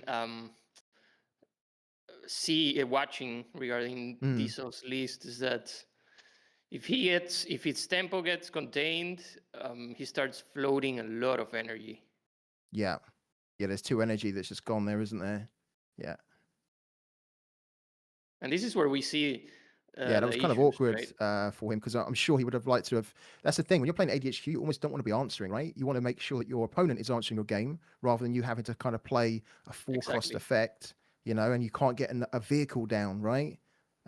Which your whole deck relies on getting vehicles to stick on the board. Yeah. I don't think Cyber deck's particularly useful in this matchup.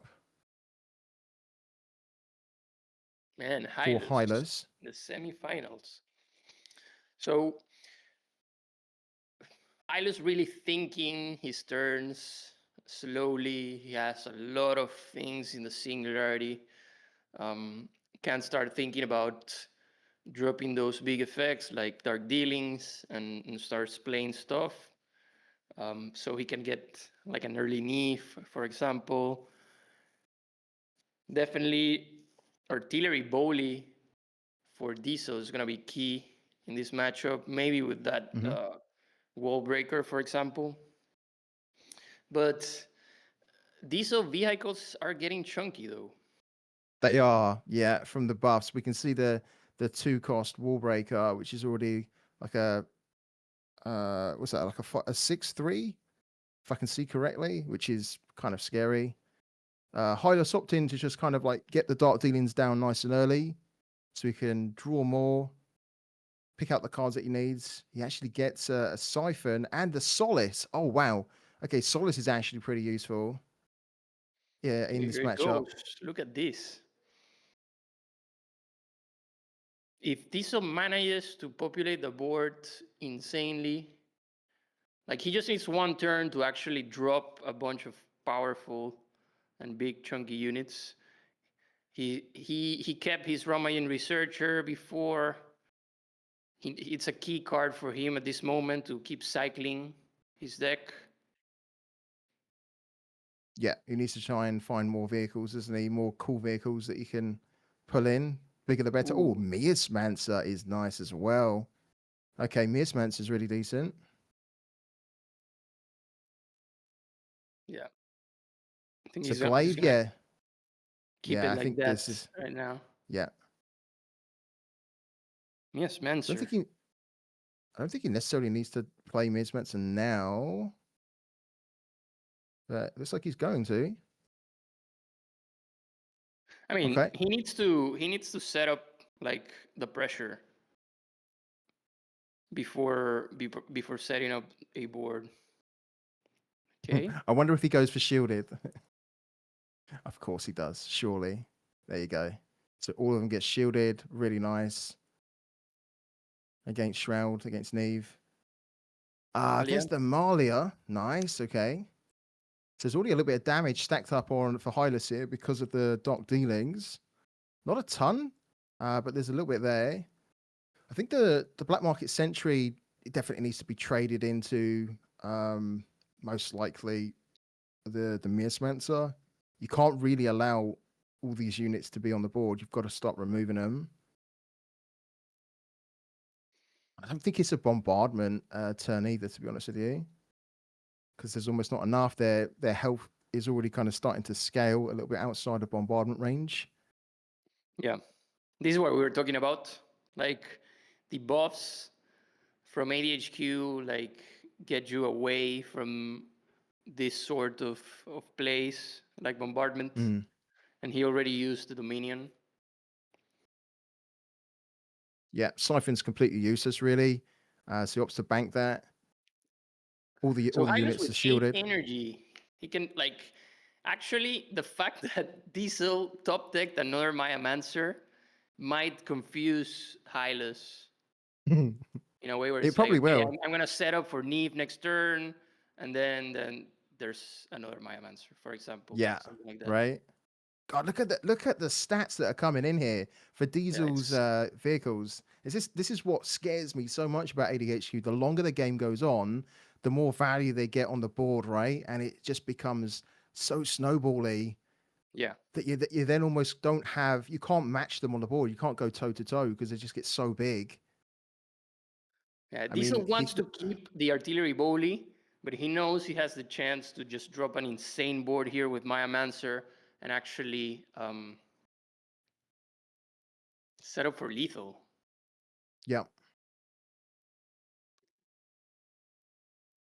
Yeah, two Vindicators. I'm not sure he needs both necessarily. So he's thinking about banking one.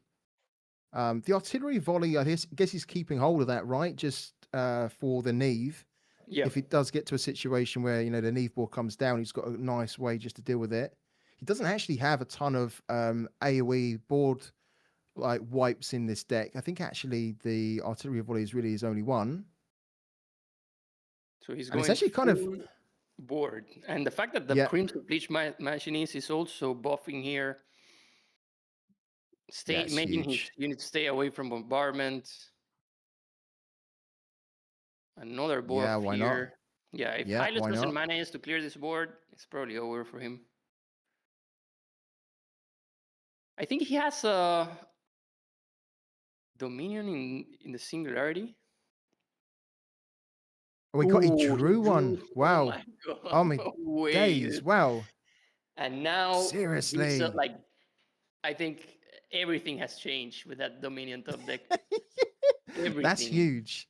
That's Because then massive. he also has Malia, and now Diesel will have like an Yeah. empty board where Malia, Yeah. where That's Malia will massive. Malia will just go ham on it. That has completely swung it, because if he doesn't get that Dominion, I feel like he's almost at the position where he's about to die. That And also the Dominion fact that is brilliant. Hyllus knows that already two Maya Mancer has been played, so Malia is like free to do whatever. The only thing Quinto, is that even though he's got the Dominion, he's down to 13 health, right? So if he kind of Dominions the board, he most likely goes down to 1, and then basically all Diesel would need is just like 1 unit, and then he can play the Paragon plus 1 unit, right? So Oh it's kind of yeah, he needs to be cool, careful, but he can clear the board. Like he can clear his own board. Yeah, like he's doing now. Just play the minion, and that's it. So yeah, if Diesel gets 1 unit here, then it's over, isn't it? Really, I think. No, I mean, look at this. Ooh, the Oh machine is dear. Oh wow. dear. This is good for Diesel. I think it's Oh, over, it's right? over. It's over. Oh, Yeah. it's over. Yeah, it's over. Boom. Wow. ADHQ, so strong. So strong. Look at that. Amazing. Boom. Comes in, battle ready. And look, Hylus's reaction is like, yeah, sure. I've done everything I could to try and contain the board, but they're just the momentum they get, right? Especially if you just keep them on the back foot, and then eventually you can play the Paragon. You know the units are going to be buffed massively because you've been playing all those units before that are going to give them synergistic buffs. And then you can play multiple because they're so cheap as well. It's just such a great deck, man. ADHU. Scary deck. Like I as I said before the start of this match, when I was looking at Hylus's like Neve deck, I was thinking, I don't really like its chances against ADHQ. I don't really like its chances against the Sippy deck that Diesel's running either. I feel like he's probably going to have some success with that against Gafar. But yeah, I think from Diesel's point of view, played that perfectly, right? Had a good opening hand, didn't panic, played everything in the right order, made the right banks. Looks chill, doesn't he? Looks very calm. Like, I'm not seeing Diesel stress at all, which is great because, that's what you want to be in the semi-final, So anything else that Hyllus could have done there? I don't think so, no. I'm not sure, to be honest. Like, it was pretty good for Diesel to drop. It's the engineer, right? The one who buffs every vehicle. Yeah. He had Nura, which is a great advantage. Without Nura, it would have been a totally different scenario there for Diesel, and that's the power of Nura. Like, you have it in the early game, you keep it, you play it as soon as possible, and then the whole thing snowballs. Like, every card you draw is buffed. You can play like cheap units that just outvalue whatever your opponent has. On top of that, he had the shielded buffs on his units, making Hyllus have to engineer ways to actually like go around anything. And the fact that Dominion takes away his health, it's bad for a scenario where it's like just drop the Paragon and battle ready whatever vehicle you have in hand, and that's it. Yeah, it's one of those, isn't it, where the Dominion is one of those like tools in the Shroud toolkit that allows them to try and keep on top of that kind of deck from snowballing. But in doing so, you just basically put yourself to the point where it's going to be easier for them to play the Paragon than their little units that were all buffed to kind of like 5/5s and 6/6s, which we saw, right? I actually think that ADHQ is the deck with the most synergy. I really do, because like all the vehicles that pair up so nicely, they're so cheap, getting them those buffs as well at the end of the turn, like, and the fact that they all get battle ready. Like, battle ready is one of the most powerful keywords in the game, right? Just to be able to attack your opponent directly, and you can do that in one turn, almost just OTK them. It's fantastic. So Here we go. We're gonna watch the Earth and Mirror Gafar versus Nehemiah. Let's see if my theory stands that Gafar is the weaker Paragon in this matchup. Okay. Yeah, I'm interested to see this as well. I mean, it's been a while since we've seen like a Gafar versus Nehemiah, So I am actually quite intrigued to see how this goes too. In the opening hands here, Hyllus looking to redraw all the cards. Diesel already has Tanaka, and at the moment looking to keep both revitalizing growth. I don't think you need both, but he's looking to keep them. Wow. Okay, double Tanaka. Yeah, I think you get rid of one of the revitalizing growths. No, he's going to keep his hand. That's also good as well. Can't say. I mean, it's not a bad card, is it? Revitalizing growth. You know, you can keep it. You can draw for free. There's nothing wrong with that at all. So, Hyllus getting the terror in his opening hand early, way too early. Doesn't actually have a play on the first turn. Yeah. But definitely has one on the second with the armored support vehicle. Yeah, so relic repurposing is the bank there. He's not going to need that anytime soon. For Strong Diesel, tempo wow, here for Diesel. yeah, big time. Early game. Drawing another one cost as well, and a good one cost with the double agent is lovely. Because again, we talked about this, right? This Gafar deck is all about just trying to go wide, and if you can just get so many units down nice and early, and then get the effects going with change of heart, you can start to get that board pressure happening. Yeah, so Okay. we have Diesel here with a great hand, suffering from success of the hands. He's forced to to probably bank change of heart, which is a strong card, knowing that he might be able to set up a strong board. So he's really thinking about it, what to bank. Going ahead with a double agent. Gets Wong. Yeah. Has a good next turn. Are you surprised by that? Was you thinking maybe he just keeps the Tanaka so that then on the next turn, like his turn 2, he can play like double one drop? A little bit surprised by that. Well, let's see. Definitely, double agent is like a key card to play turn 1. One cost 2/3. Like such a tempo god. Yeah. So as expected, we can see Hyllus is going to be banking the Terror, which is a shame, but he can always try and get that back later with the Terror gliders. Getting the armored support vehicle down. Diesel has drawn Alvaro, Yeah. but that's actually not too bad. But of course, he's got quite a few effects as well that he's going to want to start get going. The fact is, though, the Alvaro with the stats of 2/3 is quite nice because if you can get that down and then it starts to, you start to kind of get the pacifism going, Well, this you is can a good get play its here. health outside of a decay. Just right away. This is really good from Diesel. Right away, clearing this armor support vehicle, not letting him stay there to give defender to anything. Really well It's played decent. here. Yeah, that is decent. A strong unit, like a 4/4 unit in turn 2, is absolutely insane. And he can still play a Tanaka as well, or he can play the Alvaro. Alvaro. Yeah. I think he wants So to one keep getting the banked. Tanak so he can populate the board next turn and get everything buffed. Oh, wow. Okay, and getting a half as well. This is a great start for Diesel here.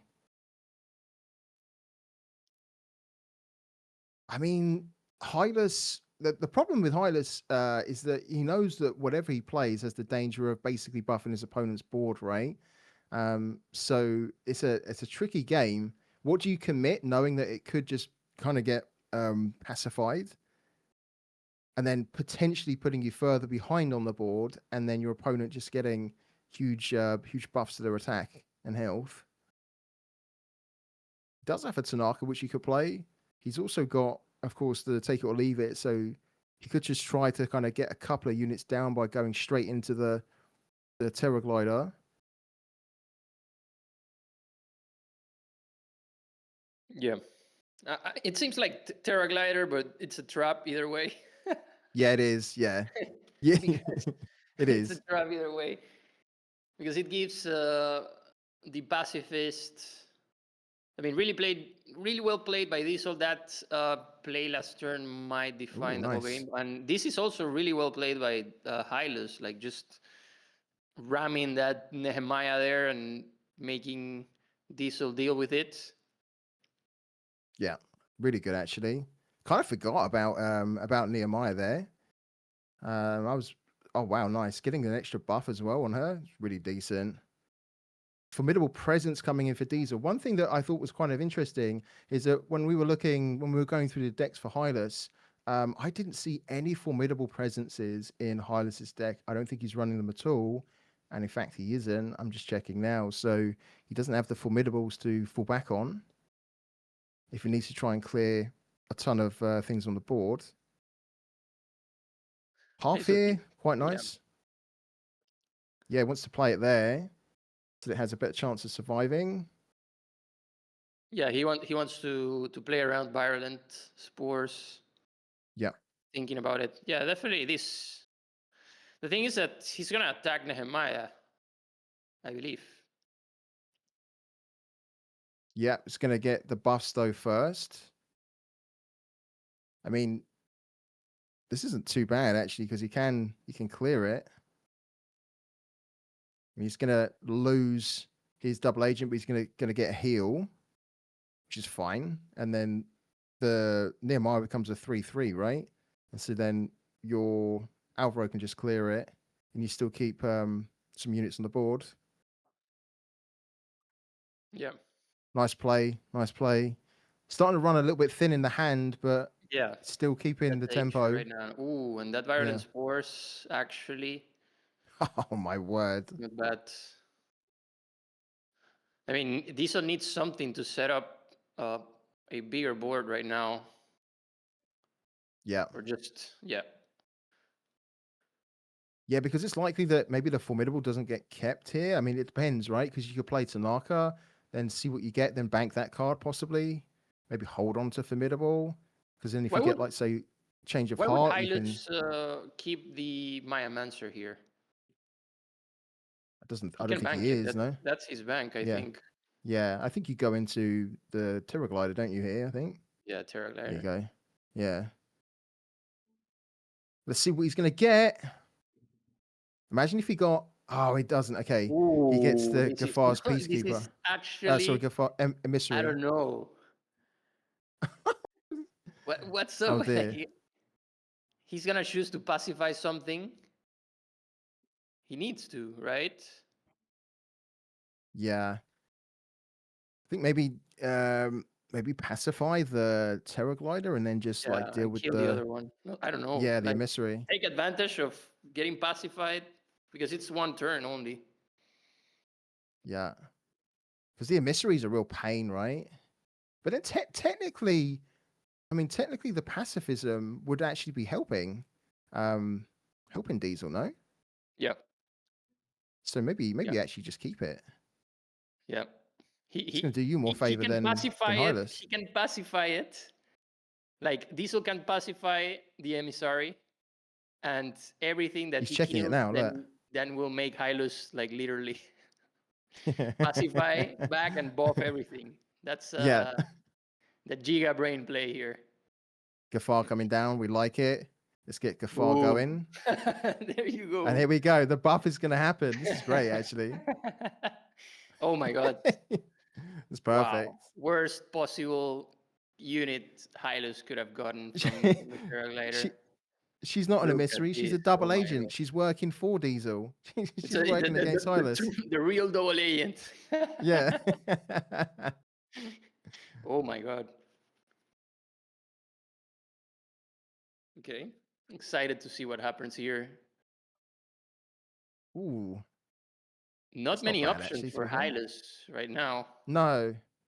Crimea Conduit, relic repurposing, no relics around here in this deck from this. Well, he does have relics, but I'm not sure if Hyllus, like, if they are like high priority. No, I don't think so. I mean, I think, the relic there are bigger repurposing is troubles for him than dealing with relics in this matchup. Definitely. There's immediate threats, right? More immediate. and the double agent. Like this board is actually Diesel's board. Nothing here is from Hyllus. Do you know the really the really kind of awkward thing is that Hyllus just wants to kill this emissary. He needs to Yeah. get it off the board, right? Yeah, it's like, how do I kill this? Yeah. Oh my god. Well, Okay. that's a good way, like forcing Diesel to do it, but the Maya Mancer will just not be the best in this scenario. No. Okay. Steward of the Garden has dropped in here. That could be quite Ooh. nice, playing the Steward, getting another unit down. And then kind of using, say, like a Mycotoxic Vapor, just to kind of like get the buffs on all your units there. That might be decent, actually. Yeah, he so could Diesel get is the- thinking here, like, how do I keep that emissary alive? Yeah, right? Like, he can just buff this board immensely without doing anything, without killing it. Like, pacify it, kill the Premier Conduit, drop Mycotoxic Vapor on the emissary. Looking at Terraformation Engine. Time is running out, so he's got to make a decision. Yeah. Is the Steward Gonna getting go banked here? Mycotoxic on the emissary. Yeah, cool. Kill the Premier This Conduit. is nice. Trigger This is another such a pacify. This is such a nightmare for Hyllus that he doesn't have a way at the moment to be getting this off the board quick enough. He's a double agent. I'm gonna just call her double agent now. She is. Ooh, that was Okay, good. that's nice. That was Yeah, that was that's nice. perfect. Making him pacify on his turn, so that when it goes back to Diesel, it will be okay again. That Gafar's getting nice and chunky as well, right? With the 10 health there. Really solid defender. It just makes it really hard for Hyllus. Yeah, this is wild, actually. I don't think there's anything Hyllus can do here. I mean, the only Like, if he drops another unit, it's over for Hyllus. And look at that. Diesel got the Maya's Mancer, so now he can keep the emissary alive longer. Oh my god. Yeah, tricky spot for Hyllus here. Very What tricky an spot. exploit here. What an exploit. So is this already starting to answer the question that you had around I mean, it's Gafar? I don't think it's fair. Like, this emissary play. I mean, it counts, but it's like the edge case. Yeah. Oh my god. These How are with does Hyllus get away from this one? Yeah, so if Spore's coming down, then followed up with the Tanark, right? Let's see what he gets here. Oh wow. Okay, not Cradle. useful at the moment. The Titan. Ooh. I mean, at least the half is off the board, but it's of course going to create. Here we go. He draws a card instead of. Oh wow, another Mycotoxic Vapor. Nice. Okay. I think he can probably start. Oh wow, I didn't even spot that. Look at that, the Terror mech. Yeah, in Terror mech. Hyllus's. Oh wow. He probably wants to save his Maya Mancer for another time here, instead of memeing around, keeping the emissary alive. Ooh, he's gonna bank Formidable. Oh, I thought that he might keep that and then just try and push a little bit for more damage. What is Diesel thinking here? Is he going? Oh, he's gonna withdraw. Wow. Okay. Just to get another unit down, plus the Alvaro, to just kind of really try and get the board nice and wide. He's gonna kill. And it triggers another pacify.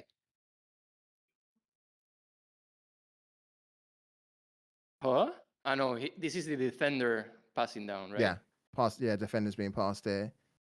It has no, to be oh, it does trigger. Oh wow. Oh my god. Does god. Tanak die? Yeah. Draw a card. Amazing. This well played from Transformation Engine is actually really good for this deck. Now there's Tanak. Yeah, I think. And the Triumph as well. It's got the Triumph that's just come in. Yeah, I think this is over for Hyllus. Diesel got too much of an advantage here. Yeah. The board is so big. He doesn't have enough units on the board, does he? He's got a 1/2 to knock defender, easy to deal with. I mean, technically, you could, start playing the Altar of Gaia and then combine that with the Flourish with the Terror mech just to try and start to clear some of the board. But I think he's so far behind, right, on the board as well. And if he does that, then he's essentially committing most of his hand. That would allow him to kind of like at least try and keep on top of it. The Triumph, though, in Diesel's hand's really nice. I think he is going to do it, right? Here we go. Yeah. So it's going to allow Titan's him to clear a Flourish. unit. Yep. You can clear the Dark Warden.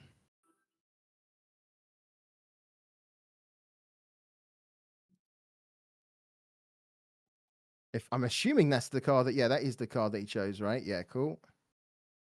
This is such a weird card, actually, with its ability. I don't think you want to be paying. I mean, you could pay a kickback, but I don't really think you want to. Just get it off the board. And then, create another unit. As you mentioned, I mean, like this Hallowed Burial, this Terraformation engine is so good, actually. As you mentioned in this deck. Is this lethal already? With Triumph? No, I don't think so, no. No? Because it's going to do a lot of damage. But Kafar obviously can't attack and the shield pod can't either.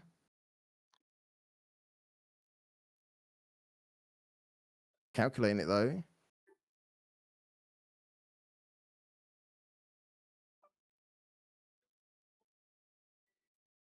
Okay, so Diesel with a big decision here. He's definitely in command of the game. Hyllus with just a Moonlit Star in his hand as well. Not the greatest if you want to try and turn this game around. Another Miaspancer. Does have the and Mycotoxic Vapor, maybe? Yeah. Definitely want to stop that from being able to attack. I mean, Mycotoxic for the DK, it prevents Flourish from happening. Yeah, he's going to look to actually get rid of the. That's nice. That's really nice. Because you want to be like for next turn. Exactly. Even though you pacify it, you know that like it could still use the ability of Flourish, right, to kind of still kill your unit. So I like it. And then opting to bank one Miaspancer. Oh, is the Triumph? Is it okay? Interesting. He's going to need the Miaspancer for sure because the defender's going to get past, right? Yeah. So he's going to have to try and get through that with the Miaspancer. Ooh, oh, and he draws. Oh, wow. Formidable. Okay. So no way to trigger Flourish from the Terramech. It's pacified also. It's easy to kill now also, right? Well, I guess yes and no, right? Because like it's only going to take one damage. I mean, I guess you could just use I don't think you want to be using the Formidable to knock it down, though. I mean, you could, and you keep most. Oh, here we go.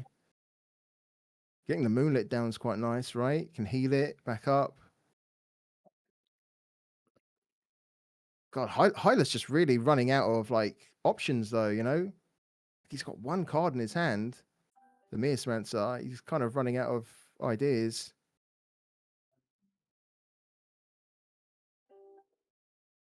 Where's his card draw? We haven't really seen like much card draw for Hyllus, have we, at all in this game? Seems like he's just run out of ways to kind of cycle through the deck. Do you remember kind of months back where we saw allocated provisions in the Nehemiah deck, and that was kind of combined with the Rummaging Researcher, and just so many ways to kind of like cycle through. It just feels like this deck at the moment for Hyllus is just if you run out of cards, then you almost don't have a way to keep cycling through. Yeah, it seems that way. Like, look at that.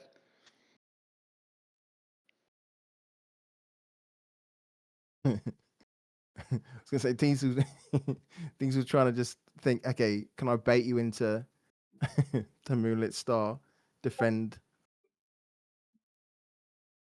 The only kind of slightly awkward thing is that he does need to get rid of the Terramech, right? Because it's with that having Defender, it's kind of really awkward,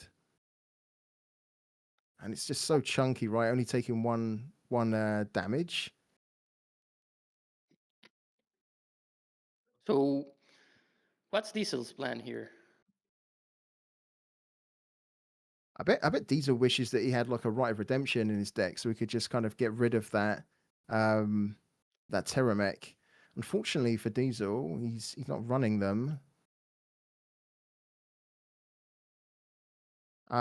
He's running out of time. This is a little bit tricky actually, because like he could play the Formidable, but you know, at the end of the day, like he's probably going to need to just to knock into them to take them down, so the decay starts to give himself a better chance just to get them off the board quicker. And that's what he's going to do. Plus the Alvaro. 4 seconds. Yeah. Wow, 2 seconds. He's going to run out of time if he's Gonna not run out of careful. time. Yeah. He still needs to attack with the next bulwark. He definitely needs to get that attack in. So he's already like there, ready to do it. That he's just squeezed it in. He squeezed it he landed in. it sub 1 second. Yeah. Landed the sub 1 second. Now the Myconoid. Okay, and he's got attacking. He's missed the He got attack. attacked. He missed the attack. Oh dear. Okay. That's a little bit of a shame. Because if he'd have got that attack in, then one of those unit probably would have been defended by the Moonlit. So we could still try and at least keep the Terramech alive. God, another Moonlit. Oh, this is getting a bit tricky for Diesel. This is the power of Nehemiah, right? Just being able to pass those defenders over. So what looked like quite a promising board for Diesel is actually kind of disappeared, because that Terramech has just been able to withstand so much punishment. He's had to make so many trades to try and get it off the board. Oh. Yeah, and a Terra here for Hyllus. If Diesel doesn't manage to deal with this board, would be insane. I mean, he'd need to use the Terra Glider to try and find the Terra, right? Because he banked the Terra early. But you're right. If he could get the Terra, that'd be great.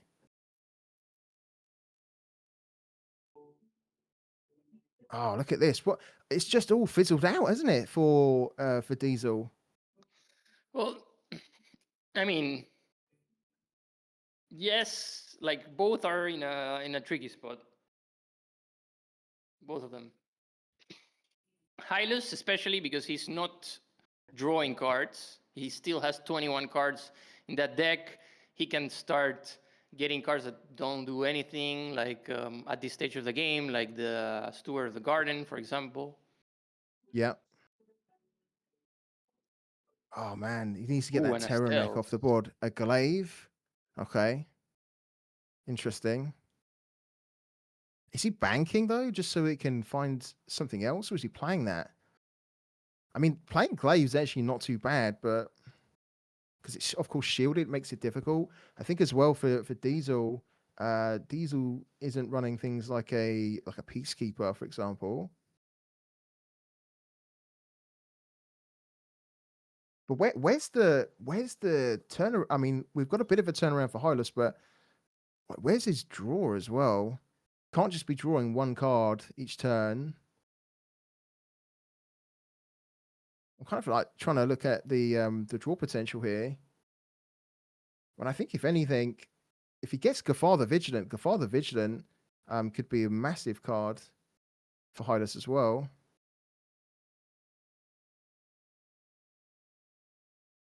At the moment, he is going to play it, so oh my God. Not going to bank. And just, oh wow. Just saying, okay, you know what? I've got a defender. My Terramech, which is sticking, means that I can keep passing the defender around. Not really Okay, the Mias Mantis is quite useful for Time to Diesel, use I it. guess, right? Yeah, Yeah, my I answer think is so. just to clear this board. Yeah, I think so. So maybe, oh, okay. Diesel really thinking it out. I was Mias gonna say that, like, Mancer and a Terra Glider. but like if he does the Mias Mancer now, he needs to do the Terra Glider first, right? Well, Otherwise, the Mias then Mancer is not going to trigger. Mias Mancer and Mycotoxic. So yeah, finally the Mias Mancer in play. Mycotoxic, the Estelles. Nice little buff there to the board. Right, And this is now, the chance now to try and bypass those defenders and just try and clean up some of the board here. So it doesn't get out of hand. So makes a trade there with the Miasments. I like it. Can use the Alvaro to try and get rid of the Moonlit. And then just go face, I guess, right? yeah. And then basically both of those units there, the Terramech and the Glaive, both have decay, which is great actually for Irene. Diesel. Oh wow. Oh wow.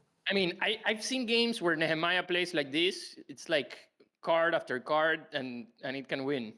I remember we saw was it Jarla who did it? What, in one of these tournaments or in Worlds? No, in one of the tournaments where he was like playing 1 by 1. It might have been, to be fair. I can't recall, but I mean, I've seen this on the ladder myself, actually. You probably have too, where it looks like they're kind of out of resources. They mainly are, but they just manage to stick in it and make it frustrating, right? Because they're able to keep the defenders in play until they finally find that one card that can kind of just swing it for them. Usually it's a Terror, right? Usually it's a Terror that can swing it. These are all just looking to try and contain some of this. Maybe needs to draw. Yeah, I was going to say. I think he's at the point needs to draw. Okay. Oh, there's the Gafar, the Vigilant, but can't really get through because of the defenders. So it's gonna be Terra Glider, right? Yeah. I mean, Terra Glider Gafar the Vigilant is such a scary card, but the fact that Hyllus here has so many defenders and can just keep passing means it's really awkward. So yeah, I think Terra Glider. What's he looking for here? Does he just go full ham and maybe try and trying find to get a Terra, I guess. No? Yeah, Terra? In a Solarium. Does he get? It's good. Oh, he does get it. Oh my god, he gets it. That's gonna be Wow. That's huge. lovely. That's lovely. Huge, man. You Oh my can see God. the reaction from Hylas as well. He's like, oh, you found it. You found exactly what I'm kind of looking for. Boom. Okay, so more decay damage for the Terramech And and an the armor support Glaive. vehicle is not gonna cut it. No, that's not it. That's a bank. That's a straight bank. But if I he mean, banks another it, defender though. I think that's it. I think this is it, no? Another defender to keep delaying the inevitable. I mean, at this point, what Thing is, deals with this board? even if he plays a defender though, this armored support vehicle with the change of heart in hand, I think it's still lethal, right? With all that damage on the board for Diesel. Look at that board. That board's insane. Honestly, Gafar's so good. Oh, I think Hylas is looking at a loss here. Sorry.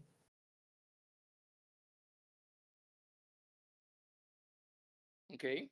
We- So I don't know. I think And this is now lethal for here Diesel, from no? Hyllus is really doubtful. Like Diesel already has lethal on board.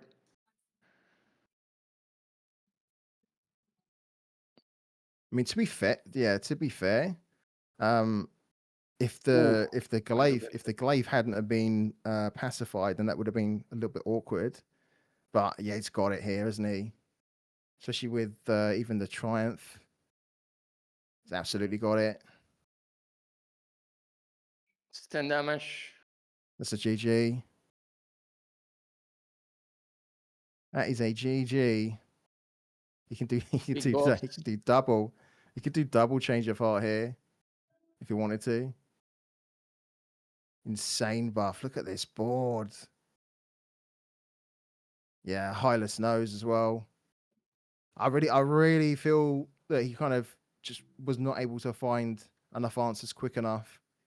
To be fair, I think 2 or 3 turns back, it looked like it had just stabilized the board and maybe actually put Diesel on the back foot a little bit, but just getting the value from the terraformation engine and then all of these pacifisms, so big.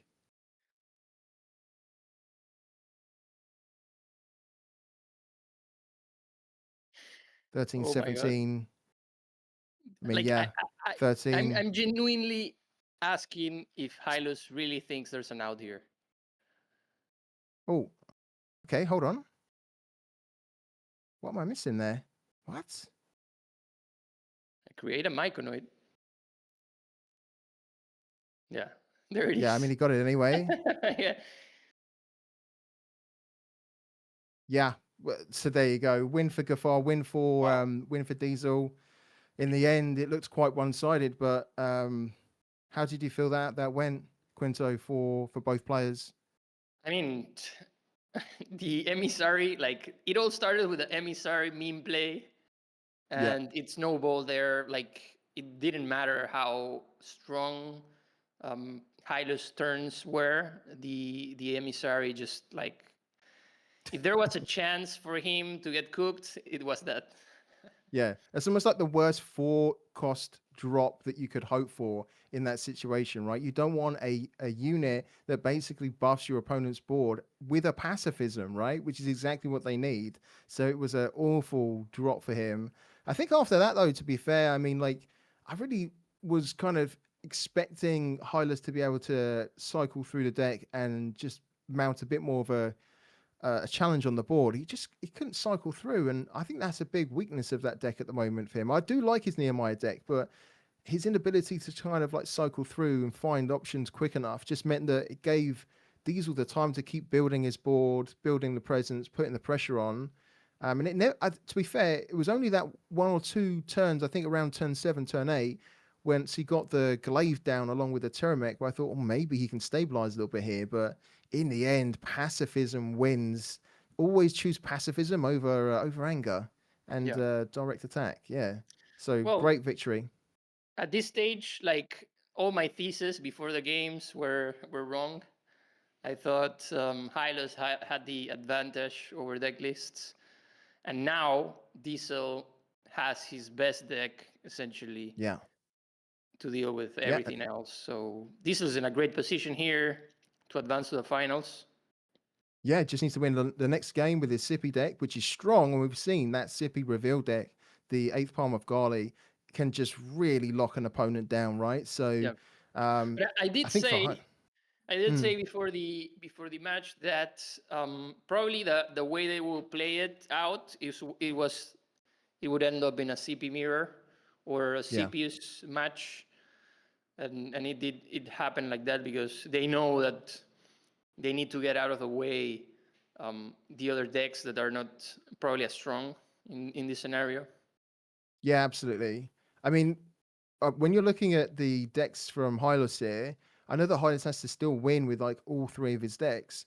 Is it just a case now where like he just says, okay, just to stick in it, I'm just to get a win, I'm just going to run, say, like my Sippy in the mirror? Because Neve, I just don't think is very good against the Sippy. So I almost feel like you're going to just give the round immediately to Diesel, even though he still has to play with Neve. And the Nehemiah deck, I can't quite see doing that well against Sippy too. So is it just a Sippy mirror we're about to see here? Just so Hyllus can at least give himself a chance to stick in this here? Yeah, it most likely will be that. Yeah. But who knows? Who knows? Maybe he tries again with Nehemiah. I don't know. Okay. I'm interested to see. Yeah, I think that is probably his best chance just to kind of at least delay and try and salvage his place in this tournament. Because, you know, Hyllus, as you say, when I was looking at his decks, I was thinking, okay, Hyllus' decks are great. They should do very, very well. But Diesel's just been so locked in. His decks have worked wonders so far. I mean, the first game with ADHQ went so smoothly.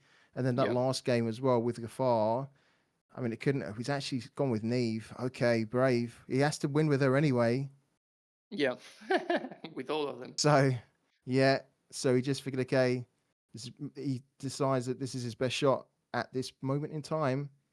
Let's see how Neve does here. I mean, the thing is that the Neve deck is running the Cyber deck console, so that could be massive here. The only thing as well, though, is that he is not running a ton of Miasmancers. He's only running one Miasmancer. So this could be really tricky for Hyllus, but let's see what he does. For Diesel, he's already got the Chamber, he's got the Magnet and the Black Market Fixer. Opts to keep all of those 3 cards. That's actually a pretty good start for him. Yep. Hyllus only keeping the treasures. Yep. He knows he needs it. Yeah. Scheming is actually a massive card in this matchup for this type of Sippy deck. You almost wish that you had more scheming. You just think, I don't have enough scheming, actually. But then even with the scheming that you do, you know that like Sippy is still able, this deck is still able to trigger the musters so many times, right? With the Cerulean Surge and the Sippy muster itself. So, Diesel most likely going to be playing the Chamber just to get that down. And also the fact that Diesel is on the draw, it's better for him this matchup since he will have more resources. I mean, eventually he will play the Leviathan and get like a bunch of stuff, but in the start it's just better. Yeah, I agree. Yeah, nice early start. Exactly what you want to see, the Hydralis Chamber. So we can play that. Hyllus here, not really a ton of great options. We could go Shard. Yeah, I think Shard's the good play here. So that then the next turn he has more like draw. Just to start stacking. Could do that. Yeah, could do that. I like the Shard better though. The ramp is always the better play, I believe. Yeah. Especially because he knows that like this deck is going to be taking energy from him. So just being able to at least have like one energy that you know can slightly counter that energy they're going to take from you at some point. Yep. Yeah, and so here we go. The Shard comes down in play. Okay, he also gets a Sabo as well, which is pretty nice. He's only running, I believe, 1 Sabo in the deck. Have a quick look now. He's actually running 2. Interesting. Oh yeah, we talked about it, didn't we? That he's running 2 Sabo, and then he's kind of got Eclipse Fate. I think he's also got the Shockwave as well. He's got quite a lot of relic removal for this type of deck. The only problem is that the relic removal is quite expensive for a Hydralis Chamber, which is 1 cost, right? So you don't really get a ton of value out of it. Oof. And a Deer next turn is huge. Yeah. Brand's Expertise for the draw. I like it. Gets a Solace as well. And he gets another Scheming. That's great because, as you say, the next turn he could potentially look at doing the Adira, and then the turn after that, double Scheming could be pretty big. Hasn't found a Miasmancer yet, though. So Diesel with the Hydralis Chamber will start to be able to get close to that 8th Palm of Gali. He's also got the Leviathan as well in his hand. I don't think he needs. I don't think he actually necessarily needs bombardment at this point, Diesel, because I think this is looking good for Hyllus. Yeah, has a lot of options there to start countering and getting the energy advantage. Yeah, absolutely. He's got a lot of the key cards that he needs in this particular matchup. Like even Solace, to be fair, can be a bit of a pain to deal with.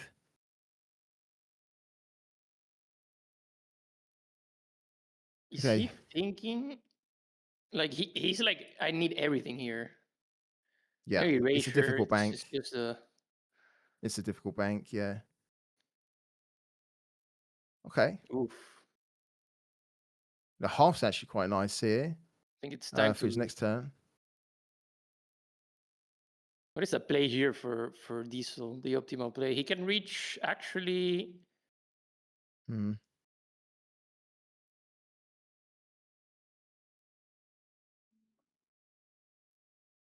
5 energy here. Well, yeah. Well, I mean, if he banks right, and then kind of uses the Hydra's chamber to then kill, or sacrifice the adjutant, yeah, he can go into a Leviathan.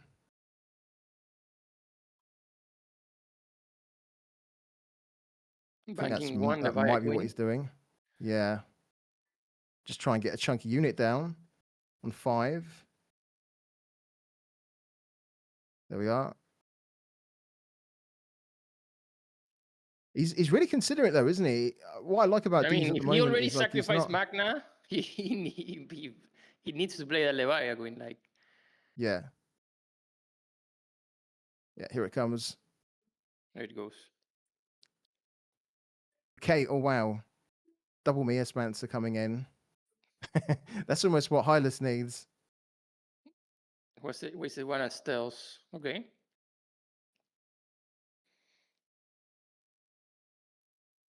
Does Hyllus play Adira here? Does he just play Adira to just try and get something going on the board? What can It he get feels from like, this deck aside from yeah. just I mean, clearing I cards? guess that's the thing. Romus maybe.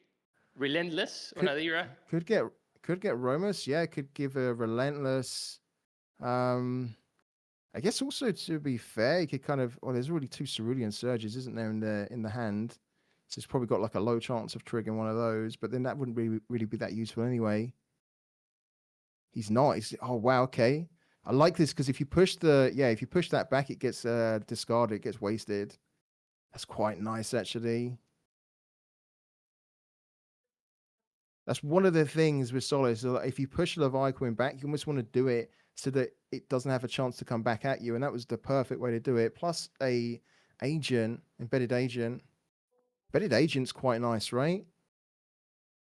Yep. Keep that alive and then just be able to take something chunky out with a 1-tap. Plus also look at that. Hyllus actually drew the Cyber deck. That's pretty nice too. The only thing is that even though he has the Cyber deck, he's not actually running a ton of 2-cost. He's running a few, but not doesn't have them in his hand at the moment. So even if you got the Cyber deck down, it'd be a tricky one to kind of try and counter some of the surges at the moment. Mere Spencer coming down for Diesel here.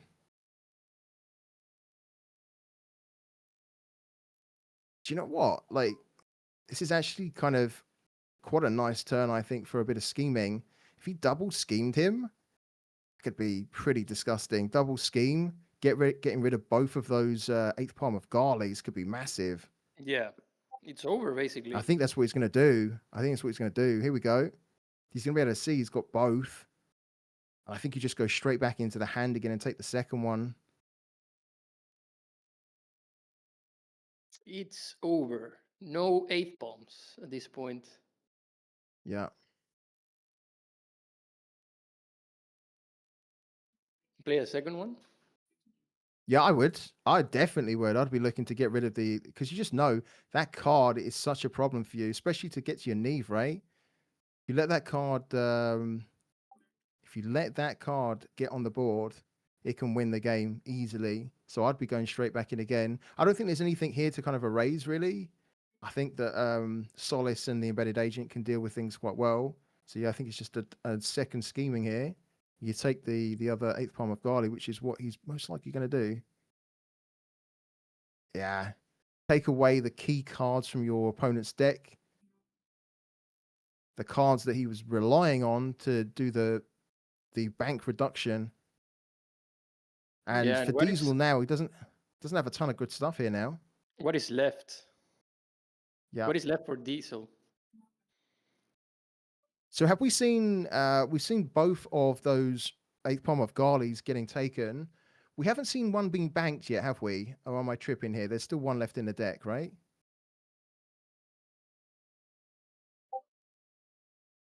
That was a question for you, Quinto. What's that? So he's lost two of his 8th palm of Garleys. We didn't see a Garley get banked earlier, did we? So for Diesel, he still has one left in the deck, right? Yep. He does. Yeah, cool. But I mean, at this stage of the game, like Hylos has managed to control it really well, gets another treasure scheme there in his hand, has the 8th bomb. Also, if he manages to essentially get a reveal, for example, a recon specialist, he can also start using those 8th bombs himself.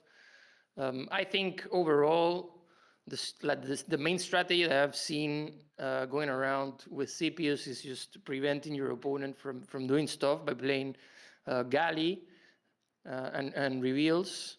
And in this case, without them, what is left for Diesel? Like, what are his options? It's not like before with the OTK deck.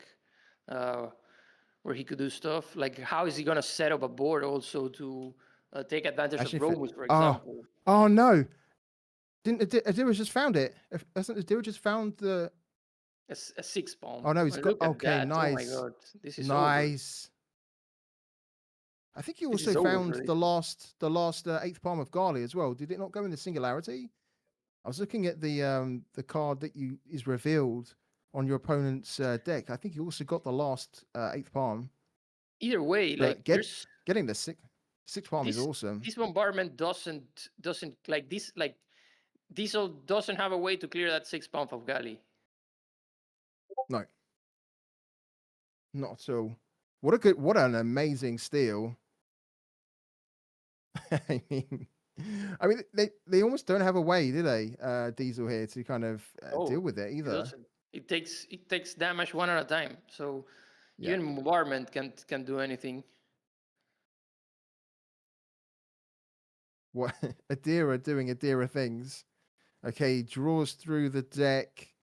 Oh, look at that card there. I think the 6 palm of Gali was the worst possible steal for Diesel. Yeah.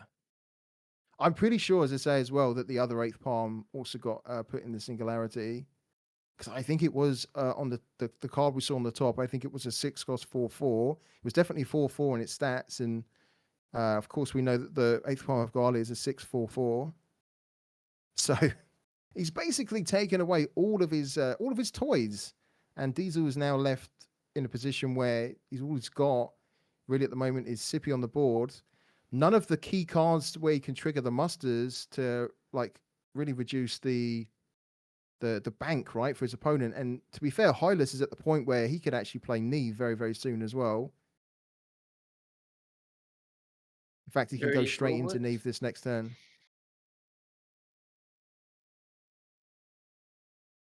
So Romus with Cerulean Surge, with double Cerulean Surge, can do oof, and another treasure is here to just steal that Romus. Yeah. Say goodnight, basically. Scheming, doing exactly what scheming does. Completely frustrating your opponent. Yeah. Just taking away all the key cards. Honestly, being able to find 3 scheming Look at is massive. Oh my god. Yeah. Diesel looks really frustrated here. But this has been honestly, it's gone perfectly for Hyllus here.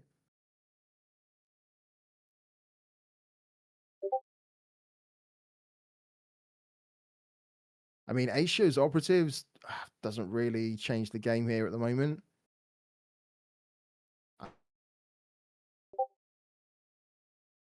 I think, he's just pushing for damage down to 13 Diesel. I'd be really surprised if this is a turnaround for Diesel. I think Hyllus has this in the bag. Being able to, and even plays the Romus as well for good measure. Yeah, that's like proper domination on the board. There's no way here for Diesel, is there? Surely. I mean, he to be fair, he could do like double bombardment, which would remove most of the board, but it would leave the 6th palm of Gali on.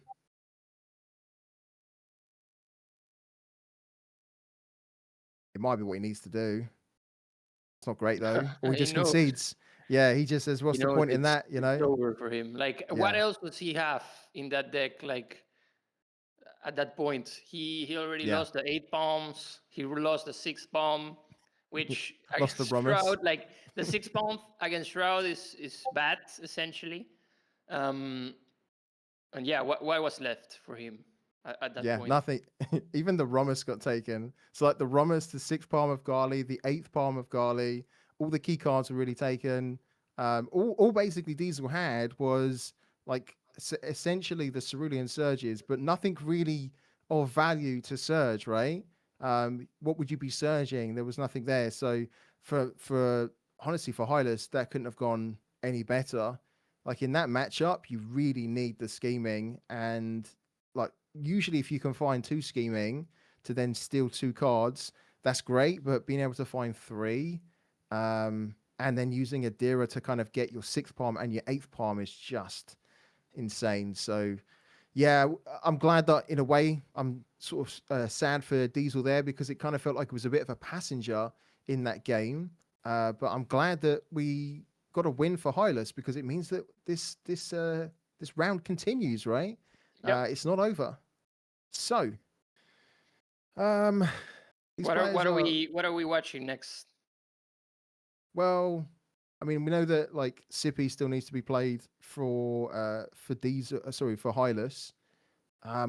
Does he go with Sippy next? CP Mirror? I'm not just sure. to, I mean, he could do. I mean, leave it up Could to do. 1 game then after winning with that CPUs. It's a good How chance to favored is? sandwich there your strongest Paragon. Yeah.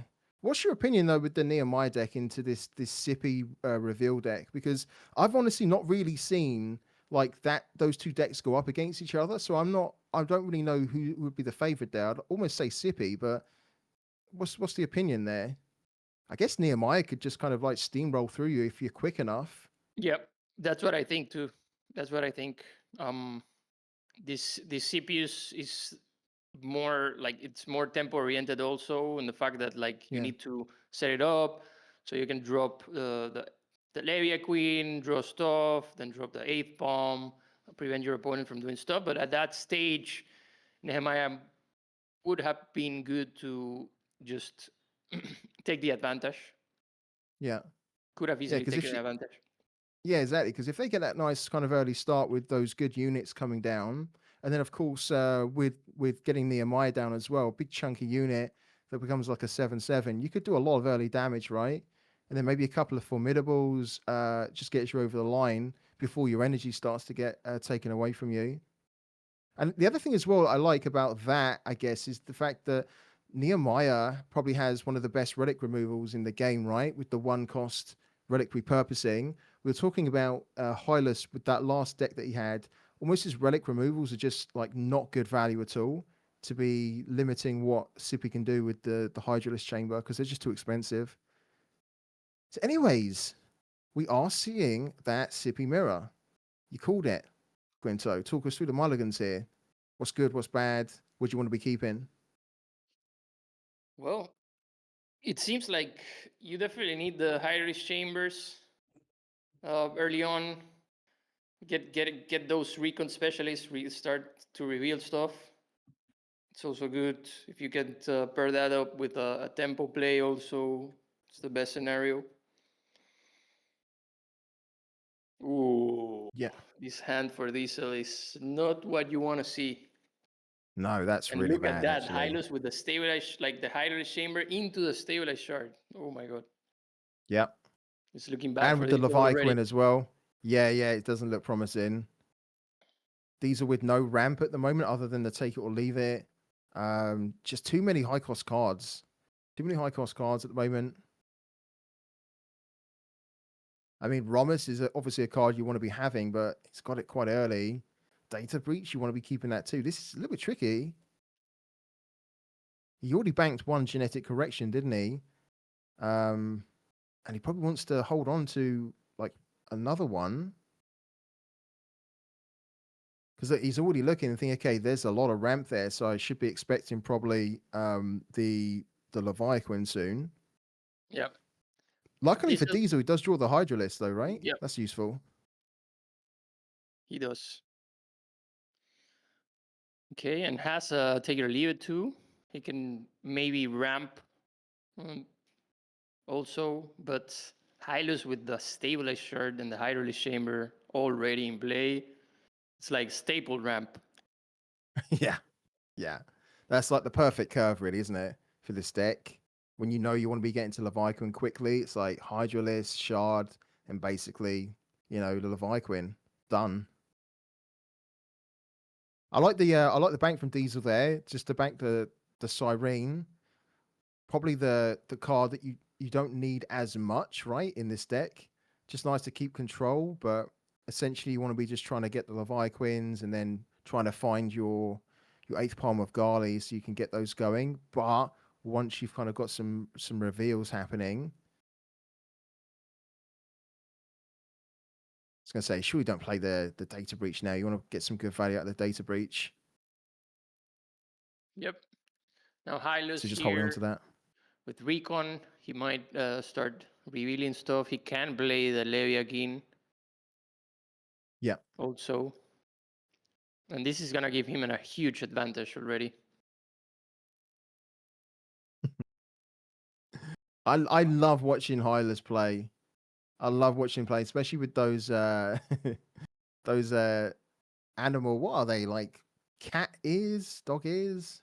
I mean, I'll have to ask him when I see him. Can he get me a pair? They're so good.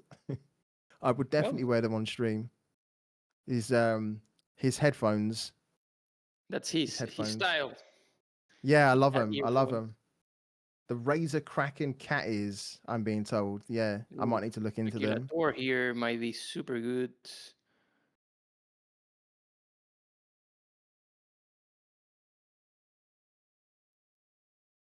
Or even a Leviathan. Genetic correction. Yeah, Deal with yeah, Leviathan right away.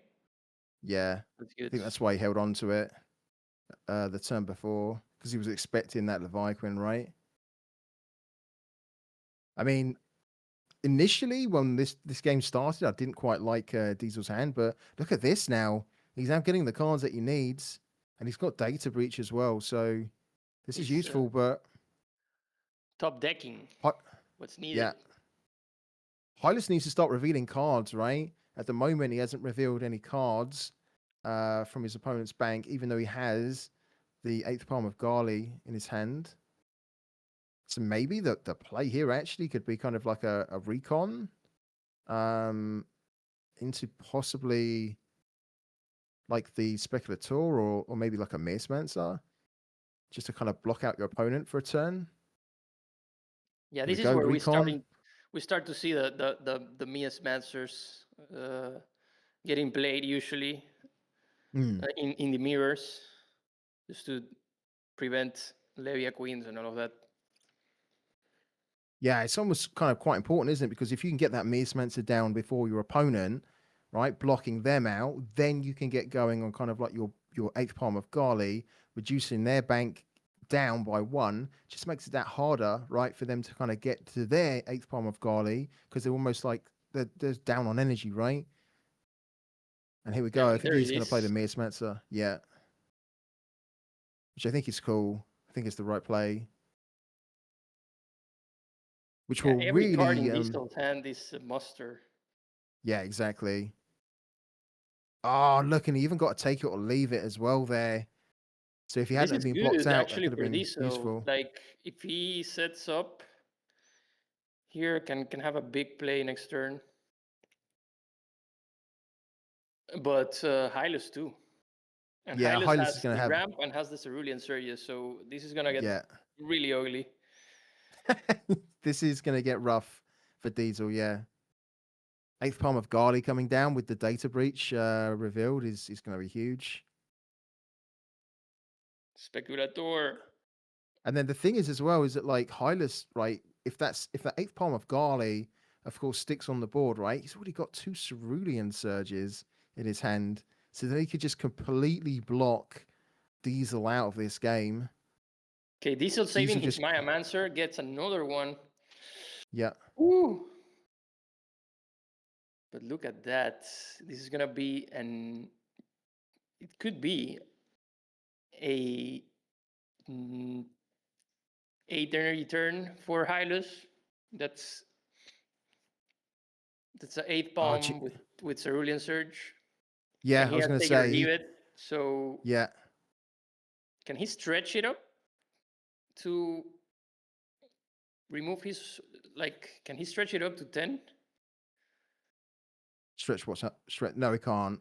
No. No, no. He's But he one can of do what you just said. he's Yeah, one, he can. he's one of deleting the whole bank from this. Yeah, this is big. This is big though, right? This is big. Oh my god. Oh Look at god, this. you could even play. I was gonna say you could. Okay, genetic correction. No, Sure. this is To over deal for with this. the to deal with the. Oh wow. This is over. And then still being able to kind of use the chamber, get rid of the adjutant, and then play your take it or leave it. Nah, he doesn't need to play take or leave it here. Oh, we can just bank, right? Just bank. Bank and Amazing. Cerulean Surge. Look at that.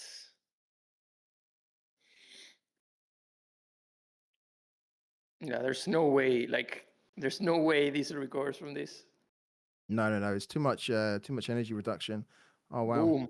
Bombardment on top of everything. Yeah. It's too much energy reduction. Like he can't even play like a Mearsmancer next, right? Well, actually, to be fair, he could, right? But he Bank, can then set up take it or leave it. another high release, for example. I don't know, man.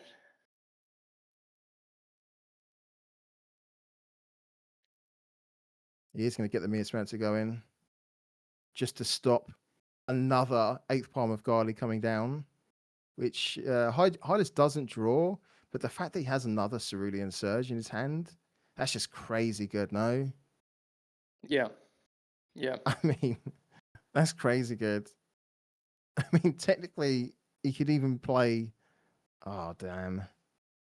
Like, he's got so many options here. He could play like Speculator as well if he wanted to.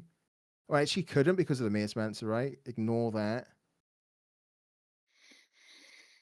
Well, I mean, how do you recover from this disadvantage in energy? To be fair, I don't know. It's still not over, is it? Because like when you look at like Hyllus's hand, it is pretty good, and we can't really do much this turn. But then it does give Diesel the opportunity to at least try and recover. I mean, technically, I was going to say he needed that unit to stick on the board, didn't he? Really? If that unit stuck on the board, that could I have been mean, Diesel useful. can recover, actually. Diesel can recover, definitely. Ooh.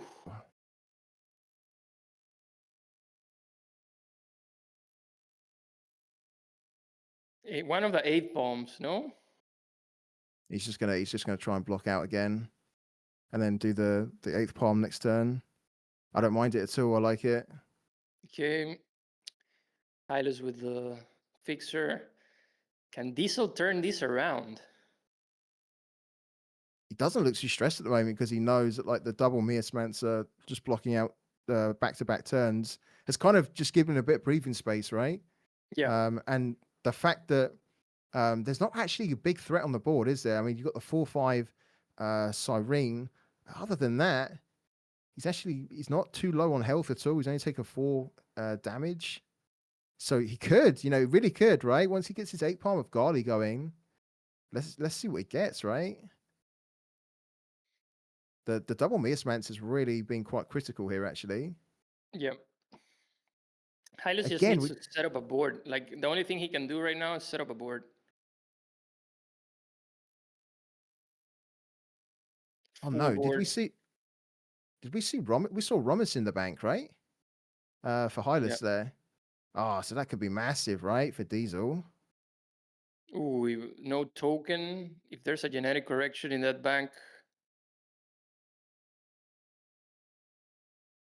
What's in the bank? In Hyllus bank. Well, we saw that there was a Romus, right? I think. Did we not see a Romus there? Oh no, actually, yeah. Okay, opponent bank. No, we were seeing the Romus in Diesel's bank. There's not like crazy amounts, but you still do it. Just so you can start to get the energy disparity slightly back on equal terms again. Wait, and Cipius? Cipius has a Leviac in there.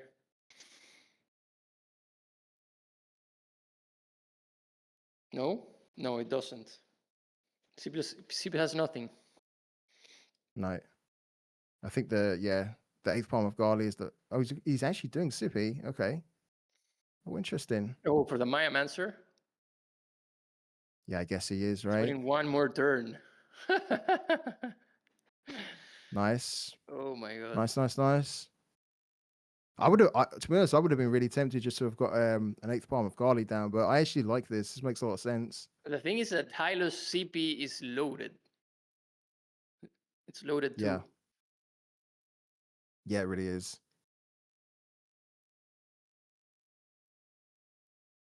Swelling Tide. Oh god, Swelling Tide just gave him a take it or leave it.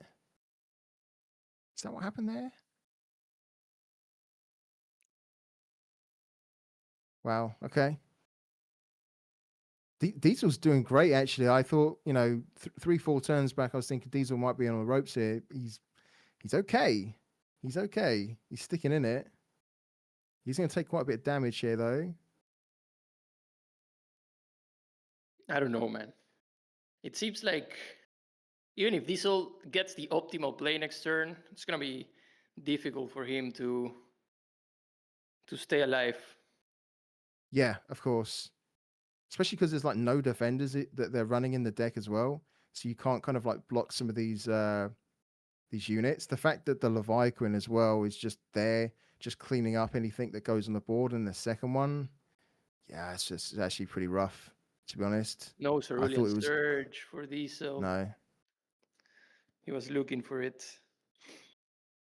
I mean, getting your energy eaten like that, it's a big setback.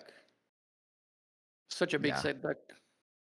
Yeah, it's huge, isn't it? Especially in a game where like the game revolves around being able to bank for energy, and then all of a sudden your energy just gets taken away from you permanently. Not even like for a turn or something, just like it's permanently gone. Yeah. It's so big. Like it's so disruptive. Nothing to do here. Like even Cyrene doesn't solve the problem. No. I mean, to be fair, even if he does play 8th palm of Gali here, there's like so much damage on the board, isn't there? That he then takes on the next turn. And in fact, to be fair, it would be lethal, right? So this is going likely. to the last game of the round. Oh my word. God. Is Hyllus What a making comeback it here. with this Nehemiah? Who knows? I mean, to be honest, we're seeing so much here. I thought, when Hyllus went 2-0 down, Diesel was cruising. Better play to Hyllus to keep his head. I'll be honest with you, I was a little bit surprised when Hyllus went 2-0 down, because Hyllus, I kind of was favoring more in this matchup when we were coming into it. I liked Hyllus's decks, and Hyllus is such a consistent player in these tournaments as well, right? Consistently getting into the late stages of these finals and whatnot. To not get tilted, right, when you're 2-0 down, to not get tilted and to keep your cool and to just get back in the game is incredible. Diesel can still get through, though. Like, I really like his Sippy deck against the Nehemiah. And I think if to be fair, if Diesel can kind of like get to his 8th palm of Gali quickly, and just be able to shut Nehemiah down on energy, then I think that could be like really devastating, as we just saw happen to him, though. I mean, the fact that CPS is also using genetic correction now as a weapon against Earth, and it's really good. It's a really good one. So yeah, massive.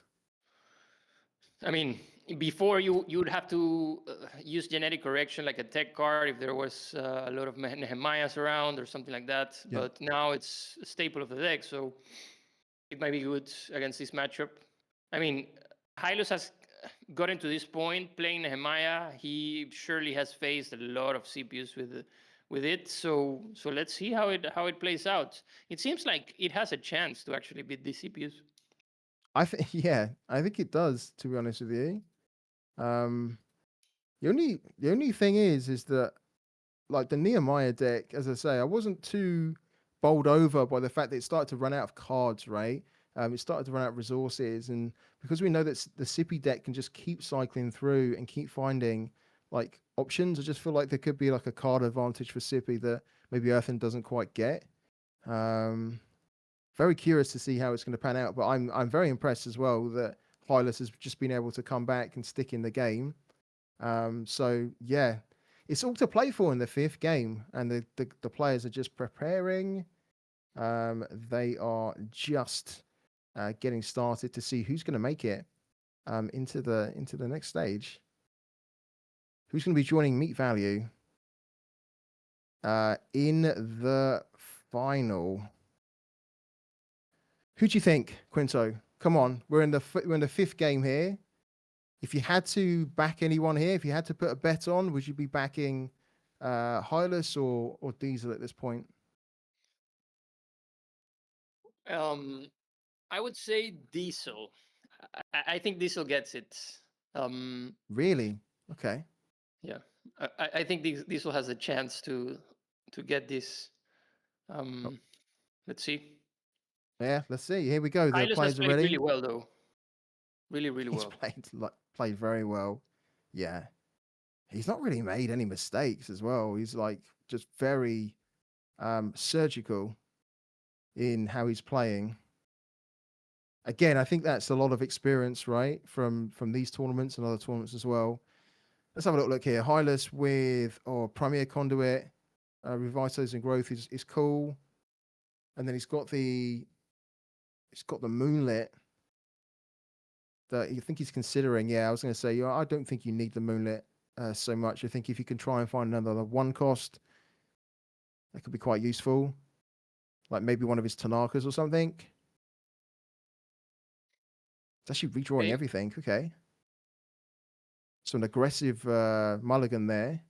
Oh, aggressive mulligan. He does get the Tanark, but then some of his other cards are quite expensive for Hyllus there, although he does still have the Revitalizing Growth, so he can cycle through for free and try and get a better solution. Look at the hand for Diesel here. He does get the Chamber, and he gets an Aisho's Operatives, which I think is such a cool card, especially the PL there, where you can see them both like jumping and shooting. One of my favorite cards in the game, the PL, but it is going to be banked. It's just too early. Right away. Yeah. like, you like this card? I'm gonna bank it.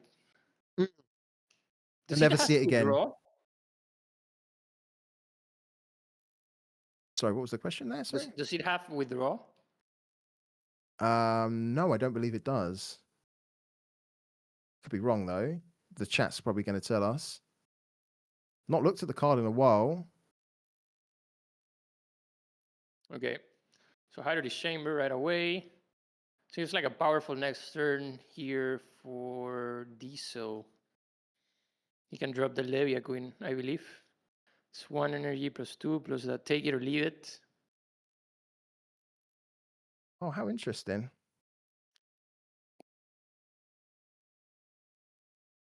Start dropping the bombs. Yeah, start dropping the bombs. Okay. How interesting. This is really good. This Aurora Fungi here for Tanak. Yeah, it just keeps it alive a little bit longer, doesn't it? Nice. Makes it a bit of a pain. Fixer. Ooh, what a choice here. It's a trap. It's a trap. It's a trap. Oh my god. Oh, Diesel with Swelling Tide.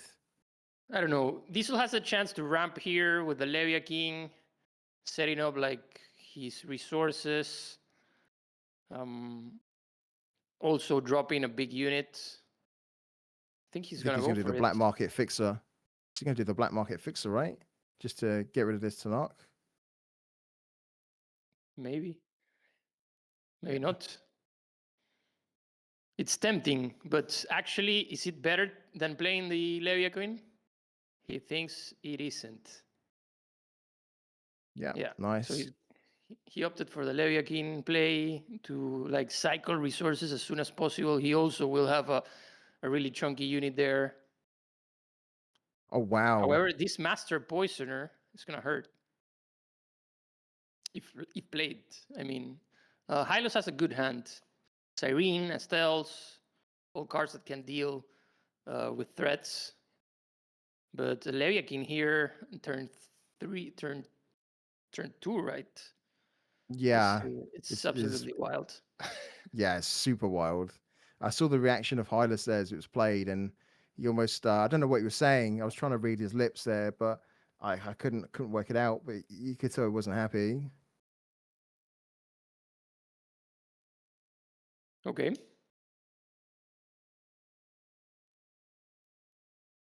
I mean, I don't think you allow a 7/6 to live, right? So again, Yeah, it's the Master Poisoner. probably. Like you Yeah. need to deal with this Leviakin like, right away. He's thinking about banking Cyrene. I mean, in this game, it's not that useful. In this matchup, Master No. Poisoning coming in clutch. He only has one copy of Master Poisoning in this deck. Yep. In an Earthen deck, which can be used against you. Well, no, not now. Before it could. Magna here, like this has been trade for trade. Flawless trade for trade here. Yep. This is a nice clean play.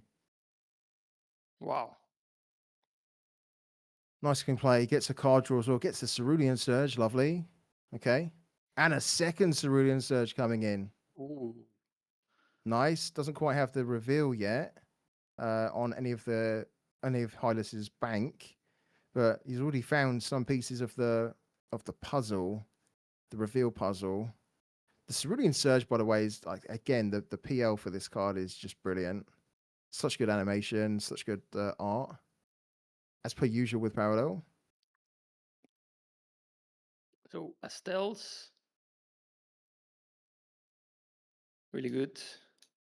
Yeah. It's a nice turn for a bombardment here, maybe from Diesel. Yeah, that could be quite clean actually. Slam the Magna into the Astels.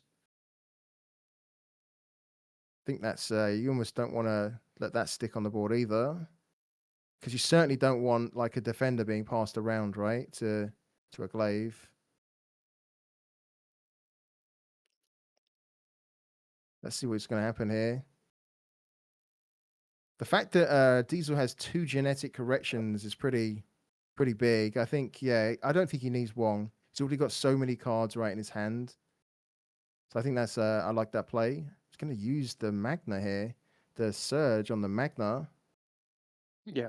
I guess to try and clear the glaive cleanly. Yeah. Easy clear. Very nice indeed. Keep his board alive. That's really good for Diesel. Sweating He's going to Tide. play the Swelling Tide, yeah. Oh, Ooh, gets a Maya Miasmancer and the Black Market Fixer coming in. This is the end Wow. of turn draw. This is a great start for Diesel so far.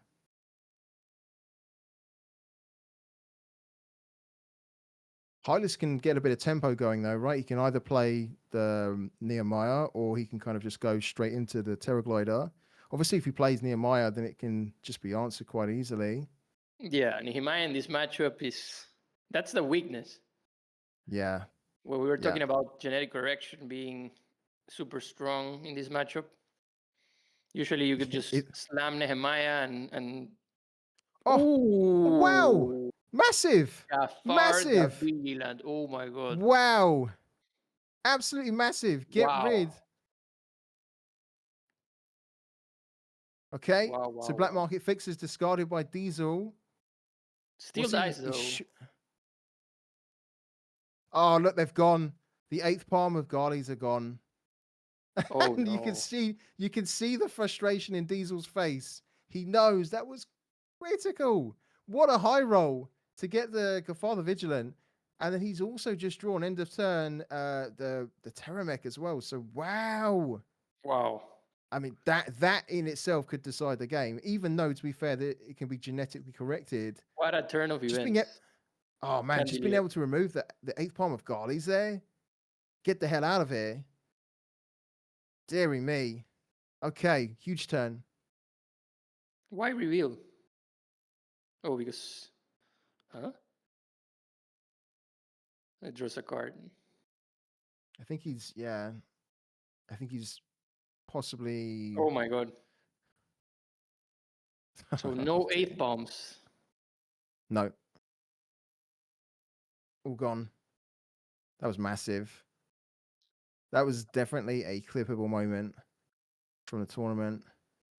So Hyllus very much in command. I actually thought that Diesel had a good start there, but honestly, the Terror Gliders just swinging it. Such a cool card. The value out of that was insane. I Absolutely mean, the insane. thing is that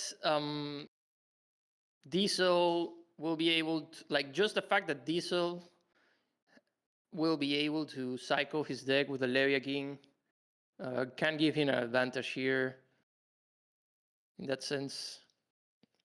Yeah. Definitely, I think he also needs to hold on to that genetic correction because I'm sure he knows that the Terra Mech is obviously going to be coming at some point. We can see it's in his hand. So it's coming down now, isn't it? Mia, so it's gonna be Mia's Mancer Gencor. Yeah. I still don't like here with Hylus's deck at the moment. I still don't like that we are seeing quite often. Oh, he's not actually going to play it. He's just going to play Nehemiah. Cool, very cool as well. Yeah, okay. I like that he's just drawn there, revitalizing growth because, like, his hand just getting so thin all the time with this deck. It's like really giving me anxiety. To be honest with you, I like that he's got some card draw now. And look at that. Oh. The Titan with revitalizing growth. Wow. The thing is, though, for Diesel, is that he's only got 2 genetic corrections, and he's used 2 genetic corrections. So look at that! Look at the draw for Hyllus there. Hyllus getting the RNG of the gods in this match. What? I mean, at this point, he almost doesn't need to draw from the revitalizing growth, even though I think he should. Getting the Terra Mech and the Terra, brilliant. Yeah, just bank that. Oh. And yeah, full advantage of Terra here. Let's go.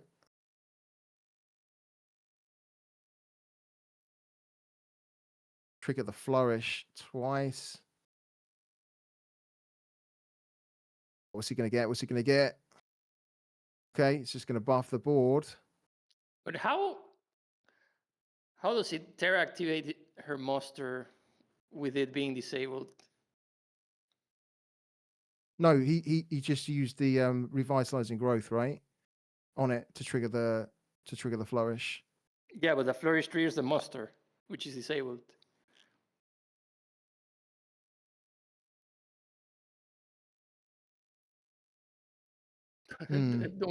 Don't ask questions. I mean, no. How does Diesel get out of this one? What's the out here? Good question.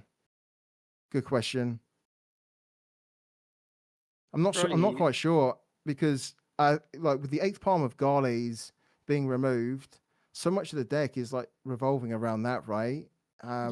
He's got like Leviathan on the board right now, but to be honest with you, it's not going to last on the board that long because there's units that can trade into it soon. He almost doesn't need to draw more. And when you look at when I'm looking at his hand, he's got so many cards there that are reliant on being able to trigger like good musters.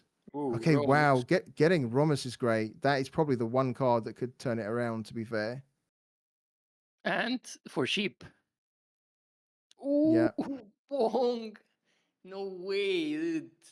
Hyllus with the god RNG. This is a moonlit. This is a moonlit here. Like no, like what are the probabilities? Let's do the math. I mean, we haven't seen any so far, right? So, well, yeah. What are the probabilities? You're the probability guy. Oh no, but he gets an Ultra of Gaia and that, and the revitalizing growth. It's Deary absolutely me. over. Look, Jeez. Diesel says as well, Oh my GG. god, the reverse sweep He's almost from accepted. Hyllus. Wow. Oh man, that's so rough on Diesel. Ooh. Ooh. Ooh. That is insane. Wow, incredible result there. Incredible turnaround. Hyllus Oh advances to the no. final with a massive reverse sweep. 2-0 down. Takes the victory in the semi-final 3-2. His cat Hyllus- ears are delighted. I mean, if there's someone here who deserves that, it's Hyllus. He has been killing it since forever and getting into high places, not being able to achieve. But yeah, really good, really well played from Hyllus, and really good Yeah. RNG in that match. Oh my god. Oh, insane. Yeah, insane. Bro, I really feel it's the luck all came from the what do you call this, the bunny ears, man. It's like it's telegraphing all the moves from those bunny ears. But man, amazing performance from HyllusDiardi Oh, getting incredible. a reverse sweep right there, man. It's like it was long, like Yeah. but yeah, it was long. It was basically Hyllus just thinking more about what he can do, right? And Diesel was also doing the same thing. He was like thinking, okay, what can I do to maximize my turns? What can I do to make sure that I get the best possible turn right now, right? So I was thinking like Kinto, man, you've had some players under your wing. Like, what makes this turn, or what makes each player's turn take a while to like to go? Like, what do they think about? Well, first of all, you have to go in order of the things that you do usually in a turn. Like if you want to draw Mhm. first, or if you want to like bank first, essentially. Then Yeah, after that, think what's the optimal play. For example, we saw Diesel thinking, do I play the Levia Queen and get max advantage, or do I play the yeah, Fixer to deal with the Tanak? Like yeah. those are two good options, but in the end, definitely the Levia Queen. You get resources, you get a chunky unit. Yes, you get the Tanak there, but you leave the Tanak in the board, but you are the one now pushing, and that's how players like TCE players uh, think. Like if you're a professional player, you're thinking like, how can I put the pressure on? Because it's all about that. Who has the Yeah, pressure in the game?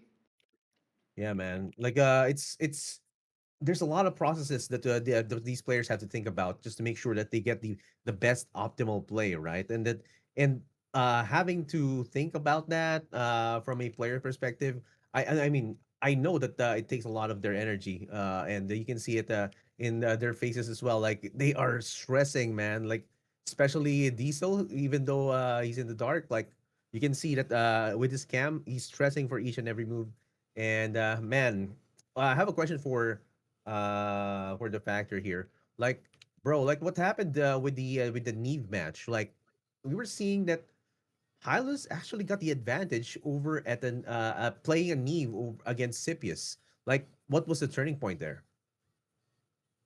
The Scipius match? I'm trying to remember on that one Yeah, now. I was Scipius. Yeah. mainly remembering the ADHQ one. Mm, Yeah, I mean, yeah, okay, it's coming back to me. So that was the game where he had like the three schemings, right? I think it was yeah. down to the three schemings because, like, in the traditional Sippy matchup, right, where it's mainly unit focused and they just spam the board and keep Mhm. cloning and bringing all the clones back, like things like bombardments and board clears are like so important. And in those matchups, you don't actually really use the scheming too much. You almost just bank them, right? Whereas in this kind of iteration of a Sippy deck, you almost want to find at least two schemings. The schemings are huge, right? Because you Yeah, need a way to be able to remove the eighth palm of Garlies. And like you want to be able to remove them before they can be played because you yeah, almost don't want to lose any energy whatsoever. You don't want to have them give them a chance where they can play it, then trigger yeah. like the muster again through Surge. So Eclipse Mhm. Fate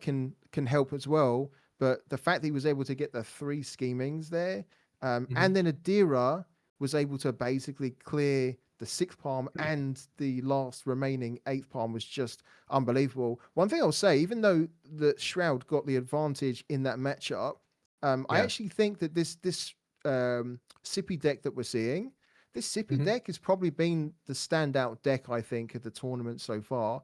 Like it's Yeah. so interesting.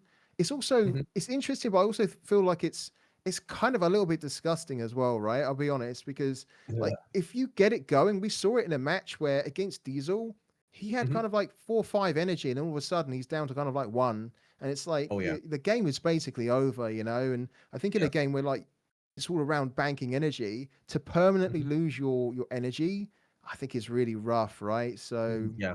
yeah, but it's definitely been the standout deck I think so far in this tournament, and it's cool to see. Yeah. Yeah. Yeah. It's like cool to see those kinds of matches. And this looks like an outlier. It's like in the hands of Hyllus, he actually had the most optimal plays from what he had. It's like he I was thinking of different lines, but he found Mm, different lines just to make it work and to yeah. work around the possible cards that the Diesel had playing Atari. Yeah. So man, Yeah. it's he deserves it, man. We see HyllusDiardi moving forward against Meat Value. Now, this is gonna be an amazing match, and guys, that was an amazing cast as well. We're gonna be saying goodbye to the Factor and Kinto for now, and Yeah. well, Thank you. amazing cast. It was a long one, but it It was an was. amazing one as well. Yeah. So let's look at the Enjoy the brackets final, right now. guys. Let's go. Thank you, man. Let's look at the brackets again, just for a short recap as to what happened in the previous match. It was HyllusDiardi going against Dieselnoi with a 3-2 reverse sweep, but it wasn't an easy like road to get here. HyllusDiardi was able to defeat Viper with a 3-2. It's a long match as well, and quite a faster one against Yarla, the previous world champion, with a 3-1. So it was definitely a rocky start, or rocky start, and an uphill battle for HyllusDiardi, but now he is here, and MeatValue is gonna be the one who has been waiting for him. He was probably watching the matches. And welcoming back to the casters table, we have Pino and Ali back here. Guys, man, it was one for the books. We had some clippable moments right there. Pino, have you had like a kind of it was a kind of I don't know if you watched Jujutsu Kaisen, Black Flash, Mm-hmm. like Yeah. yeah, a Black Flash moment, right? It seemed that Hylas had those like top deck over top deck on top deck. Like, how often does that happen to you? Not often, I'd say. I mean, Yeah. definitely very well played for him, though. Like, crazy series overall. Like, the reverse sweep is insane. Like, I really thought Dieselnoi just had this locked in. And Mhm, even in the last matchup, in like the CP versus Nehemiah, I really thought he had that game as well. mhm, But yeah, I mean, Hyllus played really well, like, kept his cool during the whole series, like, even though being 0-2 down. That's actually mhm, not easy. So yeah, props to him. Like, really amazing. I mean, yeah, sure, you said like he has like the RNG of like drawing the good cards back to back, but mhm. I mean, there's still a lot of other things involved, and I think he just did really good overall. So I'm excited to see him. It's my first time like casting one of his games, so looking forward to it. Yeah, and Ali, guys, we have here okay, so we have here a lot of decks that have been played here. And Ali, the first faction that has actually have represented three factions or three parallels or paragons is Earthen. What does that say Yeah. about Earthen right now? I think that Earthen's got like quite a wide tool set. I think that the recent changes to Gafar definitely brought him back on. Like Nehemiah's always been Nehemiah's probably the most popular and the best, right? But Mhm. now Gafar with the changes, he's super relevant, and people have just managed to figure out this like Shoshana combo. So yeah, I think it's just an indication that Earthen's good. It's got a lot of good cards in its tool set, and yeah, it's pretty neat that we've gotten to see a lot of variance between the class. Yes, with that, guys, I mean, I do agree with you, Ali. It's like Earthen looks like it's one of the playable or more varied cards, more varied, kind of tool sets, as you mentioned, for Parallel right now. And with the decks that they brought, let's start it with right now. It's gonna be quite short because we've already seen some of the decks, but let's look at it right again before we go into the matchup. Here we go. Let's go with HyllusDiardi. It's gonna be a Neve deck, and can you give us a short rundown before we go, Ali? Yep. So first thing, just to note, Cyberdeck console been super good this whole tournament. Nice to see that he's got one in there. Looks like he's going for a little bit of tempo with the Black Market Sentry, double agent in the early drops, as well as a Harf. It's interesting. Miasmancer, always good. One there, two Sabos. He's got a Void Keeper, interesting, and an EMP Shockwave. One Bombardment, three Dominion. So honestly, this is probably more different than I think we've seen a lot of the lists. He's got like little bits and pieces of one copies of stuff here and there, but the shell of the Neve is very much the same. So many one-offs in this. That's kind of what surprises me. It looks like a Reno deck almost. Yeah, right. That's what I'm Alright. saying. Yeah. All right. All right. We are gonna be having some fast runs here for the decks of our players because we've already seen it before. So the next one that HyllusDiardi is gonna be bringing is a Nehemiah deck, and the last one is gonna be a Katari deck. And for his opponent, MeatValue is gonna be bringing a Katari deck, Siphius again. Next one is gonna be a Shoshana deck, combo deck. Next one, it is gonna be Kathy. So the bands are in. To no surprise, it's gonna be Jan yet again. So guys, oh man, this is gonna be crazy. Lots of different setups right there. If you were HyllusDiardi or MeatValue, what deck would you start with? Again, this is gonna be difficult. Let's start with Fino. Which deck you're starting, you saying? Yes, yeah, starting deck. Yeah, that's tough to say. I mean, yeah, the queuing order is a thing that we kind of keep discussing, and I don't like discussing it. I'm gonna be honest. I don't know. Whatever he feels more comfortable. I actually don't like this question at all. I'm not gonna lie. I feel like Oh man. it's kind of whatever you feel comfortable with. Like you can Yeah, random it. You can yeah. feel like I can queue the best deck. I honestly don't think it matters that much. In Like Conquest, no, you know. in Conquest now, Yeah. like how do you even decide that, right? So like you just toss a coin or like do a roulette, wheel of names. I don't know, man. I don't, Yeah, you can it's kind of random difficult. it. A lot of people Yeah. do that. The thing is Mm. that a lot of people say that if you know that your opponent is random.orging it, then actually picking your deck like is better. It's a bunch of stuff, but at the end of the day, I feel like just random it or pick whatever you feel best with. It's gonna be a different question for Ali, right? For example, if you're gonna be losing the first deck or with the first deck that you're gonna be setting it up, what are the chances that you want to switch or will you just retain it? I think it really just depends on the player. I think Mhm. that it just, yeah, you just want to give yourself the best option. So if you have the mental fortitude to just like continue with the deck that you lost with, I mean, you're going to have to Mhm. play that matchup, you know, or that deck eventually. So you might as well just go for it. But if you really benefit from like the change up, you know, if you're really tilted or like angry at the deck, you know, it might be Mhm. worth it. And especially when it's a high stakes match like this, you just want to, you know, give yourself the best possible chance. So it's on the individual player. For me, Yeah. I would Yeah. probably just run it back. I'd probably just play the same deck. Yeah, like we've seen this time and again from some of the players who just run it back. It looks like a good matchup against what he's left with.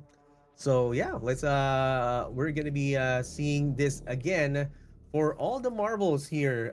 $22,500 in terms of money and also secured spot for worlds. So this is a big spot for our players, so like that overthrows. I mean, what's the play here? If you get a secure spot in your MeatValue, like the top five spot moves down, right, Fino?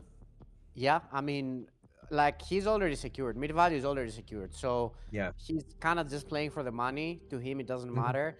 If he Hmm. does make it, he makes another slot, you know, for like Zelly maybe, you know, like Zelly, one of Hmm. his like people that he practices with. He can get his spot, for example, if he makes it in the top five. But I think Hmm. this is what matters a lot for Hyllus because I feel like this is his best chance, right? Yeah.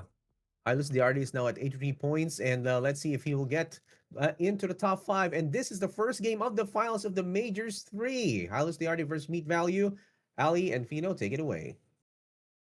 All All right. right, this is Yeah, it. honestly, I'm happy to see Hylas in the finals here. Like I feel like I've casted a lot of his matches over the Yeah. seasons, and he's always done like pretty well. And he took down a Viper, which is obviously a huge feat earlier this tournament. So, um, but I'm super happy to see Meat Value here too. So good luck to them both. Yeah, this is gonna be a good game. I can't wait. Hylos, I've played him quite a bit on ladder. This is like kind of the first time I see him like get this far into a tournament. So Hmm. I'm excited. The last series was very good, like the reverse sweep, and that final game was crazy. We like had 6 games, match one, five, Yeah, match two. yeah. So we'll see how Listen, this one I'm goes down to down. get 5 in this one. Like we might as well. I feel like we've went Yeah, I mean, we went this deep, might as well just make it an interesting final, right? just commit. Okay, so we've got Nehemiah going up against Meat Values Marco. Let me see what we got going on here.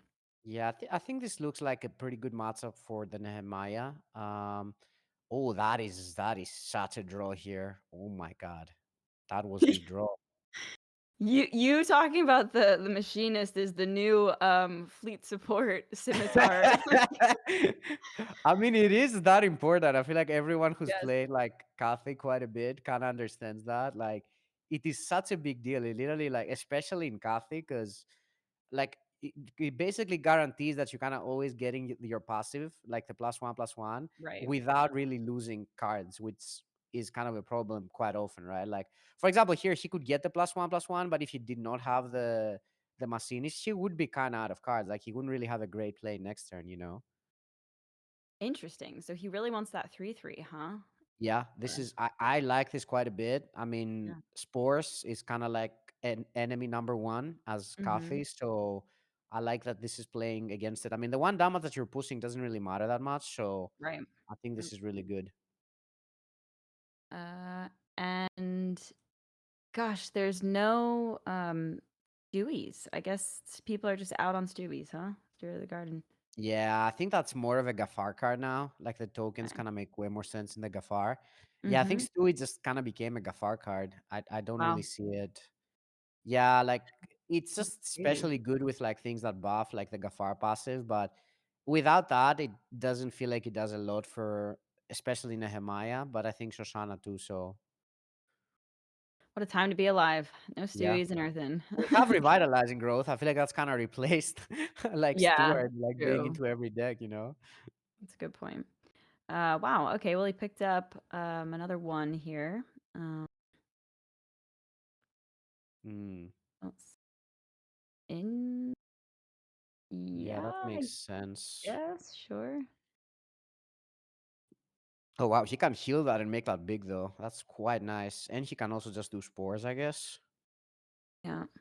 That's the thing about the revitalizing growth. Like even in a spot like this, you can just heal your unit back to full life and then just like buff it with a fungal or whatever, right? Like it's just that that card gives you so many options. It's so good.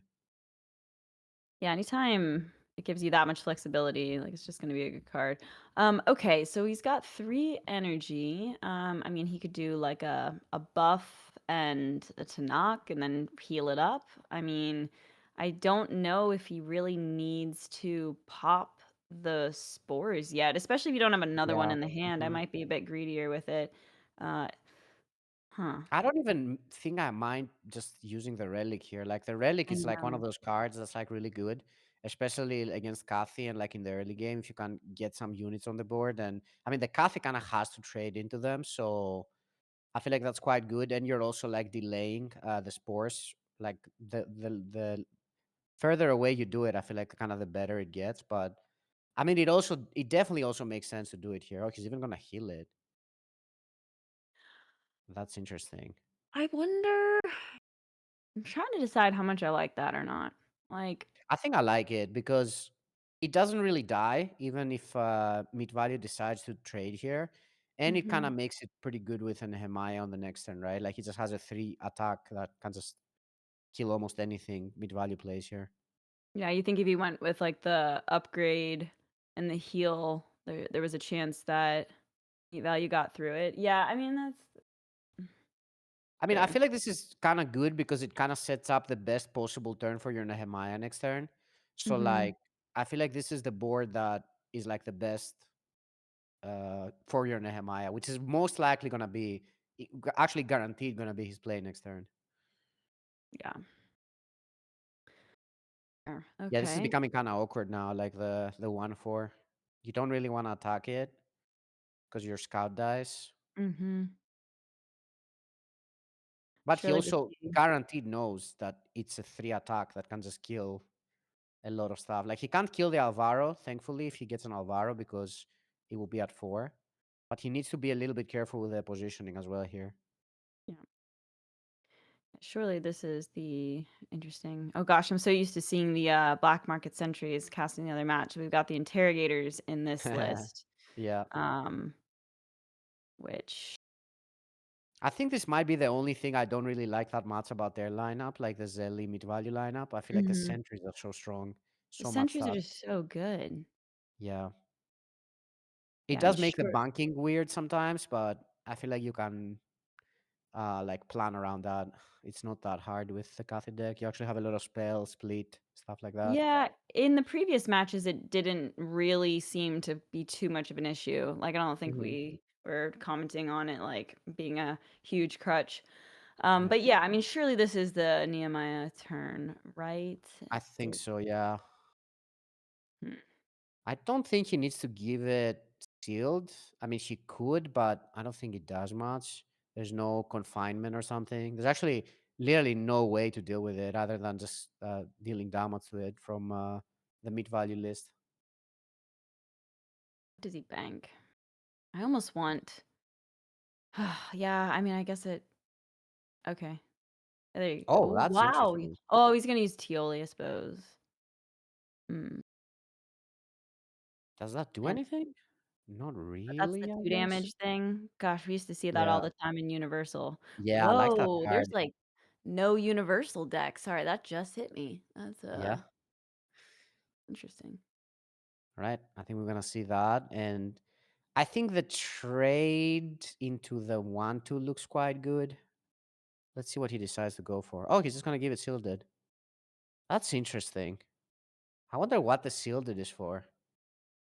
I think it's literally only like actually casting. I mean, I guess it's the orbital strike, so actually it does make some sense. There are 2 orbital strikes. It's just those 2, right? Yeah. Yeah, it's Redemption that can't and the get it. solar grenade, but I don't think he's gonna be playing solar grenade anytime soon. Hylus's hand is just stressing me out. There's, like, just not enough going on. But I That's what suppose happened last game, Ali, and then he just kept drawing the right card, yeah, so I'm it's actually not very true. scared for him. Good point, yeah, just Terraglider Yeah, into a Gafar to be again, and honest, you're right. chilling. Just draw the right Um, card.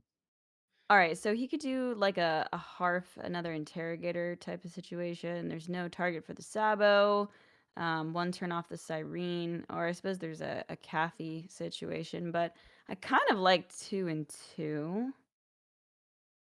Mm, Yeah, this is an interesting turn. I don't even think it's crazy to go for the Kathy here.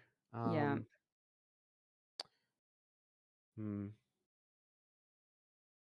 Yeah, I think the Kathy looks like the best. Like Kathy into Cyrene looks pretty solid here. Like anything that you hit other than the 1/1 is quite good. Yeah, that's pretty fine. You're definitely That's okay pretty with good. that. Oh Okay. wow, that is a draw. Oh my god.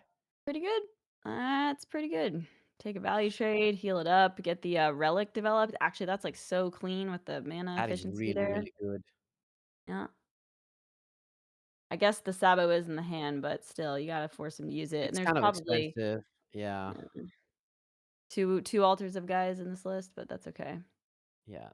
The Saboteur is kind of expensive at this point because the Nehemiah just keeps going and just like keeps hitting you. And you Mhm. also can't really deal with with a 2/4, so that's gonna be a problem as well.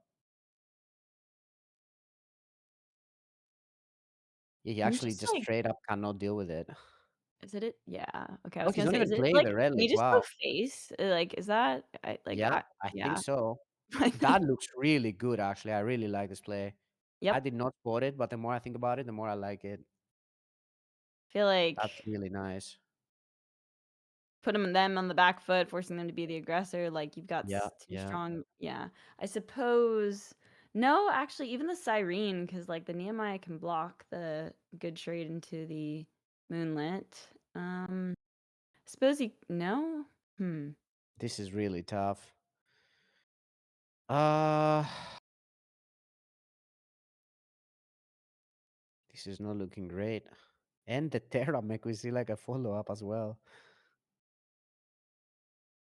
Yeah, I think he's probably going for something like trade both and play Siren, because that way, like the Kathy can at least kill something. I think that's like the only. Oh, now you can do the Rider Redemption.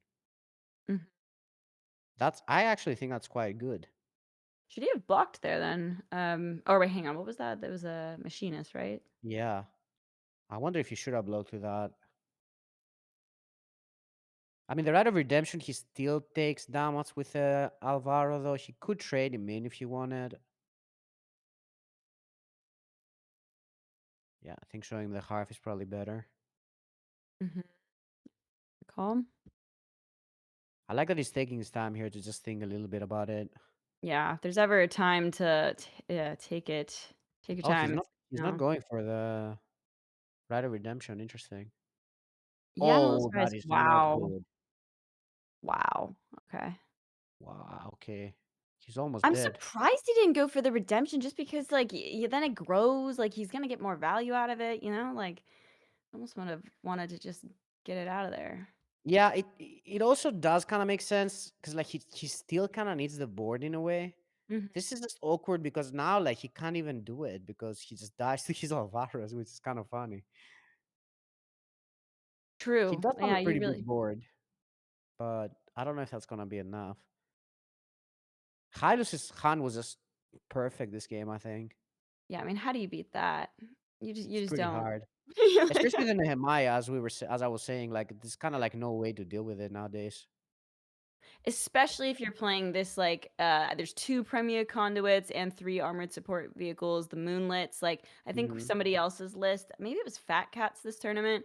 Like was it Fat Cats actually? But someone was playing a like really aggressive Nehemiah list, but there was only armored support vehicles, so there wasn't a lot of like defender options. Yeah. Yeah. I think Meat Value needs a miracle to get out of this one. I wonder if it's even possible to survive. I'm thinking about it. Like he has to trade, like do Mia's Monster and Ride of Redemption and trade the Alvaros in. Right? Is that even enough though? Yeah, So but he the would have to. follow-up is, like, still so well, actually, you know what? With the Commander and the Siren No, it's not enough. I think because he can just heal the. I think even if all the hits like line up, he can still just heal the Nehemiah and kill him. If I'm not mistaken. Okay, so yeah, he has to trade there. Mhm. Double trade there. Rite of Redemption there. And I guess if he hits the Nehemiah, he's alive. It's 1 in 3. He has to hit exactly the Nehemiah Yeah, here or he he has dies. to, right? Oh my god. That's it. Wow. Okay. That's game. Oh my god. Wow. Damn, Hyllus is on a streak. 4 games Yeah, in a row he's won now. he's locked in. Woof. Wow, impressive. Okay, well, that was a timely first That match might have been the or first fastest game. game of Yeah, I think that we've was the had in fastest a game of the long day. time, to be honest. Um, no, I mean, it all just kind of lined up really well for him. I mean, the early Nehemiah drop, the Yeah, Moonlit top really deck was strong. so good. Um, Especially going first, like mhm. Nehemiah against Kathy is just such a pain. Like there's like almost nothing you can do against it. Like you just kind of have to hope that you have like a big enough board that you can just like damage it a little bit and then your Kathy snipes it. I think that's like kind of the best case scenario right now. And I mean, it was definitely the turn 3 spores that was like way too good this game. Yeah. Like it just kind of cleared the whole board. he couldn't really develop mats on the turn after. He had like a really good turn with the Nehemiah that turn. So yeah, Yeah, that was snowballed from there. one play that I was debating because I feel like sometimes I'm too greedy with my AoEs, right? And so I might have tried to like cheat or not cheat it, but get a few more turns out of it to where Yeah. I didn't have to pop it. But I definitely think you called it and it was the right play to just like go for the spores. So Yeah, I mean, I was thinking about it as well, but like if you see that outcome where it's like you kind of like deal with their board and then you have board and you know that there's nothing they can do about your mhm. Nehemiah, and then you're kind of free to like trade and heal it back up. Like you kind of just Yep. like dictate the game from there. So I think it was really good choice to like not go for like buffing the support vehicle there and just AOE, get everything out of the board, reset the board a bit, and set up your Nehemiah, which is really Yeah, good setup. totally. Okay, so that leaves Hylas has got his win with his Earthen. And so now there's Neve and the Scipius left for him. That's those are pretty good. Those are pretty Let's good. have That's a pretty really good. good shot. I mean, I suppose if MeatValue runs the Marco back, the Neve might struggle. Yeah. But I want to see how many points he gets, by the way. I'm kind of curious because he's actually kind of close to the points, but maybe not really. He has 83 points. I don't think he can make it. I think he would need to like do really well in the open as well to have a chance to make the top 5, because the top 5 people are kind of like crazy with points. mhm. So I think like this is just like really big for him. Just needs to get 2 wins and he's at Worlds. Wow, yeah, that's all on the line. Did we Wins determine away. if Fat Cat qualifies based on like if Jan was out? Yeah, so Fatka definitely wants MeatValue to win. Like Yeah. everyone that's in the top 5 is rooting for Mhm. MeatValue like crazy right now. You Mhm. don't even you don't even realize.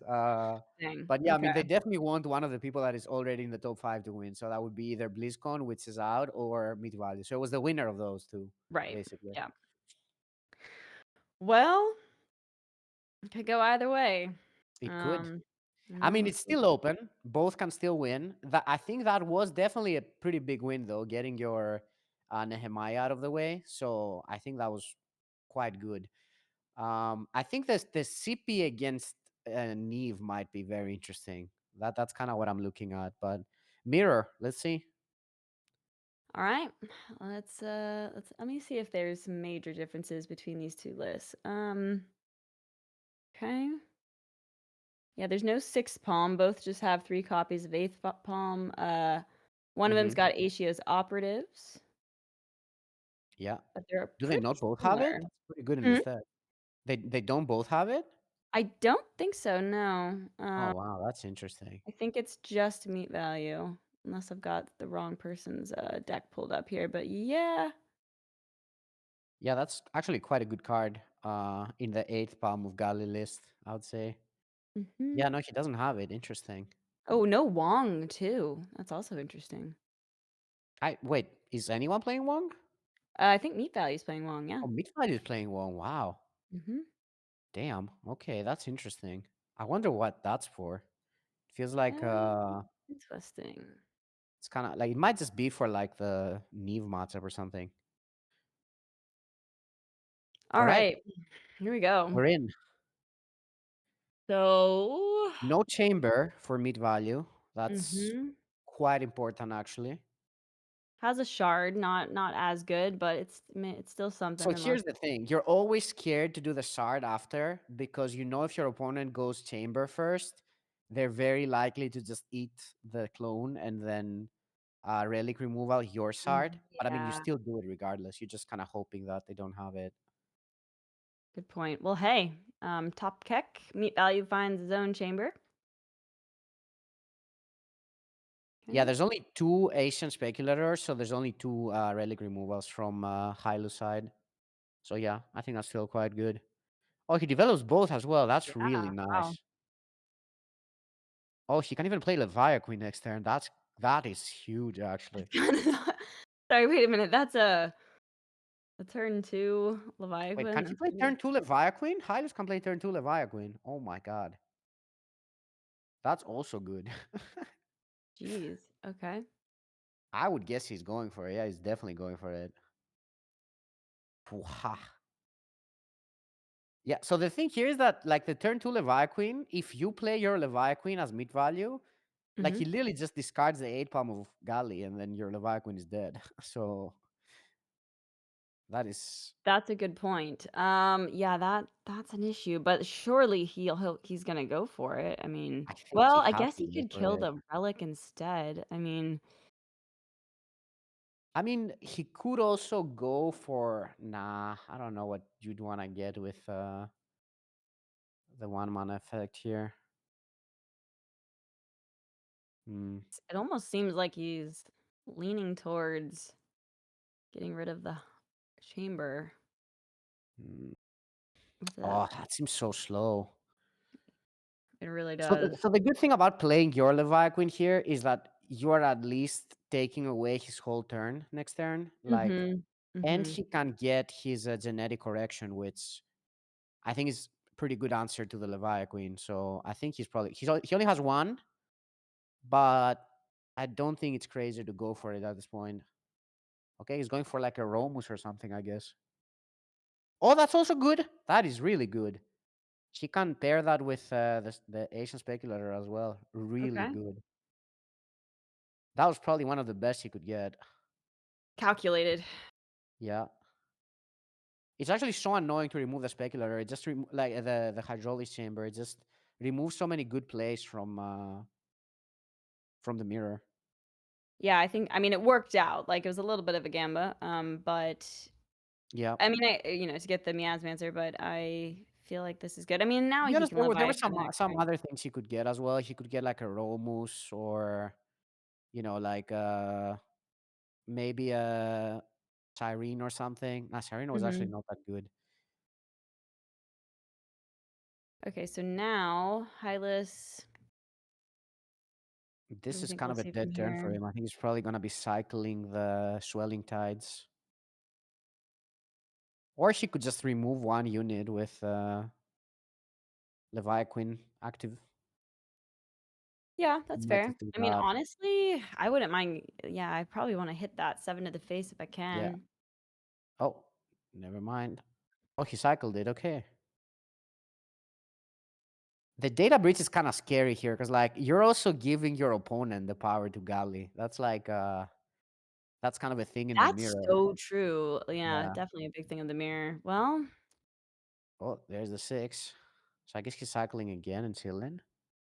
I think with more options, like if he's down on the chamber, Hylas should probably just go for the aggressive game plan because Mm-hmm. MeatValue might like be able to do some crazy stuff here.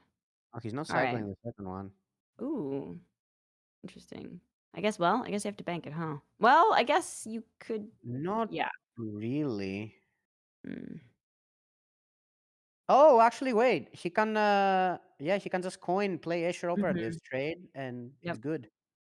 Yeah, he just, oh, he could have just attacked. Oh, I think he didn't see that play because that was kind of too good.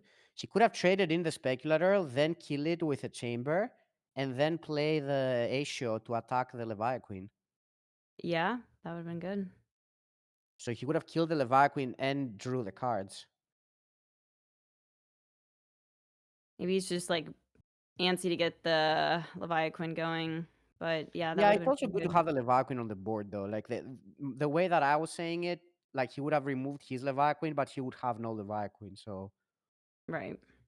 right, wait, he's gonna kill with that. That's also really good. That's very, very That's good. not bad, That's actually. Okay. better. Yeah. I'm like, That turned out better. on second Yeah. thought, he gets to develop the Leviathan Oh yeah, that's and way deal with it. better. Face? Sure. Yeah, and it's actually kind of a big deal that there's no chamber now from the Hylo side because he's just like so much less energy here. It feels like he's so far behind. Yeah. I think this is probably the turn where we're gonna see just the genetic transformation, genetic correction on the Leviathan. Yeah, it's too big of a threat to keep that letting. I mean, there's really not much else Yeah. to do other than cycle through with like the swelling tide again. Mm. Yeah, the interesting thing here about meat is that he's actually not getting any card draw with the SIP because he's played the Miasmancer Monster first. So it's actually not gonna do the Leviathan Master. Ooh, that's awkward. Yeah, that's a Yeah, great it point. is a Miasmancer Monster though, which is pretty relevant in the mirror, just getting another Miasmancer Monster. But Sure. you kind of want to do it when you like already have a board or like you're in a good spot, and this doesn't look like it. So he's kind of like really looking for some good top deck here, which I think is only Leviathan. Well, he picked up the Speculator, so I mean, if he wanted to, he could utilize it there. Yeah, the thing is, if he does the speculator, he can't do the genetic correction, so that's Yeah, kind of sketch. Yeah, I feel like he that's wants to do the correction here. God. Yeah, it just you feel so crutched without the chamber. Yeah, you do. Oh wow, there you go. I mean, He's flying! oh, yeah, no Oh, words for mid that value one. is flying. Okay. All right, I that commend was it. Hylus's ability to stay pretty flat. Like he didn't visibly I would have didn't. Yeah, reacted like I don't know if you noticed that it was off the top, but I would have definitely reacted. yeah. Oh, I know you would Wow. have. I mean, like, I've casted your matches before. You definitely would. But he's looking pretty stone faced there. Maybe he didn't see it was a top deck though. Yeah. Well, Oh, he's so far ahead with that draw. Oh my yeah. god. The thing is that now Meat also just has like a Mias Monster on demand here. Like he can just be like, you know what, this board is good enough. Let me just Mias Monster you. And there's kind of like not Oh, really much Hyllus can do for that. he's just picked up an extra one as well, so a little bit cheaper of an option. I mean, so Could none. go Magna and like Surge here and clean some of the board. That kind of looks like the only thing he can do right now. Mm-hmm. Remove the Levi Queen, remove the Mias Monster, I guess. God, it's the mirror is awkward with the revealing, like with the data breach. I mean, you can't Mm-hmm. really. Yeah. It also comes down to the Mias Monster timings quite a bit. Honestly, have we casted many mirrors? I feel like in our games, I don't think we've seen too many of these Sipius mirrors. Like, No, I don't think so. because I'm like I Yeah. don't. We're going over these No, we haven't motions. really seen many of them. Yeah. Um. Okay. Well, Okay. All right. I mean, for me, this looks like an easy like glaive Mias Monster turn. it's pretty good. It is I guess not really weak to bombardment. He's just gonna kill the Magna. The Magna, yeah, That's you can just make fine. the trade there. Yeah, I think Mid is just at this point where I feel like if he gets any kind of like reveal for Hyllus, Hyllus is in big trouble. That's not it. Irene's not bad. Wow. Yeah, but like this Mias Monster is kind of like locking him down like almost completely here. I'm assuming he's gonna go for probably like a shard bombardment type of play. Doesn't seem like there's much more here. Yeah. I mean, like, what else do you do? I mean, but Yeah. honestly, the Yeah. bombardment doesn't feel amazing either. I mean, well, hang on. You could just develop the shard and speculator, you know? Guess Doesn't it's do just not anything. good It's enough. Mias Monster is active. Oh, sorry. Yeah, sorry. Yeah. Gotta forget that. I mean, he could tempo a galley, I guess, but I don't know about that. I mean, God, it's not the. No, it feels too bad. Yeah. I think it's just bad news bears for Hylas at this point. I mean, he Here's the can. thing, though. Like, the shard doesn't really do much here because the first master that Meat has played is the speculator. So it's Mhm. gonna like remove the thing first. It's gonna remove the shard if you play CP and then also do the. Yeah, he's not even playing it. It's not really doing much. Oh, that's the draw. Oh, there you go. So what There does he you want go. from this? Like, if he gets another like something to reveal, it would be really nice. Does he But I not just wonder go if he for it can. now? I mean, Yeah, I'm thinking he might even just go CP here. He might just do that. Go Is there Sippy. anything else in there? Let's see. I mean, other than the Miasmancer, I mean, In the Sippy, no, it's only Miasmancer. okay. It procs first. What did he get? That doesn't do much. I mean, at this point, I feel like just putting like a few threats, just like little chips, you know, like he's still with the Miasmancer in play. I mean, he's still kind of just It's just that this play is like so weak to like another bombardment here. So like if you do the Sippy here, it is pretty weak to the mm-hmm, bombardment, and it's also your last Miasmancer. Like you're kind of done after that. There's no more. right. He might just go with a galley here. Just yeah, I think that's fair. I like it. Yeah, I think it's probably the best he can do. Now the tricky part is that he can get locked down by the opponent's Miasmancer a chain. Oh, the Romus is good, but Ooh. How much damage? 79, 10. Yeah, not quite enough here, but okay. Oh, well, and he picked up a specialist as well. Much, but not enough energy. yeah. Interesting. I think he has to go for some like Miasmancer data breach. Oh, actually, if he if he does data breach, his opponent's galley becomes huge, so he can't really do that Mhm. because he actually gets the buff, the +1/+1 for its banked revealed. I mean, it's probably just draw. And is there any benefit to getting the shard developed this Yeah, next? now he can because he's gonna block his opponent's CP with a Miasmancer, so he can actually develop it now. Right. Yeah, I guess you just bank the diplomat, I mean, he play the could also two. jam it. Yeah, like jam it and play Miasmancer as well. Yeah, okay, bank the shard, go 1 mana and Miasmancer. Okay. That's pretty nice actually. Quite good. Yeah, we see like how strong the glaive is pretty good here. Oh, console is interesting. Very, very interesting. Don't forget the Miasmancer's live. Yeah. Yeah, that's the thing though. Like Hyllus now doing his Miasmancer again, like he's not really doing much with it, so it doesn't feel like it's doing anything even. Yeah, I Yeah. mean, I think he had to go for it, but agreed, he doesn't have the best way to like I think we capitalize on probably it. even play the Romus here. I don't think that's crazy. I think it's fine. Like you can just follow it up with the 8th palm next turn, just having another body. Like, I mean, you're getting pretty close. I mean, Yeah, 6 he's damage getting to the really face close. here. Obviously, Ramos is kind of nuts. Well, yeah. I mean, I do mean, you he really can. pass? I would play it. Yeah. Like, it's just so hard to remove it because like it's only like you've seen one bombardment and like the second one doesn't really do that much at this point. So Cyrene doesn't kill it.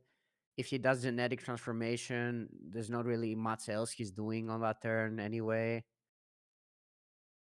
There's the I mean, I guess transformation. he's got the surge, so it's fine to bank the other one, but still. Oh yeah, I would definitely bank it. Yeah. I mean, you don't really have any reveals, so I don't think you care about it that much. True. Yeah, true. Uh, the line for Hylas here. Is there any hope? This is certainly tough. I mean, Cyrene could come down, take a value trade on the 4/4, take out the 2/1, but like, what is that really doing? 5. Yeah, I think he's very likely just dead to the surge if he doesn't. Oh, also the transformation is being stopped by the cyber deck console, which is very interesting. That is true.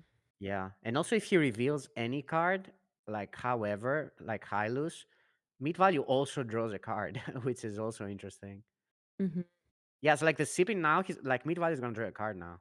Like he does get the Miasmancer, but I think he reveals one first, so Meat is gonna draw a card. If that's the right order. Oh, that's a big snipe. Wow. Wow. Wait, did he Okay. pick that? Yeah, the card draw Sniper there with Meat. CPS.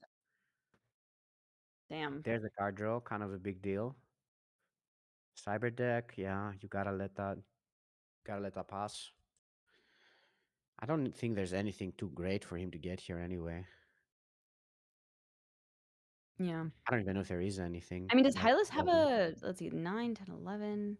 Does Hyllus have a chance here? I mean, he can Mia sponsor again next turn. So Yeah. like he's kind of the one chaining it now.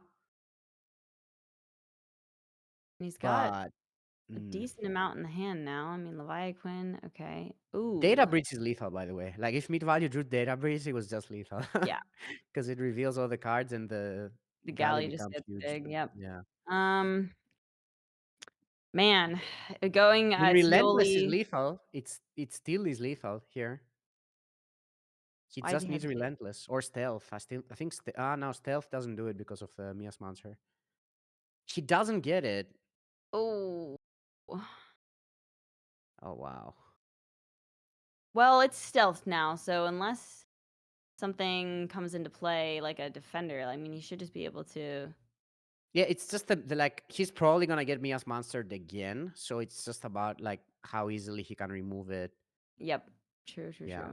Which is actually not that easy, to be honest, now that I'm seeing at the hand as well. Well, then you probably take the trade here. Ooh, should he hold on to that for the console?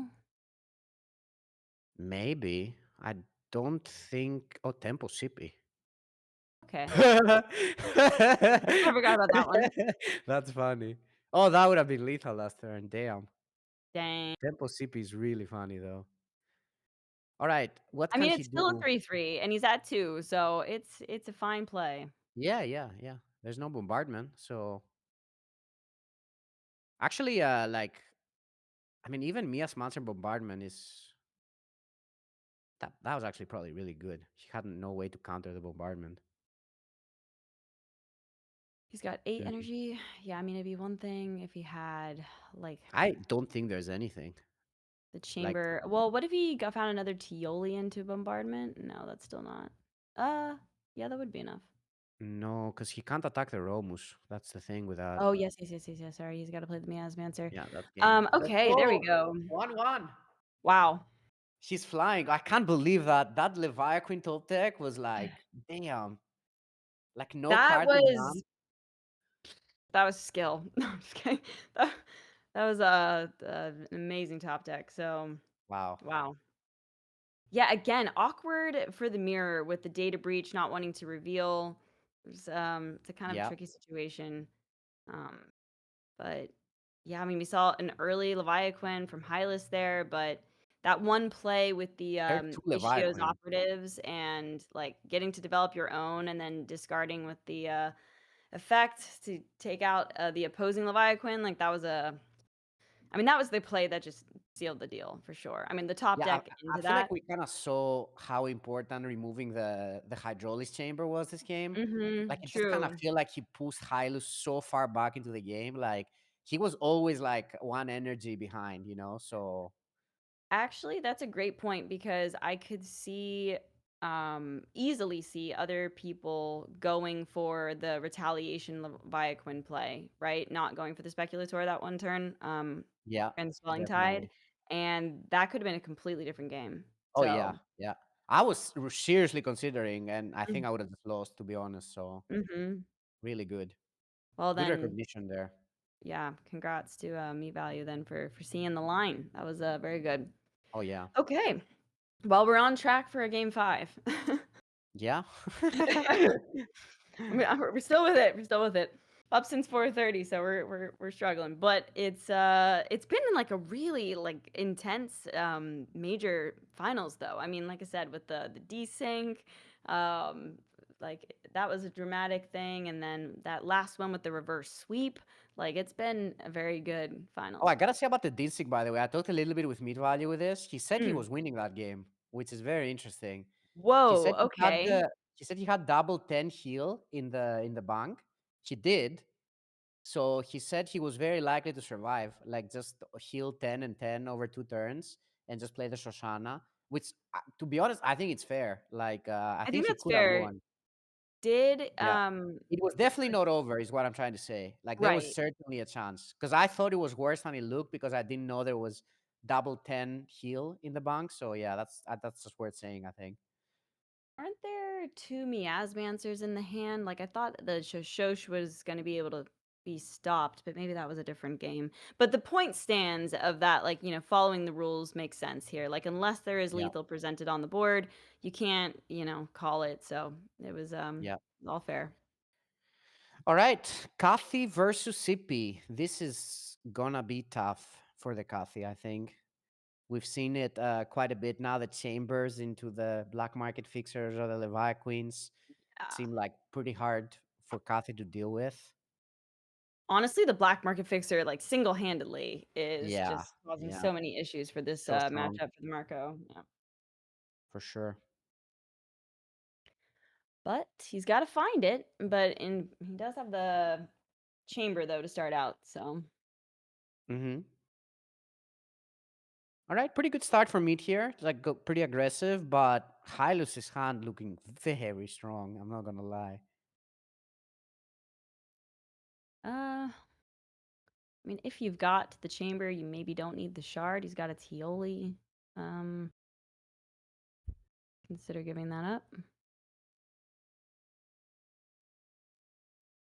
That's really strong hand from Hylus here. Can he play turn 2 Levi Queen? Not really, but turn 3 for sure. I guess he's just deciding bank here. He's gonna go with the data breach. Interesting. Okay. Oh wow, yeah, that is interesting. Yeah, this was kind of a hard bank because like you definitely want the other cards as well. Thinking maybe he could get away without having the shard, but mm, yeah. Yeah, I'm thinking Meat might just even bank the vehicle here, the red sound, and just play the other Massinis too. I think that's a pretty reasonable suggestion. I mean, Could also just bank that and just spam with ones. Yeah, I feel like that's also fair. It I mean, is seems kind of like weird to bank like your expensive card at this point when you're like so low on resources, but at the same time you are kind of getting like a pretty good board going, just spamming ones every turn. true. I mean, probably wants to play around bombardment. Yeah, I kind of like putting Well, this I one like down this for way that more. reason. Yeah. Yeah. I mean, Okay. also it's just more stats right away. Better if you draw a researcher. I think it's just way better. Got so little cards in hand. But that's okay. He just needs to find, rallying cry or some other things, and he should be all right. Nah, he's fine. His hand is full. Don't you see the Massini style? Come on. If he's got the machine, I mean, he's got two. It's all fine. Right. The Um, fixer is huge here if he gets it. If he doesn't get it, what else can he get? Is Leviathan playable? No. Oh my wow. god, he Wow. gets it. HyllusDiardi. That is big here. Wow. Yeah, I mean, Yeah, take out you the can just 4. do that into Leviathan next turn. That's so strong. Yep, seems pretty good. Does he also develop the specialist with the No. Oh, wait, can he eat? Oh yeah, she can. Oh yeah, he can still eat the clone, right? yeah. I mean, Yeah, oh, it that's contested good. all of them. I don't see why he wouldn't, Contest right? all of them. Yeah, you for sure play it. That is so strong. Like being able to play the Leviathan next turn. Mm. Wow, when he found a bombardment too. Oh my god, he's sitting pretty. He's got the Oh yeah. Leviathan, a backup if anything gets too out of hand. Yeah, this is looking very good for the CP. I'm not gonna lie. This is kind of like the hand that you want. Yeah, I guess you trade first and then you go to the bank, right? Yeah. Well, actually, I guess you could do it first. Yeah, you can. I wonder if you even just play it ever here. Nah, I probably not. know. I was thinking that too. I'm like, is that wild? Oh, Oh my whoa. god. Well, and that's why he Nah, says that's you don't. tough. trade first. I mean, Yeah, I that's mean a it's bit. it's kind of crazy to me how good Hydraulics Chamber still is, I right? know. We're still stuck. Like, I mean, that's why it damn. got nerfed like all for quite some time. But the Yeah. thing is like it's crazy, but I love that card, you No, know? I love that card as well. I don't Yeah. want it to get Yeah, it's hurt. one of those iconic cards you don't really want to see like out of the game. Oh yeah, this. Oh my god, he doesn't have a unit. Oh my Look at that. god. Yeah, Okay, that's wow. crazy.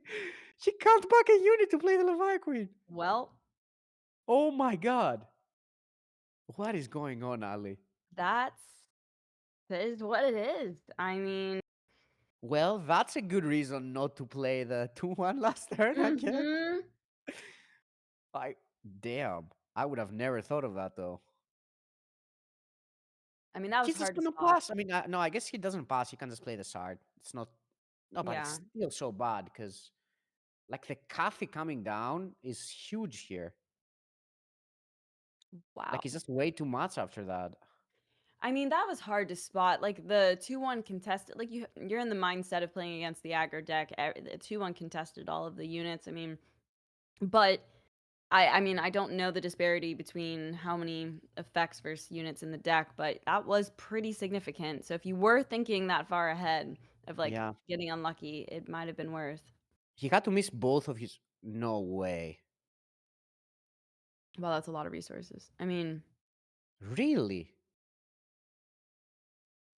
it I might felt be like right. It might be right. I'm not sure. Like he could have just I don't taken it see slow. why. It's just killing 2/1/2s. Like what? Like isn't it just better to develop the extra energy The here with a shard, yeah. Sard? I mean, that was definitely my first inkling. Maybe he thought like if he goes for the Leviathan next turn, then he's just like having taken multiple turns there of damage and he was just worried. But He no, would I'm still with have you. one extra energy though, which I don't think is irrelevant. Like, Yeah. No, hmm, you're absolutely right. I still think shard was the right move. interesting. Especially if Oh, you're 6/6. anticipating like a rallying cry or something like you might. Yeah, Yeah. 6/6 Goth is so big here. Yeah, actually, I don't know. Think about it. If he still had that board and he was developing the Leviathan this turn, it would be pretty scary. Mm-hmm. Definitely. Okay. I mean, it would just be 2 extra 1/2s, Yeah. and like that. I guess that 0 would be like a 1/3.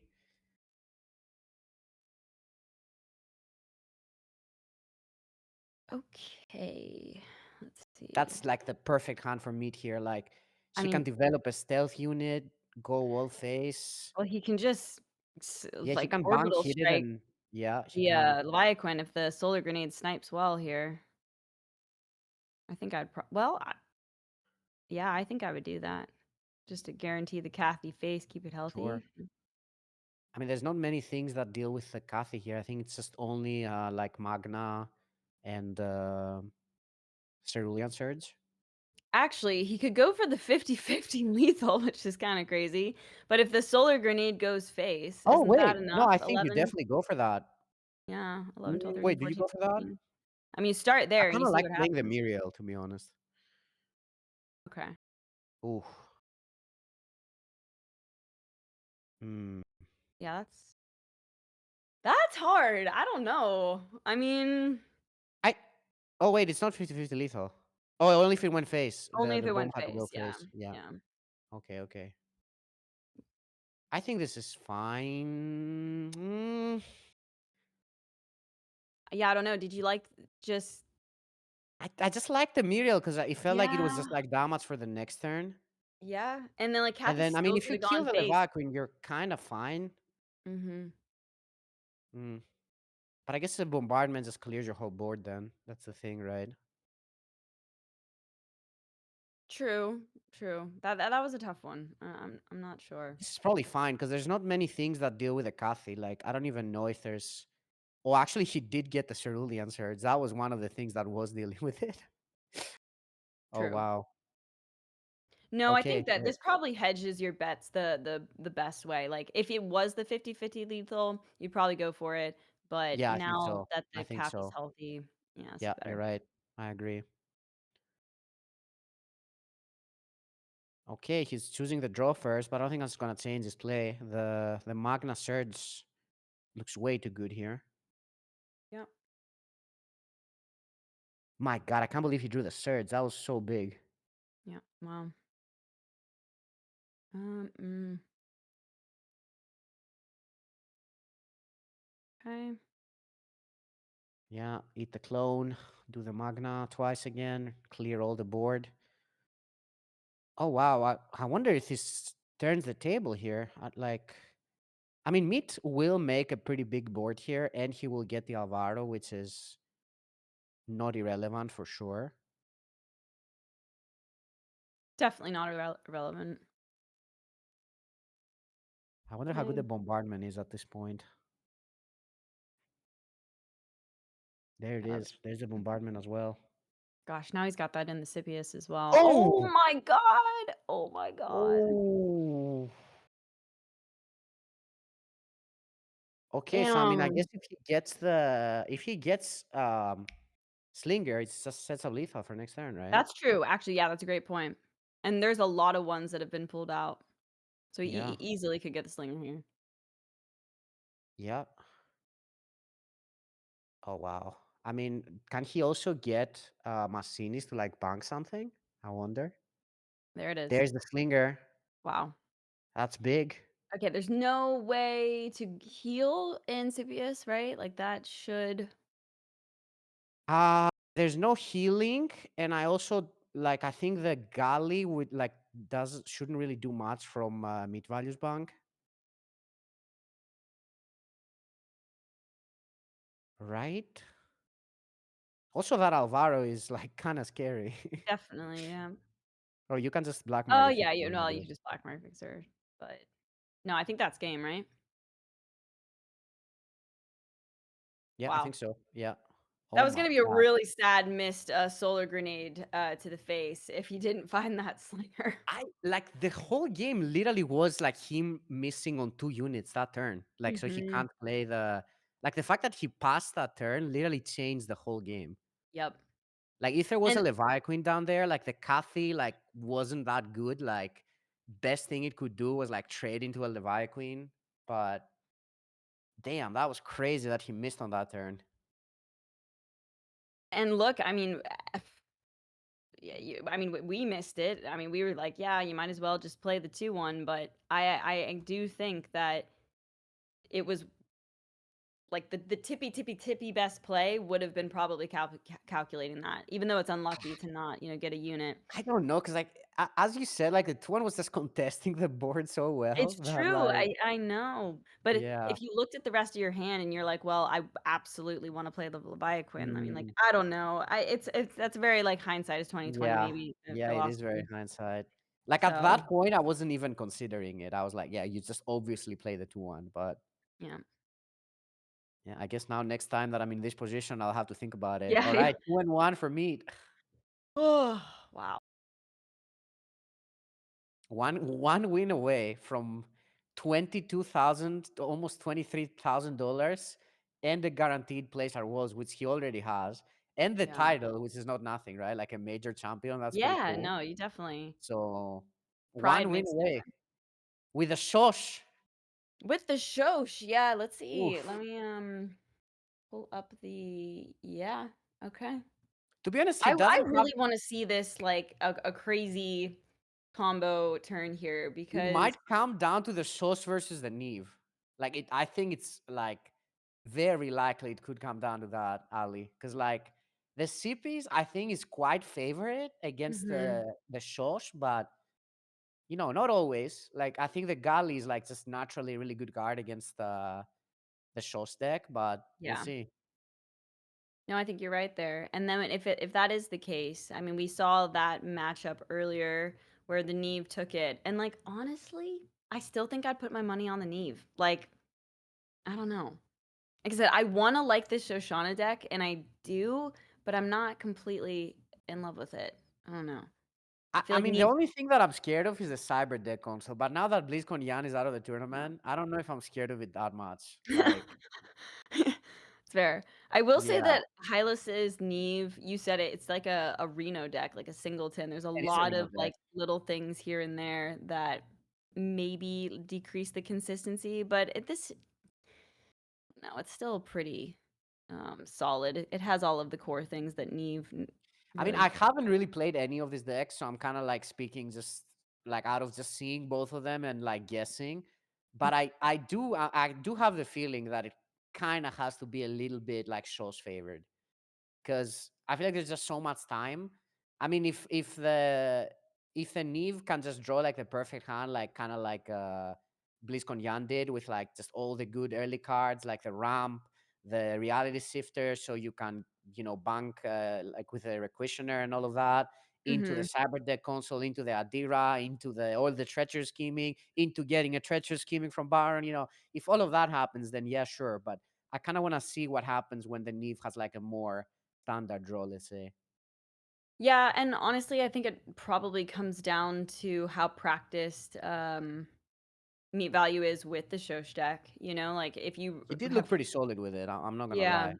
Yeah. like if you've practiced the Neve matchup and you know what to do, I mean, I think that makes a big difference. So, okie Right. dokie. Well, let's see if Dude got the Hylas CP can. first, so he has two shots with the Shosh. I feel like the CP is also kind of fine. I don't know how much. Let me see how much relic removal he plays.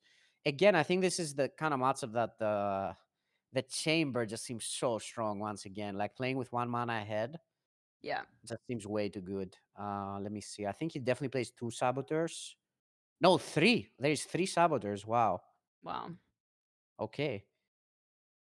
All right. No chamber to start though, so that's very Oh, significant. that is rough. Yeah. That's a pretty good hand for MeatValue. Yeah, the thing is that like when you do like the data breach, like even as meat to like set up for your turn, they can just like eat all of your mana the next turn, like that's kind of. True. It also kind of helps their smuggled supplies, right? Because you can't Oh yeah, play yeah, unless it's or sorry, yeah, his data breach would help his own smuggled, obviously, but yeah, in the reverse as well. yeah. It Okay. helps the galley as well for sure, which is if it's just on the board, the galley is just huge, Hmm. I don't mind that right? little shepherd there. I used to love that card. There's things to do. Good looking card. I mean, I guess, yeah, like until you can do your combo, this Shoshana deck, I suppose you're just like cycling through, like playing the answer game and then just eventually getting to it. Mm. Yeah, the Hylos hand looking kind of empty now. Like, I'm just curious what he could get with the Swelling Tide here. It doesn't seem like there's many good things he could get, like maybe Magna or like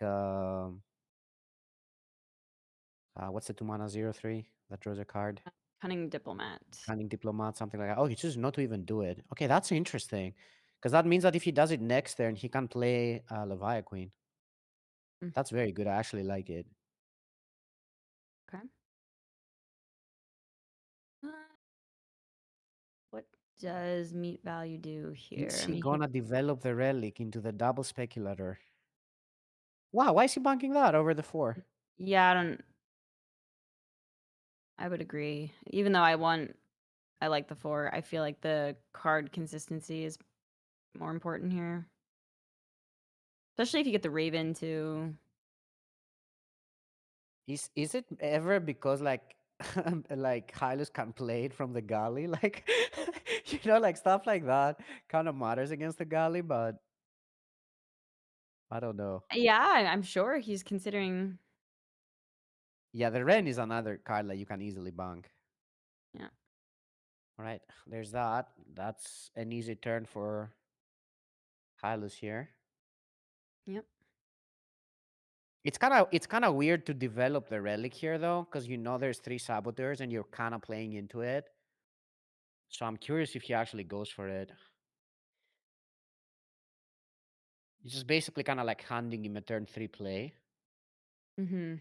I But I would guess agree if with this. not, you're kind of letting him do the researcher anyway, so he might just Right. force Yeah. it. Sometimes you just have to play the like tennis match, right? Just like let them use their Yeah. cards.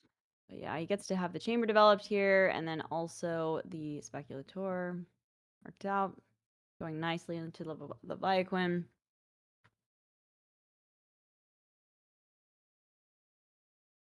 He's gathering the combo pieces. Another Ren. Double healing already. That's big though, the relic removal here. He can still coin the Leviathan though, which is really, really good.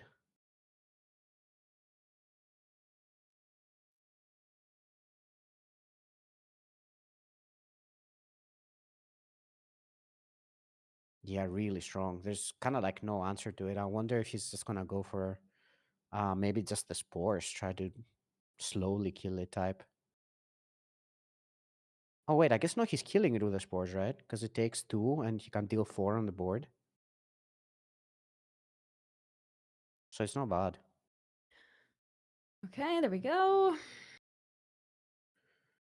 Another Leviathan, not bad. Flying Tide. Oh, that's also good. Hmm. That's quite good. Huh. I think that looks better than the spores because he can also draw cards with the squad trader. So he Yeah, can I like that. attack squad trader, the 1/2. Yep. Yeah, he has a 3/1 on the board. The board is clear. Looks pretty solid. I'll probably see the 4, I guess, get banged. I don't want to give up too many of my heal resources. I suppose, yeah, we draw first, of course. Yeah. What we get. Order in the chat. Okay.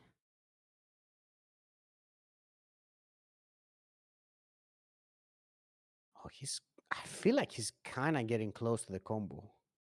He's definitely getting close. Yeah, I feel like Like, he's banked quite a bit. Oh, the face! Oh, the face is Giga Chad. yeah, I love Oh, it. I like this a lot. I was hoping, I was like, please go face. In my head, I Oh, didn't I say like it. this a lot. There Oh, we and he go. gets the smuggle supplies. Yeah. Okay. This is so close. Like I turn mean, he's 7, got the he can just triumph. He's almost got kill him. 2 heals. He's got the data breach. He's got smuggled. I mean, he's got a couple of units. Oof. Could all end here, folks.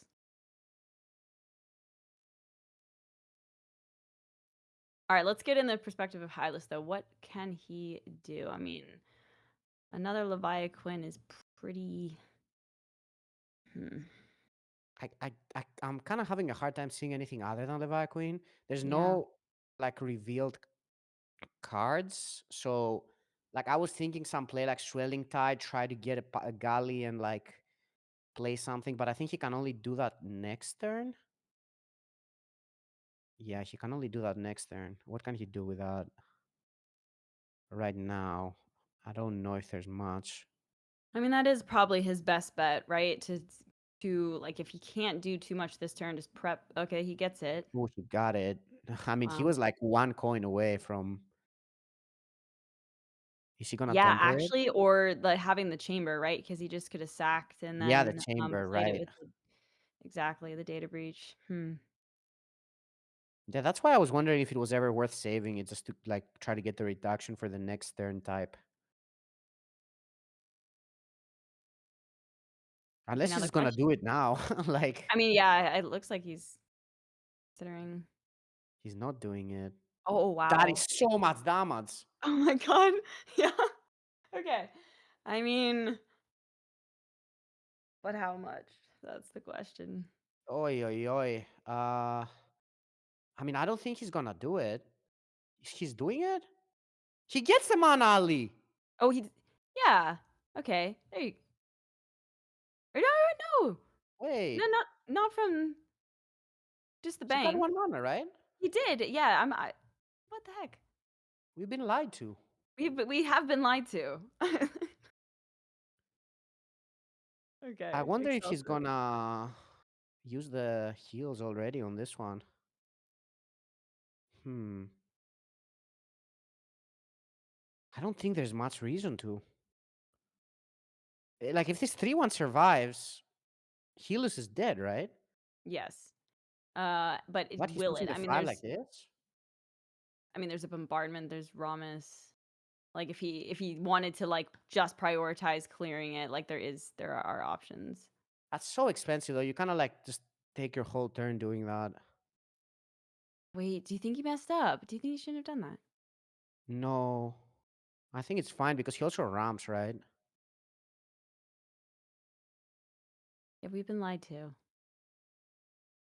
I mean, we have been lied to. That gets 1 mana, right? I mean, I saw the energy gain, so yeah. I don't know if it unless refreshes it or if it gives you it, a new one. I think it gave him a new one though. sometimes when the cards like when the deck tracker sites like they don't update, so if it was, then maybe it's fine. Okay. Um This is. Can't he do anything?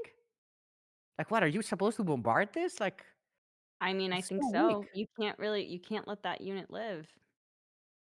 No, you cannot. But now what? I guess he's got to just Well, now he he's gotta be careful what he reveals, Ali. Let me just tell you that. But Mhm. I believe he knows it. If you True. reveal like any type of heal or something, you're just kind of allowing the Gali to just play to like heal the CP, right? So Hylas you need to has be. the data breach though, so would he not just go for that or Yeah, but I mean you he don't doesn't know know that that he has though. it. Yeah. Yeah. Is there anything he can draw here to end the game? Not really. I I was just gonna pass, huh? Oh, not Develop a revealing. unit. Oh wow, that's interesting. Yeah, that's very interesting. I kind of like that. I respect it. He Yeah, yeah. doesn't He's know about the data basically breach. saying like you gotta have the reveal yourself. It's kind of Mhm. forcing him to have it. And this way, Temporain. yep, he gets a couple of units down, but he Let's still go has get to the find units another down. triumph though. That's Oh, not there's a it. trader. Oh, I'm getting nervous. I feel like Hylas might be able to stabilize here. Oh my god. Uh, will he? I mean, I guess he could go data breach and the Gali. And the Gali is actually quite big.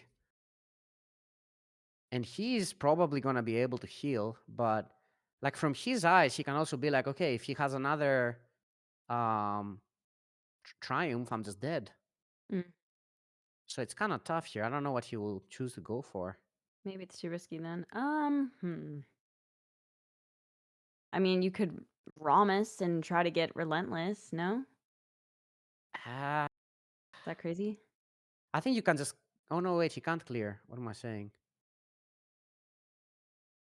I mean, You need, you need to get or battle ready and yeah, just relentless. battle ready. And then you could black market fixer.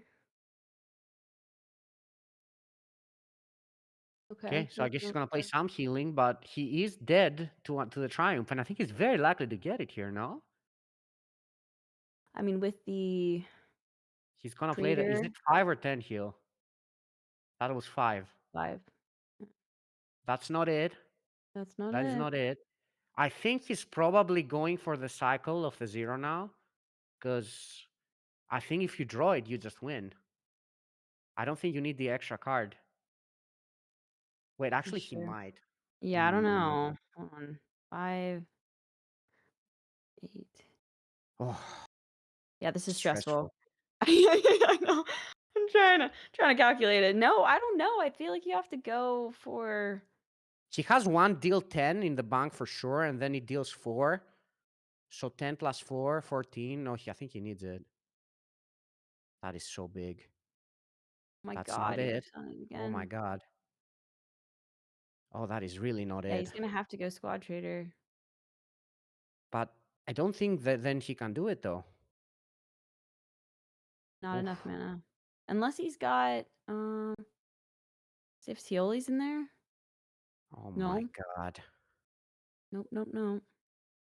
I honestly have no idea what you're gonna do here. God. Oh, That's it. But I don't think that's enough though. yeah, I think you needed that extra. So you definitely get the unit or the energy. Yeah. I, another Okay. revitalizing might do it? No, that doesn't do it. Oh no.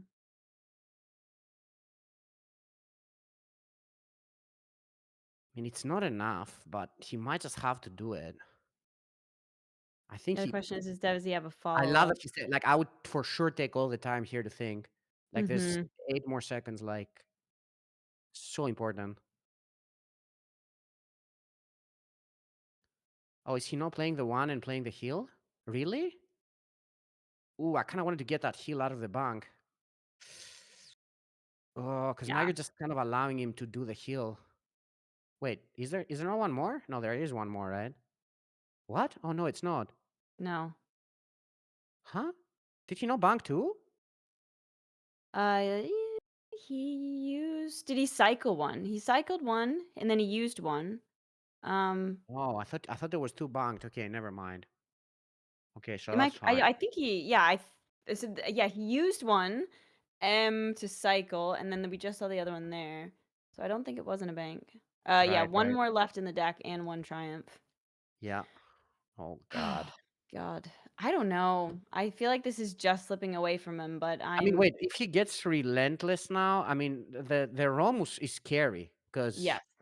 like, if he gets relentless and battle ready, how much is that? Feels like quite a bit.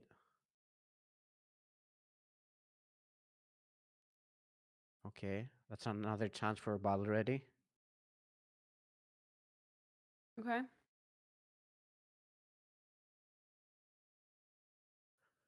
He didn't get it. I mean, he needs to get it first try because now he can't do the. Okay, he just got the relentless. Oh my God. That's not good. Wow. And ooh, the wait, what is wanted? What is there too many wanted units? Can't he do Mm, double rain and kill both with bombardment and remove everything almost? perhaps. Perhaps. Wait, is there 3 wanted units or am I crazy?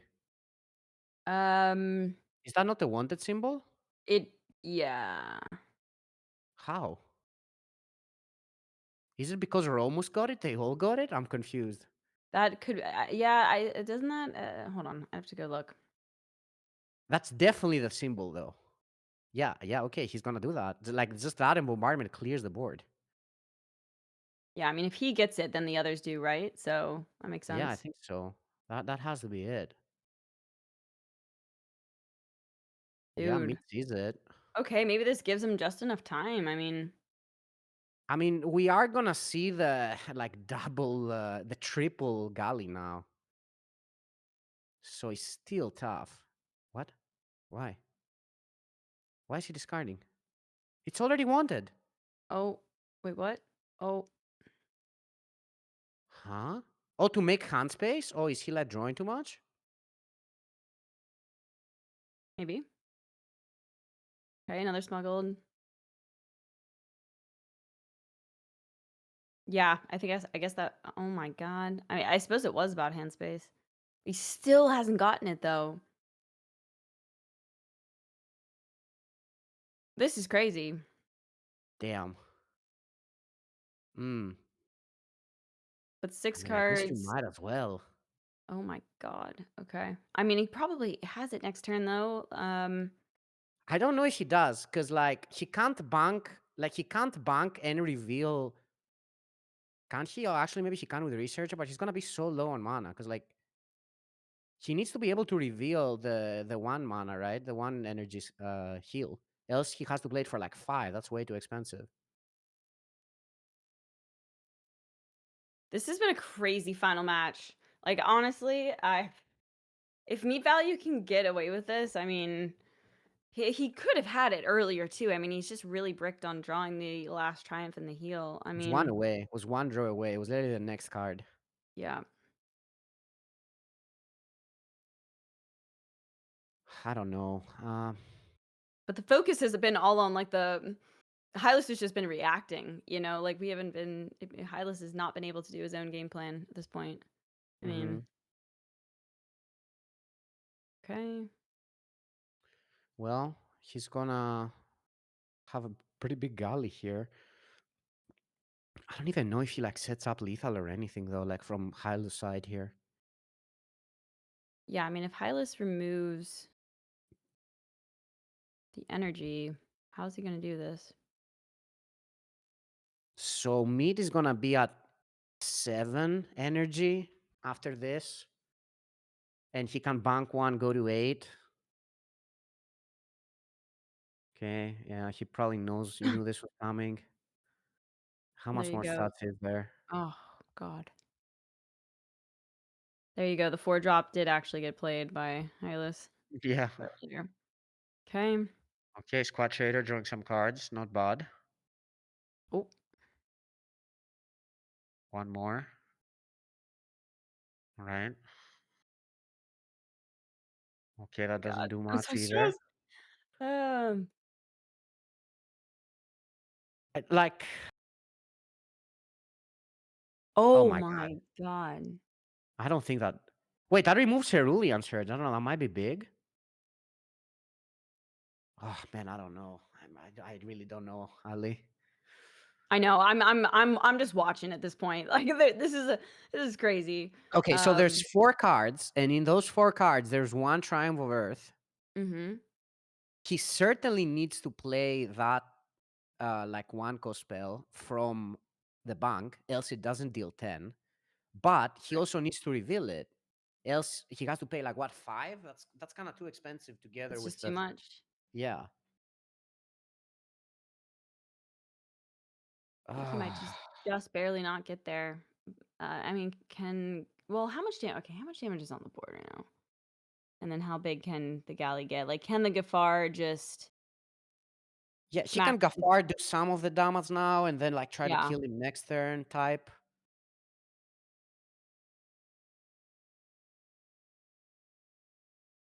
take your full Yeah. time. He has to go face. Okay. Yeah, Yep. for Get rid of the sure. surge. Do you squad raider this Oh, unit? Is I don't know. that crazy? Maybe. He's not gonna do it. Oh my God, Wow, I but don't how is he gonna kill know. him though? That's the thing I'm wondering. Like, does he have another revitalizing growth? Because else the one like deals only 5 if you play. Oh no, it's enough. It's enough. What am I saying? Because it deals 2 from just the one unit you play. Mm, So if you play one unit and Triumph, you deal 2, and then he yep. deals 5 with that, that's 7. That's enough. Yep. I forgot about the 2. Oh my god. If he pulls this out, like this is such an epic win. But that should be. I mean, there's still. I mean, Still he has to needs to get draw cards. it. Like that's the Yeah, thing. he If he needs to doesn't draw draw it. I it, mean, that's why I it's was like, 1 in 3 now. And I wonder if it's gonna cost him the fact that he didn't play the 2 there, but yeah. I mean, I can't see why you wouldn't. I mean, I feel like if he plays it though, like his opponent would just play the CP and then remove 2 more energy. So I don't even know if mm, he would have enough energy to do like um researcher and the triumph.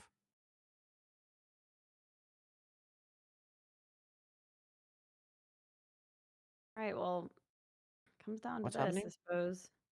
Okay, CP, yeah. Okay, removes the relics. Okay, those I don't think do much. Wait, is he killing it? Okay, yeah, he's killing it from oh, bombardment, Okay. right? Oh my God. Oh wait, he drew a card because of the wanted. Yep. So it's guaranteed. It's guaranteed. Guaranteed. He draws a card, and if he doesn't get it, he gets it with revitalizing growth. I think that does it, Ali. Oh my Does he have God. enough energy?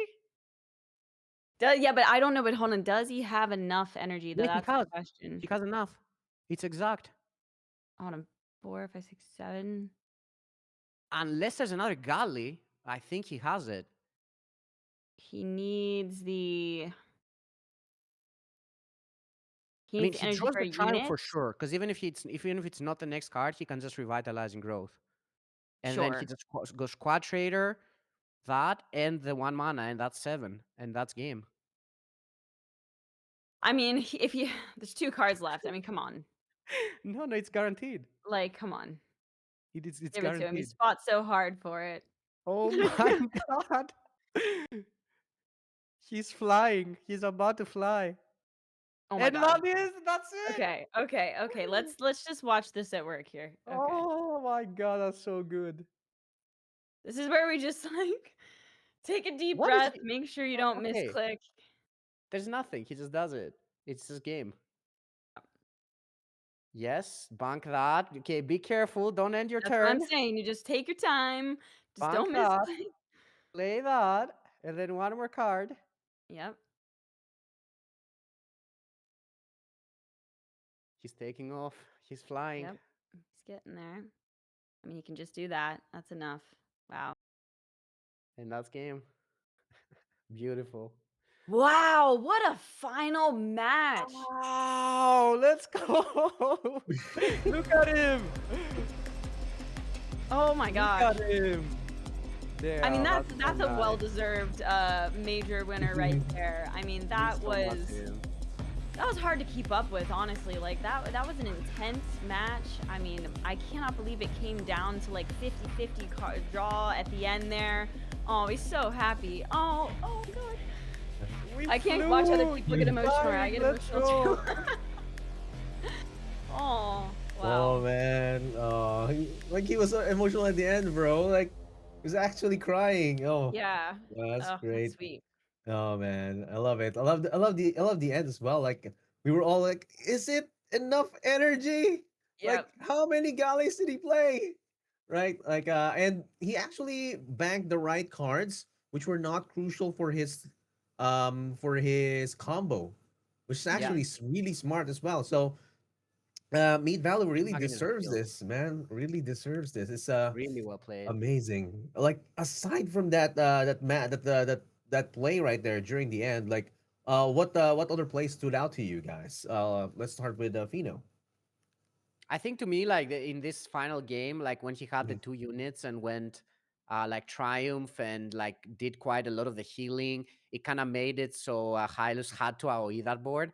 I remember Mhm. that turn was like super crucial, so that was really good. And the other one that stands out was like that turn that Hyllus just couldn't play the Leviathan Queen. Like Yeah. Oh those are the yeah. two like that like really stand out to me. But yeah, I mean he played really well. Like you could obviously see he knew what he was doing with the deck. Like even there at the end, like not playing the squad Mhm. trader and saving it because it was the only Mhm. unit he could play together with the Triumph of Earth. Like, Yeah. I mean, just really well played. And like being able to like keep your cool, like in that situation is harder than people think. So big props to him. Like, I'm very happy for him. Such a nice guy. I think he totally deserved it. Yeah, it's like he was really careful about even making the slightest turn as well. Like when before he even played actually any card, right? It was not like quick moves like okay, I want to get this draw, I want to get this squad trader out. I just want to maintain my cool, not even use the rummaging researcher to reveal anything. Yep. But Yep. yeah, right? Like I gotta say another key moment now that I think about it was like that turn where I think the Romus got the wanted and then everything got yeah. it. And then Yeah, he yeah. removed That the was board. cool. Like I've Yeah. never That seen was that pretty before. I cool. didn't know that it Yeah. worked like that. Like Yeah. that was kind of Like like crazy that he just removed the whole board just by bombarding the reins there. it was a double-edged sword, right? Like Ramos actually gets a keyword. You choose two guys who will get that keyword, and whichever keyword he gets, he will also pass it all over to the other. So like, oh man, it's contagious. Anyway, looking at you, Ali, in terms of the that game or that match between HyllusDiardi and Meat Value, what are your thoughts regarding Hylus's plays there? Like, was it optimal or like did he just play his best or during this match? I think Hylas played pretty well. Like I honestly like all of my focus is on that last game, like trying to keep up because I admittedly haven't played too much of that Shoshana deck. But if I'm looking at the entire match, I mean, I feel like Hylas played the Nehemiah really well. Mm-hmm. Like to start out, like I said, Mm-hmm. and then you know, I suppose you know, Fino already mentioned it, but that one playing the one drop to not have the unit. Like it's hard to really say that that was a massive mistake, but I mean, other Mhm. than that, I mean, I feel like he was pretty locked in. He was taking his time, and I think, I mean, he did amazing to get to this point, but Mhm. that last match was just like Meat Value was just so calculated, and Parallel is such an unforgiving game. You know, like you Mhm. do decide Oh, to play the two, the most. Yeah. or you just do one little thing here and there that like it stacks so much in the end. So like it really was a very well deserved win, and I like I said masterclass really in watching that deck. Yeah. I'm just like wow. So yeah. Yeah. Yeah, definitely a masterclass right there. It's like I was thinking as well, would it be possible to like go back into a mirror, getting a 2-2 by just playing the Neve, or in your experiences, guys, into your experience, guys, like is it a fluke that he won with Neve a while ago? Fino, what do you think? Wait, if looked at who won with Neve? Yeah, Hylos won with Neve in his semifinals match against Qatari. So Oh, I don't know like if I watched he that game very close. We were on yeah, he break, could have so I don't know if we saw the yeah. whole Yeah. thing. But Yeah, I mean, he could have queued it in over the next match and then had a mirror match at the end as well. So, or rather, sorry, Rad had a match against the Gafar at the end. So, I don't know how it was gonna work, but still, congratulations to Meat Value getting that spot. And Fino, you were mentioning something about the Parallel Prime League leaderboard with other people like cheering him on, right? Like how Let does me tell that you, a lot of work? people in the chat are so happy right now. Yeah. Like Fatka, Jobsat, Igorik, Lambi, Zelly, like all of these people are flying, same as Meat Value right now. They're so happy because there's an extra spot. Like basically, there's an extra spot for Mhm. Worlds now. Meat Yes. Value already had that secured with his insane performance in the last couple of tournaments. I feel like Meat Mhm. Value would want me to cast forever now because I feel like ever since I started casting, he's been topping and winning everything. So Yeah. I feel like he's like lucky charm, you know.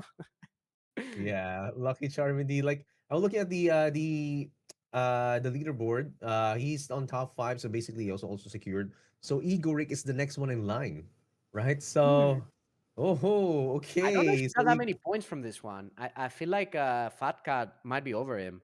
He oh didn't top it. He yeah. didn't top this one, right? Oh yeah, Fat Cat was actually round two, Round, right?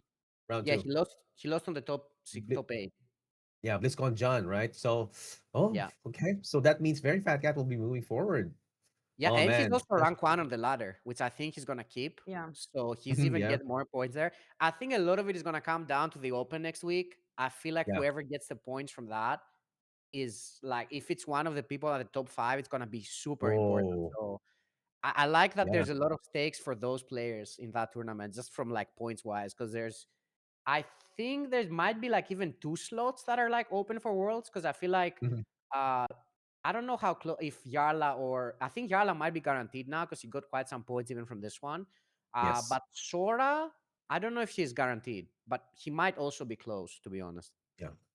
Sora got some points from being on top Top 16, 16. and Yeah. yeah, and he still has like maybe a high position over the ladder. And guys, for those of you who don't know, open tournament, the open tournament, the next open tournament still has 5 points for the first place, 4 points for the second place, 3 points for the third place, 58 2 points, and 9 to 16 is 1 point. So the basically the mover here is like lots of points, like 5 and 4, right? So if you're gonna be looking at the So 5 is parallel for the league, winner. yes, 5 for the winner. Okay. Yeah, Yeah, so that's it's gonna move a interesting. lot. Yeah, so right, like it's kind of a needle mover, so to speak. So yeah, It's only for like 4 or 5 people though, which is interesting. But mhm, for these 5 and 4 people, like these 5 points could like mean like the lowest, like even like getting the lowest spot at Worlds is like mhm. still quite a lot of money. So it's gonna be important. All right, guys, and I think we're gonna be having a short interview with the champion. But before we do that, let's look at the brackets right now. Here we go. Let's look at the bracket yet again as to how Meat Value has gotten the championship for Apparel Prime League Major 3. He will get a secured spot for Worlds. And let's look at this journey. And Meat Valley was able to defeat Zeliaster, the lower bracket king in the previous worlds, getting 3-1 against Zeliaster. MC'd getting 3-0'd by Meat Value. And that is the only 3-0 that he had during his run today. In the previous days, Meat Value was able to defeat BlizzconJan by a hair with a 3-2. And the last match over the finals 3-1 with HyllusDiardi. Man, Meat Value is the champion for the Major 3 and will be joining Viper and I'm Cute in their secured spots for Worlds. And I think we are ready to interview. Oh, wait. Let's go. He's Let's fine. He's interview. already here. He's already here. Meat Value. What Let's up? Hello, go. guys. Congrats, Oh, Hello, man. man. hello. Thank you, Congrats. thank you. Congrats. Bro, I'm so happy. we're so happy to have you here, man. Like we saw you. You were like really emotional during that win, and congratulations for getting the major spot, right? Like the spot for Worlds, the third one, along with I'm Cute and Viper. And first of all, I want to ask you, how does it feel to be a champion and locking in the spot at Worlds? I mean, it feels great. Uh, the only thing that feels really bad is to have to fight my teammate and friend round one. Mhm. Oh Uh, yeah. um, we went with a sub lineup and we said whoever wins has to win the whole thing. At Mhm. least I kept my promise to him, Yeah. so Oh man. I'm Uh, happy for that. Yeah, yeah, like it felt great. Like I'm super, super happy. Like I almost cried when I finished. Uh, so yeah, it felt amazing. yeah, Yeah. lots of emotions right there. Meat Valley, man. We feel it. We feel you. And can you walk us through the final match? Like, what was going through your head during those last turns when you're fighting Hylos Diardi and his eight palm of Gali deck? I was like, please, please give me the last triumph. Please, I'm on a timer. Please, I need the last triumph.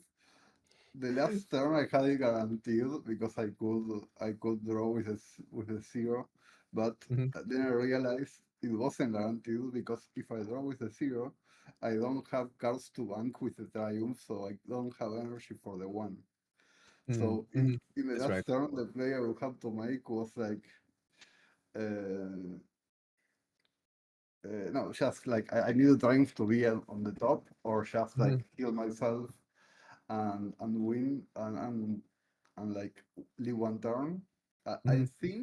I think I had it, but he Hmm. could hit. No, he didn't have any more ways to Yeah. play my card. So I think I had it Yeah. because he didn't me as Mancer, so I could always heal them that Yeah. turn Hmm. and kill him the next turn.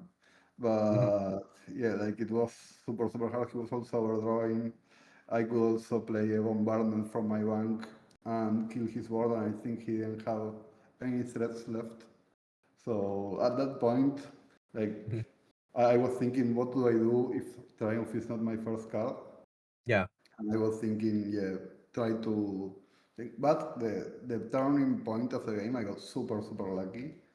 Hmm. Yeah. The 25% hitting Romus with the wanted. Oh, yeah, yeah, That yeah. they wanted to everything. Oh, Like yeah, I I got to and, and I saw was that. like, let's fucking go. Oh, yeah. Yeah, That's like that was like I was thinking, please, please hit the Romus, please hit the Romus, and like that 25%, like I yeah, think it was 25%. amazing, like That was super lucky. crazy. Yeah, That was it was crazy. Like, crazy. Like, Pino was uh, casting, like, how did the other cards get, other units yeah, get wanted? yeah, Like, like Ramos. that interaction came up in testing, so I Yeah, knew that. yeah, So I was praying for that to yeah, happen. I think, yeah, yeah, uh, like it yeah, was a really really bad matchup, but I think I had a mhm, really good one in the lead yeah. at the Like, end. man, Like I that's an practiced it a amazing lot. match. But amazing match yeah, indeed. yeah. And dude, like I'm really happy for you. Like with those, there's like you calculated it over a series of turns. It's like not really a one shot. You calculated each and every damage for on a over 3 turns, and it's actually really good to watch. It's like art in motion, played by Meat Value. So one more, like two more questions, right? So in this tournament, who was the hardest matchup, or who were you most afraid of or facing in I this mean, tournament? my first round was the one I was most scary Mhm. because it was a complete mirror and Selly is an amazing player. Yeah. And also, I hate playing versus Selly because he plays so fucking fast, and I like to think in my opponent's turn, and he Mhm. hasn't let me do that. And the same for BlizzconJan. Also, BlizzconJan, we got like that the sync into Mhm. remake that I think I have very good chances to win that game, but I wanna say sorry to him for that. Yeah. Uh, but yeah, like it wasn't my fault. Like it was on his turn, right? Like. And then the next two games I got super lucky Yeah. and like it was a race. But yeah, we flew, as we say with Fino. Yeah. We flew. We flew. And thank you, Fino, because like I think I won every match you castled me. Yeah. So like He was saying every time before the match I was asking Fino, hey, are you casting this? Are you casting this? Am I winning this? he was saying Fino was saying like, oh, I must be his lucky charm. I should cast this match because he's always winning when I cast, I casted three right? tournaments and he won two of them. So like, Yes. Oh, that's really crazy. Fino. Fino's actually Yeah. a good lucky charm, guys. And great casters as well. But man, okay, so shout out to Zelly as well for for putting up a good match and being the Sally and Sarah were key Mhm, for my prep, both of them. Like we prepped together the whole year. mhm. And when we saw the first round with Sally, we said, okay, fuck it. Like we are not gonna be enemies now. Like yeah, we are gonna be. We are gonna bring the best fucking shit we have. We're gonna Yeah. bring the Sark 120, and one of us is gonna win the tournament. Like, Oh yeah. Oh and we did it. yeah. I think So. I'm looking at Zarathustra as well. He's also one of the top fives in terms of points. So looking very promising as well. And last question, in terms of worlds, right? So we're thinking worlds now. You already secured your spot. Is there anything you're looking to improve before worlds after this run? Um,